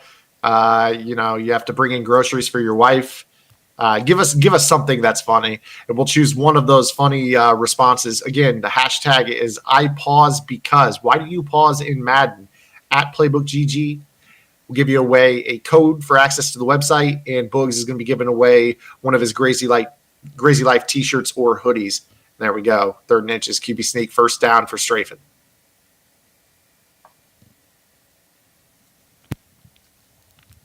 All right, Strafen. He has one timeout, so I think another QB sneak here. See what happens. He runs the ball. Now he has to pass. I'm not sure right there. Yeah, it's tough right here. I feel like we've seen enough to know that 2 yards is pretty consistent from this far. But again, we've also seen that there was that one example where basically he did get tackled backwards, and if that triggers right here, that's going to end up giving you a no points before half. You're not going to have time to spike it. You cannot get hit here. You cannot take a sack or anything like that. Look at this route combination right here for Strafen. Okay, he did not. It looked That's like it was incomplete. potentially a tip pick. Risky right there. Third down and goal from the 2. He may take another shot. Is he going to take another one? I think you do right here. Yeah, And 6 the reason I seconds. say that is, I'm not you know- doing it from under center though. I feel like under center it's so scary because you run the risk of like potentially a snap sack. So yeah, or throwing the ball off your lineman's head if you're gunslinger QB. Yeah, there's a Yeah. lot of risk. There's definitely a lot of risk right here. I don't hate the call going from the shotgun. I'm not sure I like the call to go to Galladay when you're paying the cap for some of the bigger guys, though. So Yeah. we'll be 4th down. well, no, I'm not mad at Galladay. He's a Lion. Lions get it done. I was just setting you up. I knew what you were going to say before you said it. So Strafen will tack on 3 more in our halftime score. Strafen 9, Fancy 3. Strafen returned the opening kick of the second half. That was huge by Fancy to just hold him to 3. Now, if you're Fancy, you want to come out here, lock him up. Keep playing great defense like you've been playing, and get the ball back. You haven't really had the opportunity to put together a nice, solid drive. You want to be able to come put out a very good drive, and let's see what Fancy can do. Play action fake here for Vic. And he Strafen baits across him. the middle. Picked off. And that's the 36, Sean Taylor, to the outside. Great field position off the first play of the half, a turnover. And just like that, Fancy has an opportunity to take a lead. So here we go. This is the point of the game where the collar gets tighter and tighter every play. So we have 9 minutes and 51 seconds away from somebody taking home $1,000 from Grubhub. Fancy's he's showing fight and grit. Like I love it. I'm impressed by the way he's been playing. He's been doing everything the way that you need to do it, when you're in the situations like he's been in. Fancy scrambling. Don't take a hit stick. I thought he was going to Gets eat one. down. I did too. I thought he was about to walk into that hit stick right there, but he slid just in time for a gain of 4. Second down and 6 from the 22. You see Strafen hopping back and forth again between the cover 2 and the cover 6. Right here, looking like he's trying to bring Ty Law off the edge late. See if he recognizes that blitz. Nice dot. Just like that, Fancy. Down inside the 10, down to the 6. I want to see a halfback draw right here, and then I want to see goal line. Yeah, me too. I want to see somebody get to the 3-yard line, 2-yard line, and sneak it. I say that like I actually want that. I don't want that. I'm just saying I feel like that's what should be the call right now. But again, these guys have proven time and time again they deserve to be here while I'm the one commentating. Back corner of the end zone, intended for Megatron, going to fall incomplete. We've definitely seen in this tournament the high point catches one-on-one are not nearly as successful as they were a couple days ago. Yeah, I mean, I'm a there's fan still of a that. couple to be had, but yeah, and I think I'm a fan of it too. I think that It was getting it's too okay easy. to take a shot. Yeah, for sure. It was getting way too easy for guys to just close their eyes, hold LB, and he gets into the end zone. We have a ball game now. Burgers, donuts, Niçoise salad. Delivering from over 95,000 restaurants nationwide. If you want it all, you can get it all. Grubhub, restaurants you love delivered. All right, guys, we're back. And huge touchdown by Fancy. He did what he needed to do to get in the end zone. The way that these halfbacks or the way the players just in general get the animations to fall forward during this current patch, he got what he needed. That's all I can say. One mistake by Strafen on the first play of the second half, after dominating the first 10 minutes of play, it has him down by 1 right here. But again, that's what we said is the key to beating Strafen. You have to capitalize off the mistakes. And right there, Fancy, really the first person we've seen actually turn one of those turnovers, if there was a turnover to be had, into a touchdown. So now we'll see if Strafen can go ahead and get back on the horse after what we have here, a flag on the play. Strafen accept, or he accepted. So we have an encroachment call on the Cowboys, moves it up 1st down and 5. So again, we saw Strafen on a 1st down and 5 earlier. He took a free shot down the left sideline. Let's see if he goes downfield again here. You see that Fancy's walking those safeties down in the box. Oh, looked like he had the corner out, but he's going to go to the post. That's also open. Tyreek Hill, 1st down. Unnecessary high ball there, in my opinion. I think if you just throw a regular, get it to him, you can get in the end zone there. You're one spin away, or one broken tackle, one juke, one stop and go, whatever you choose to do or whatever happens, you're one move away from getting in the end zone there. Now you could potentially get held to 3. You haven't had the best red zone offense, so high balling I'm not a fan of in that situation. Another encroachment call right there. So another 1st and 5. So again, you can start looking downfield if you're strafing.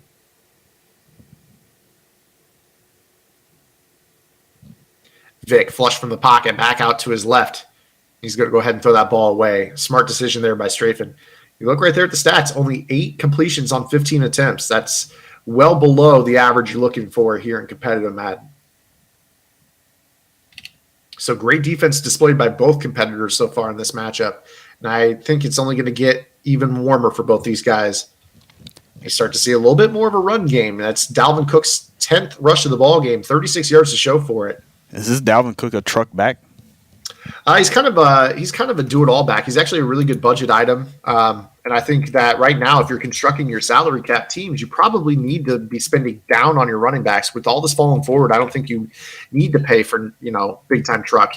If I'm guessing right, this is the team builder's Dalvin Cook with 94 speed, and he's only got 77 truck. So you're seeing that he's fallen forward even though he has 77 truck. Gotcha.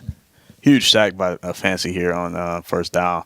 Once again, Ryan's in a situation where this is a tough situation here. 2nd and 16 with not a lot of yards. It's different when you have an entire field in front of you, but now you have 23 yards. It's not as much field. Pick again, flushed out to the left. He's going to go ahead and ditch that one as well. So good defense here, good coverage shown by Fancy as Strafen backed up to 3rd and 16. Yeah, and if I'm Fancy here, we'll give him the lead. I'm thinking I'm playing the sticks here, probably going like a cover 4 look or a cover 3 and playing the sticks and really just not giving him a 1st down. Bait him to go for it. Ooh, huge hit stick. And that's going to be a fumble recovery for Fancy. You saw right there, he went to that playmaker to Tyreek. Ended up getting hit by Jamal Adams, I believe, and that was going to be recovered, I think, was that Brian Dawkins? A little bit grainy for me. I'm not sure who recovered that, but nonetheless, Fancy with an opportunity. He's going to start from his own 9 here, under 2 minutes to go inside the 3rd quarter.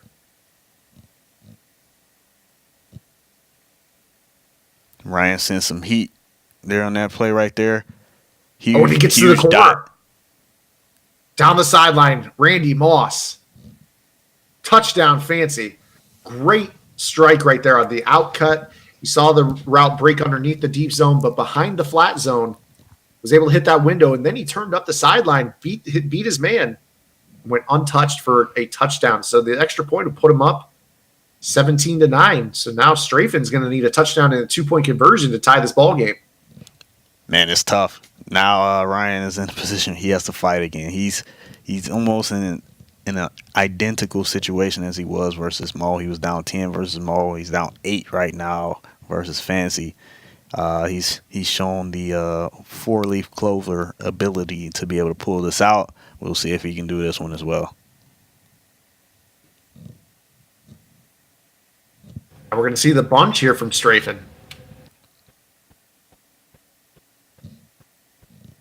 Well, Pat Sale action in, of course. Oh, boy. All right, guys, so it's going to be a smooth, give or take 15 to 20 minutes or so, maybe less, for these guys to get themselves back into the situation. Hopefully at some point these things won't be a problem, but for right now it's an issue, and I guess we'll be right back.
All right, we are back, and you guys are watching the final 4:52 of the ball game. The point differential is correct. We are going to play till halftime.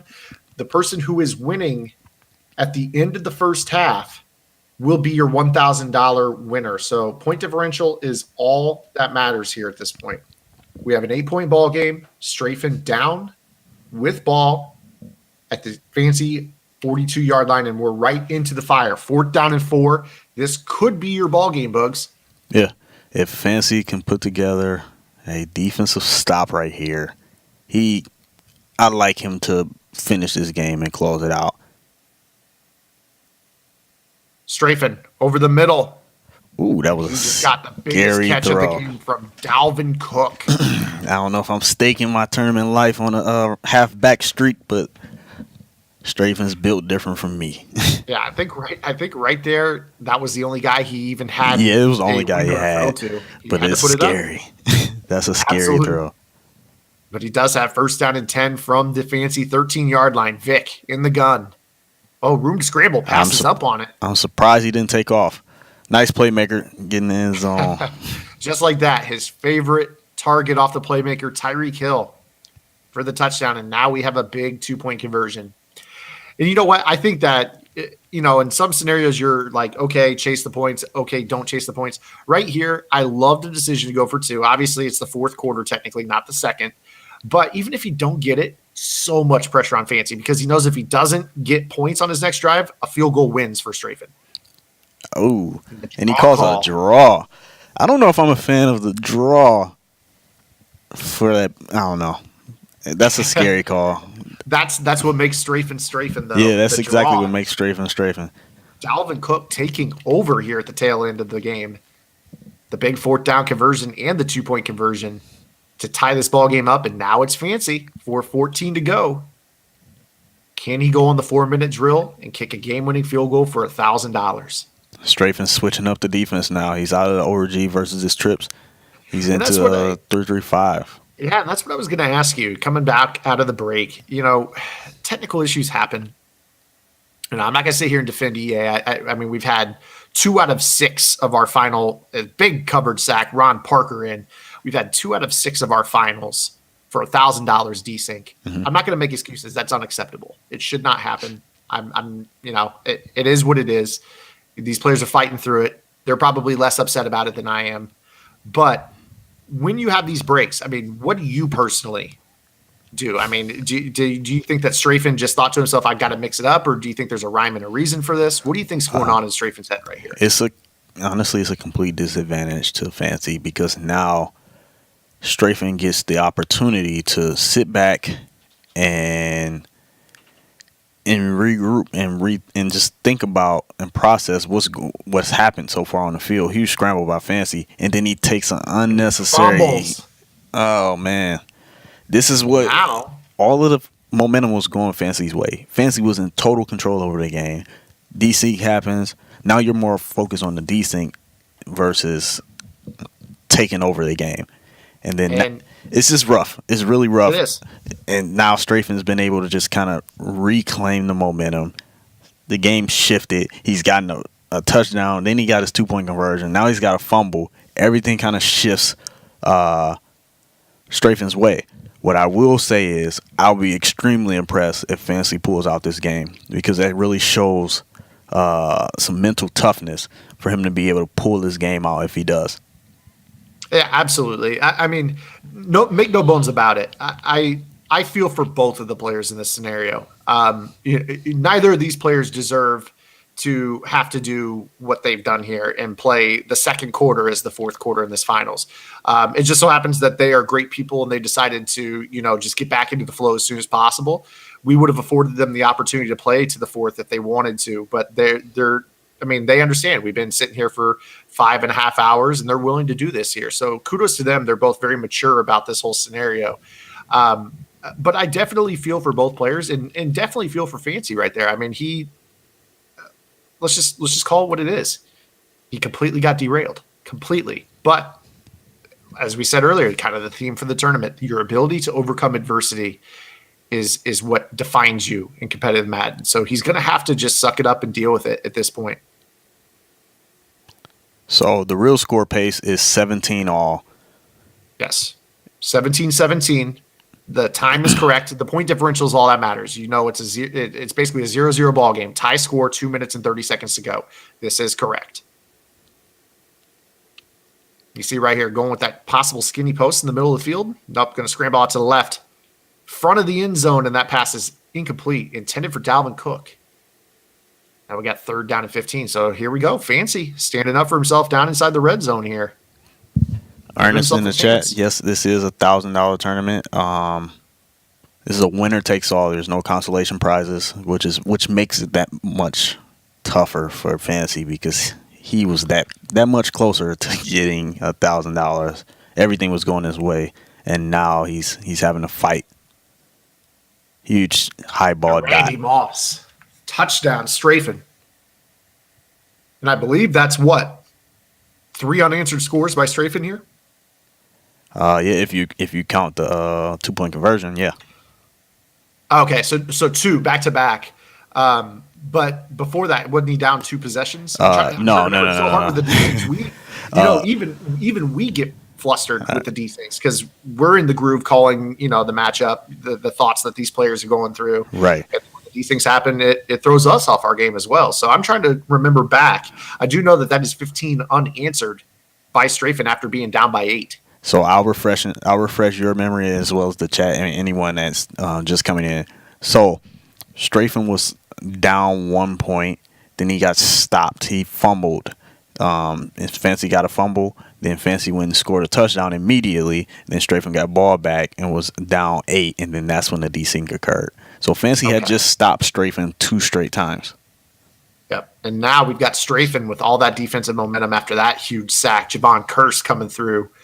Big for him. Now we hit the 2-minute warning, and Fancy, it's not looking good right now. 2nd down and 18. He does have all 3 timeouts, but I think right here you have to consider the possibility that you're going to turn the ball over on downs and not use those timeouts right here. You got to save them for a rainy day. Huge. Here comes another. Oh, he gets the ball away, though. Incomplete. That could have backed him up all the way back to his 1 and would have set him up with potentially 3rd down in 34. So that was a 16-yard throwaway right there by Vic. Out of the backfield to the wheel. Going to pick up a little chunk of that 18, make it 4th down and manageable. Yeah, and then he was. See, this is why if you're Fancy, I know the desyncs suck, but I'm fighting through it and I'm recreating that situation all the way to the actual situation in the 4th quarter, because there's certain things that you don't get in the 2nd quarter that you get in the 4th quarter as far as clock stoppages, and even like if it comes down to Strafen having to kick an ice kick, Strafen's not going to have to kick an ice kick. Yeah, that's absolutely true. 1,000,000%. Vic out to the left, back over the middle. You know what? I think he had a 1-play touchdown. Yes, I was just about to say it. He had a touchdown. I feel like he had the touchdown to Calvin. Yeah, that fade to Calvin down the sideline. You saw right there, Strafen took a risk, had no deep zone right there. But on 4th down and just looking for a 1st down right there, you saw Fancy checked it down to the curl on the backside. Nonetheless, a huge conversion. Now Fancy's starting to get a little bit of some momentum now. Moving the ball well after that 3rd down and 18. 3 good plays in a row here across midfield to the Strafen 48. We got 1:15 to go from one of our players taking home $1,000. Will it be Strafen holding on, or will Fancy possibly force overtime? Huge sack once again by Strafen. This 3-3-5 defense, man, it really, one, it forces the pocket. You have to step up versus 3-3-5. You can't just drift back because you're going to get sacked over and over and over again. You got to step up and just hope that your guards pick up those blitzing linebackers, because that's your best bet, because the more you step back, the more likely you are to get sacked. So Fancy's going to find Tyreek Hill over the middle for the 1st down, and he'll use his first timeout from the 44-yard line of Strafen. But he will have a fresh set of downs. 1st down and 10. Look for that nickel corner off the edge. And I'll tell you what, that motion just absolutely brings the nickel back in off the edge, but a great check down right there. He's going to use the 2nd timeout. Do you like that 2nd timeout right there, or do you think you go no huddle right there? Oh no, I'm completely cool with that timeout there. This last one, you want to kind of be very cautious and mindful with how you use this last one. And also, you really just can't take any sacks right now. You don't want to put yourself in a situation where you have to burn. Here we go. He has to burn His it. nose tackle came through the A gap untouched right there. Alan Page. Yeah, he Huge got one of those sack. disengaged sacks. Big play coming up. 3rd down and 10 for Fancy. Strafing, you see him bringing that outside linebacker, the nickel back off the wide side. He motions Julio. You got to watch that nickel corner. Throws a dot. Absolute dime to Tyreek. You either Now got to the clock's spike it running. or you got to hurry up and call a play and throw the ball away or just get it to somebody open. Something. Play action fake. Vic. Chuck it 3-man up. rush. 13 seconds left at the 24-yard line. Does Fancy, I can tell you right now, if it's me, I'm going for 2. If I get in this end zone, I'm going for 2. 100%. It's not even a thought. There's no second guessing it. I'm going for 2. You're going to have to beat me here. 2nd down and 10. It will be Fancy from the 24-yard line. Trips tight end to the right. Look for Moss in the slot right here. Here's the snap. Pressure off the right side. Down goes Vic. That's 9 GG. seconds. I think that's it, boys. You can't get the ball. 8 seconds This is new what it takes to system, break the there's huddle. no way you can get the ball off. GG's Strafen in the is going chat. to be your champion 2 times. Strafen. I'll tell you what, Bugs. The man rode the momentum of the Serious Mo game, took it all the way into the finals, and he walks home another $1,000 from Grubhub. Congratulations to Strafen. The first 2-time Friday Night Football champ, man.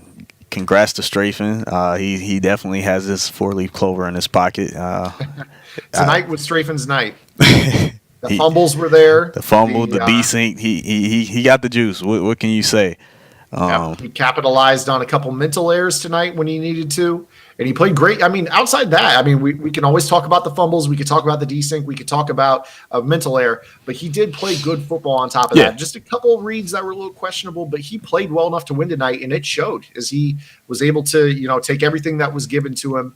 And, he's going to be back next week trying to make it 3 out of 7. So congratulations to Strafen, our first 2-time Friday Night Football champion. Yeah, big shout out to Strafen. Huge shout out to Fancy. He played great. He put himself in position to win the chip. Things didn't go his way. A couple unfortunate breaks. Then the desync. He did what he needed to do. So big shout out to him.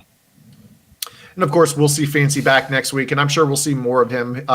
Much like K-Mac, much like a number of the players that have come through these brackets and come oh so close. They take another step. They take another step. I'm sure we'll see him back. So great run to Fancy. Thank you to all the other players that made our Final 8. We'll see you guys next week with 24 other new players coming into the bracket that didn't play this week.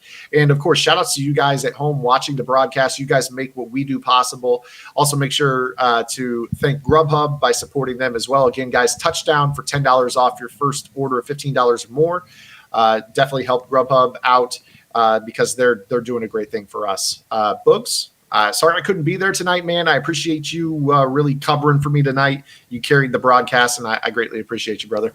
No big deal. It's something we all love, man. I'm excited for it to keep going week after week after week. It's great Madden, so. All right, guys. So we're going to go ahead and sign it off. We'll be back next week with Friday Night Football number 7. I believe, Boogs, you'll be there next week as well. For next Friday? Yeah. No, I will not. I will actually be playing in next Friday's tournament. Oh, that's right. Yeah, Boog, the first and maybe the only one I'll play in. We're gonna see if I can get I can be the one and done champ. Well, he's going to be playing next week. We'll have a special guest host with me next week. And, of course, you guys make sure you guys support Boogs in his run at the live event here in a couple weeks out in Redwood City. So I'm going to go ahead and sign it off. Hope you guys had a good time tonight. I know I did. We'll see you guys next week. Burgers, donuts, niçoise salad. Delivering from over 95,000 restaurants nationwide. If you want it all, you can get it all. Grubhub, restaurants you love delivered.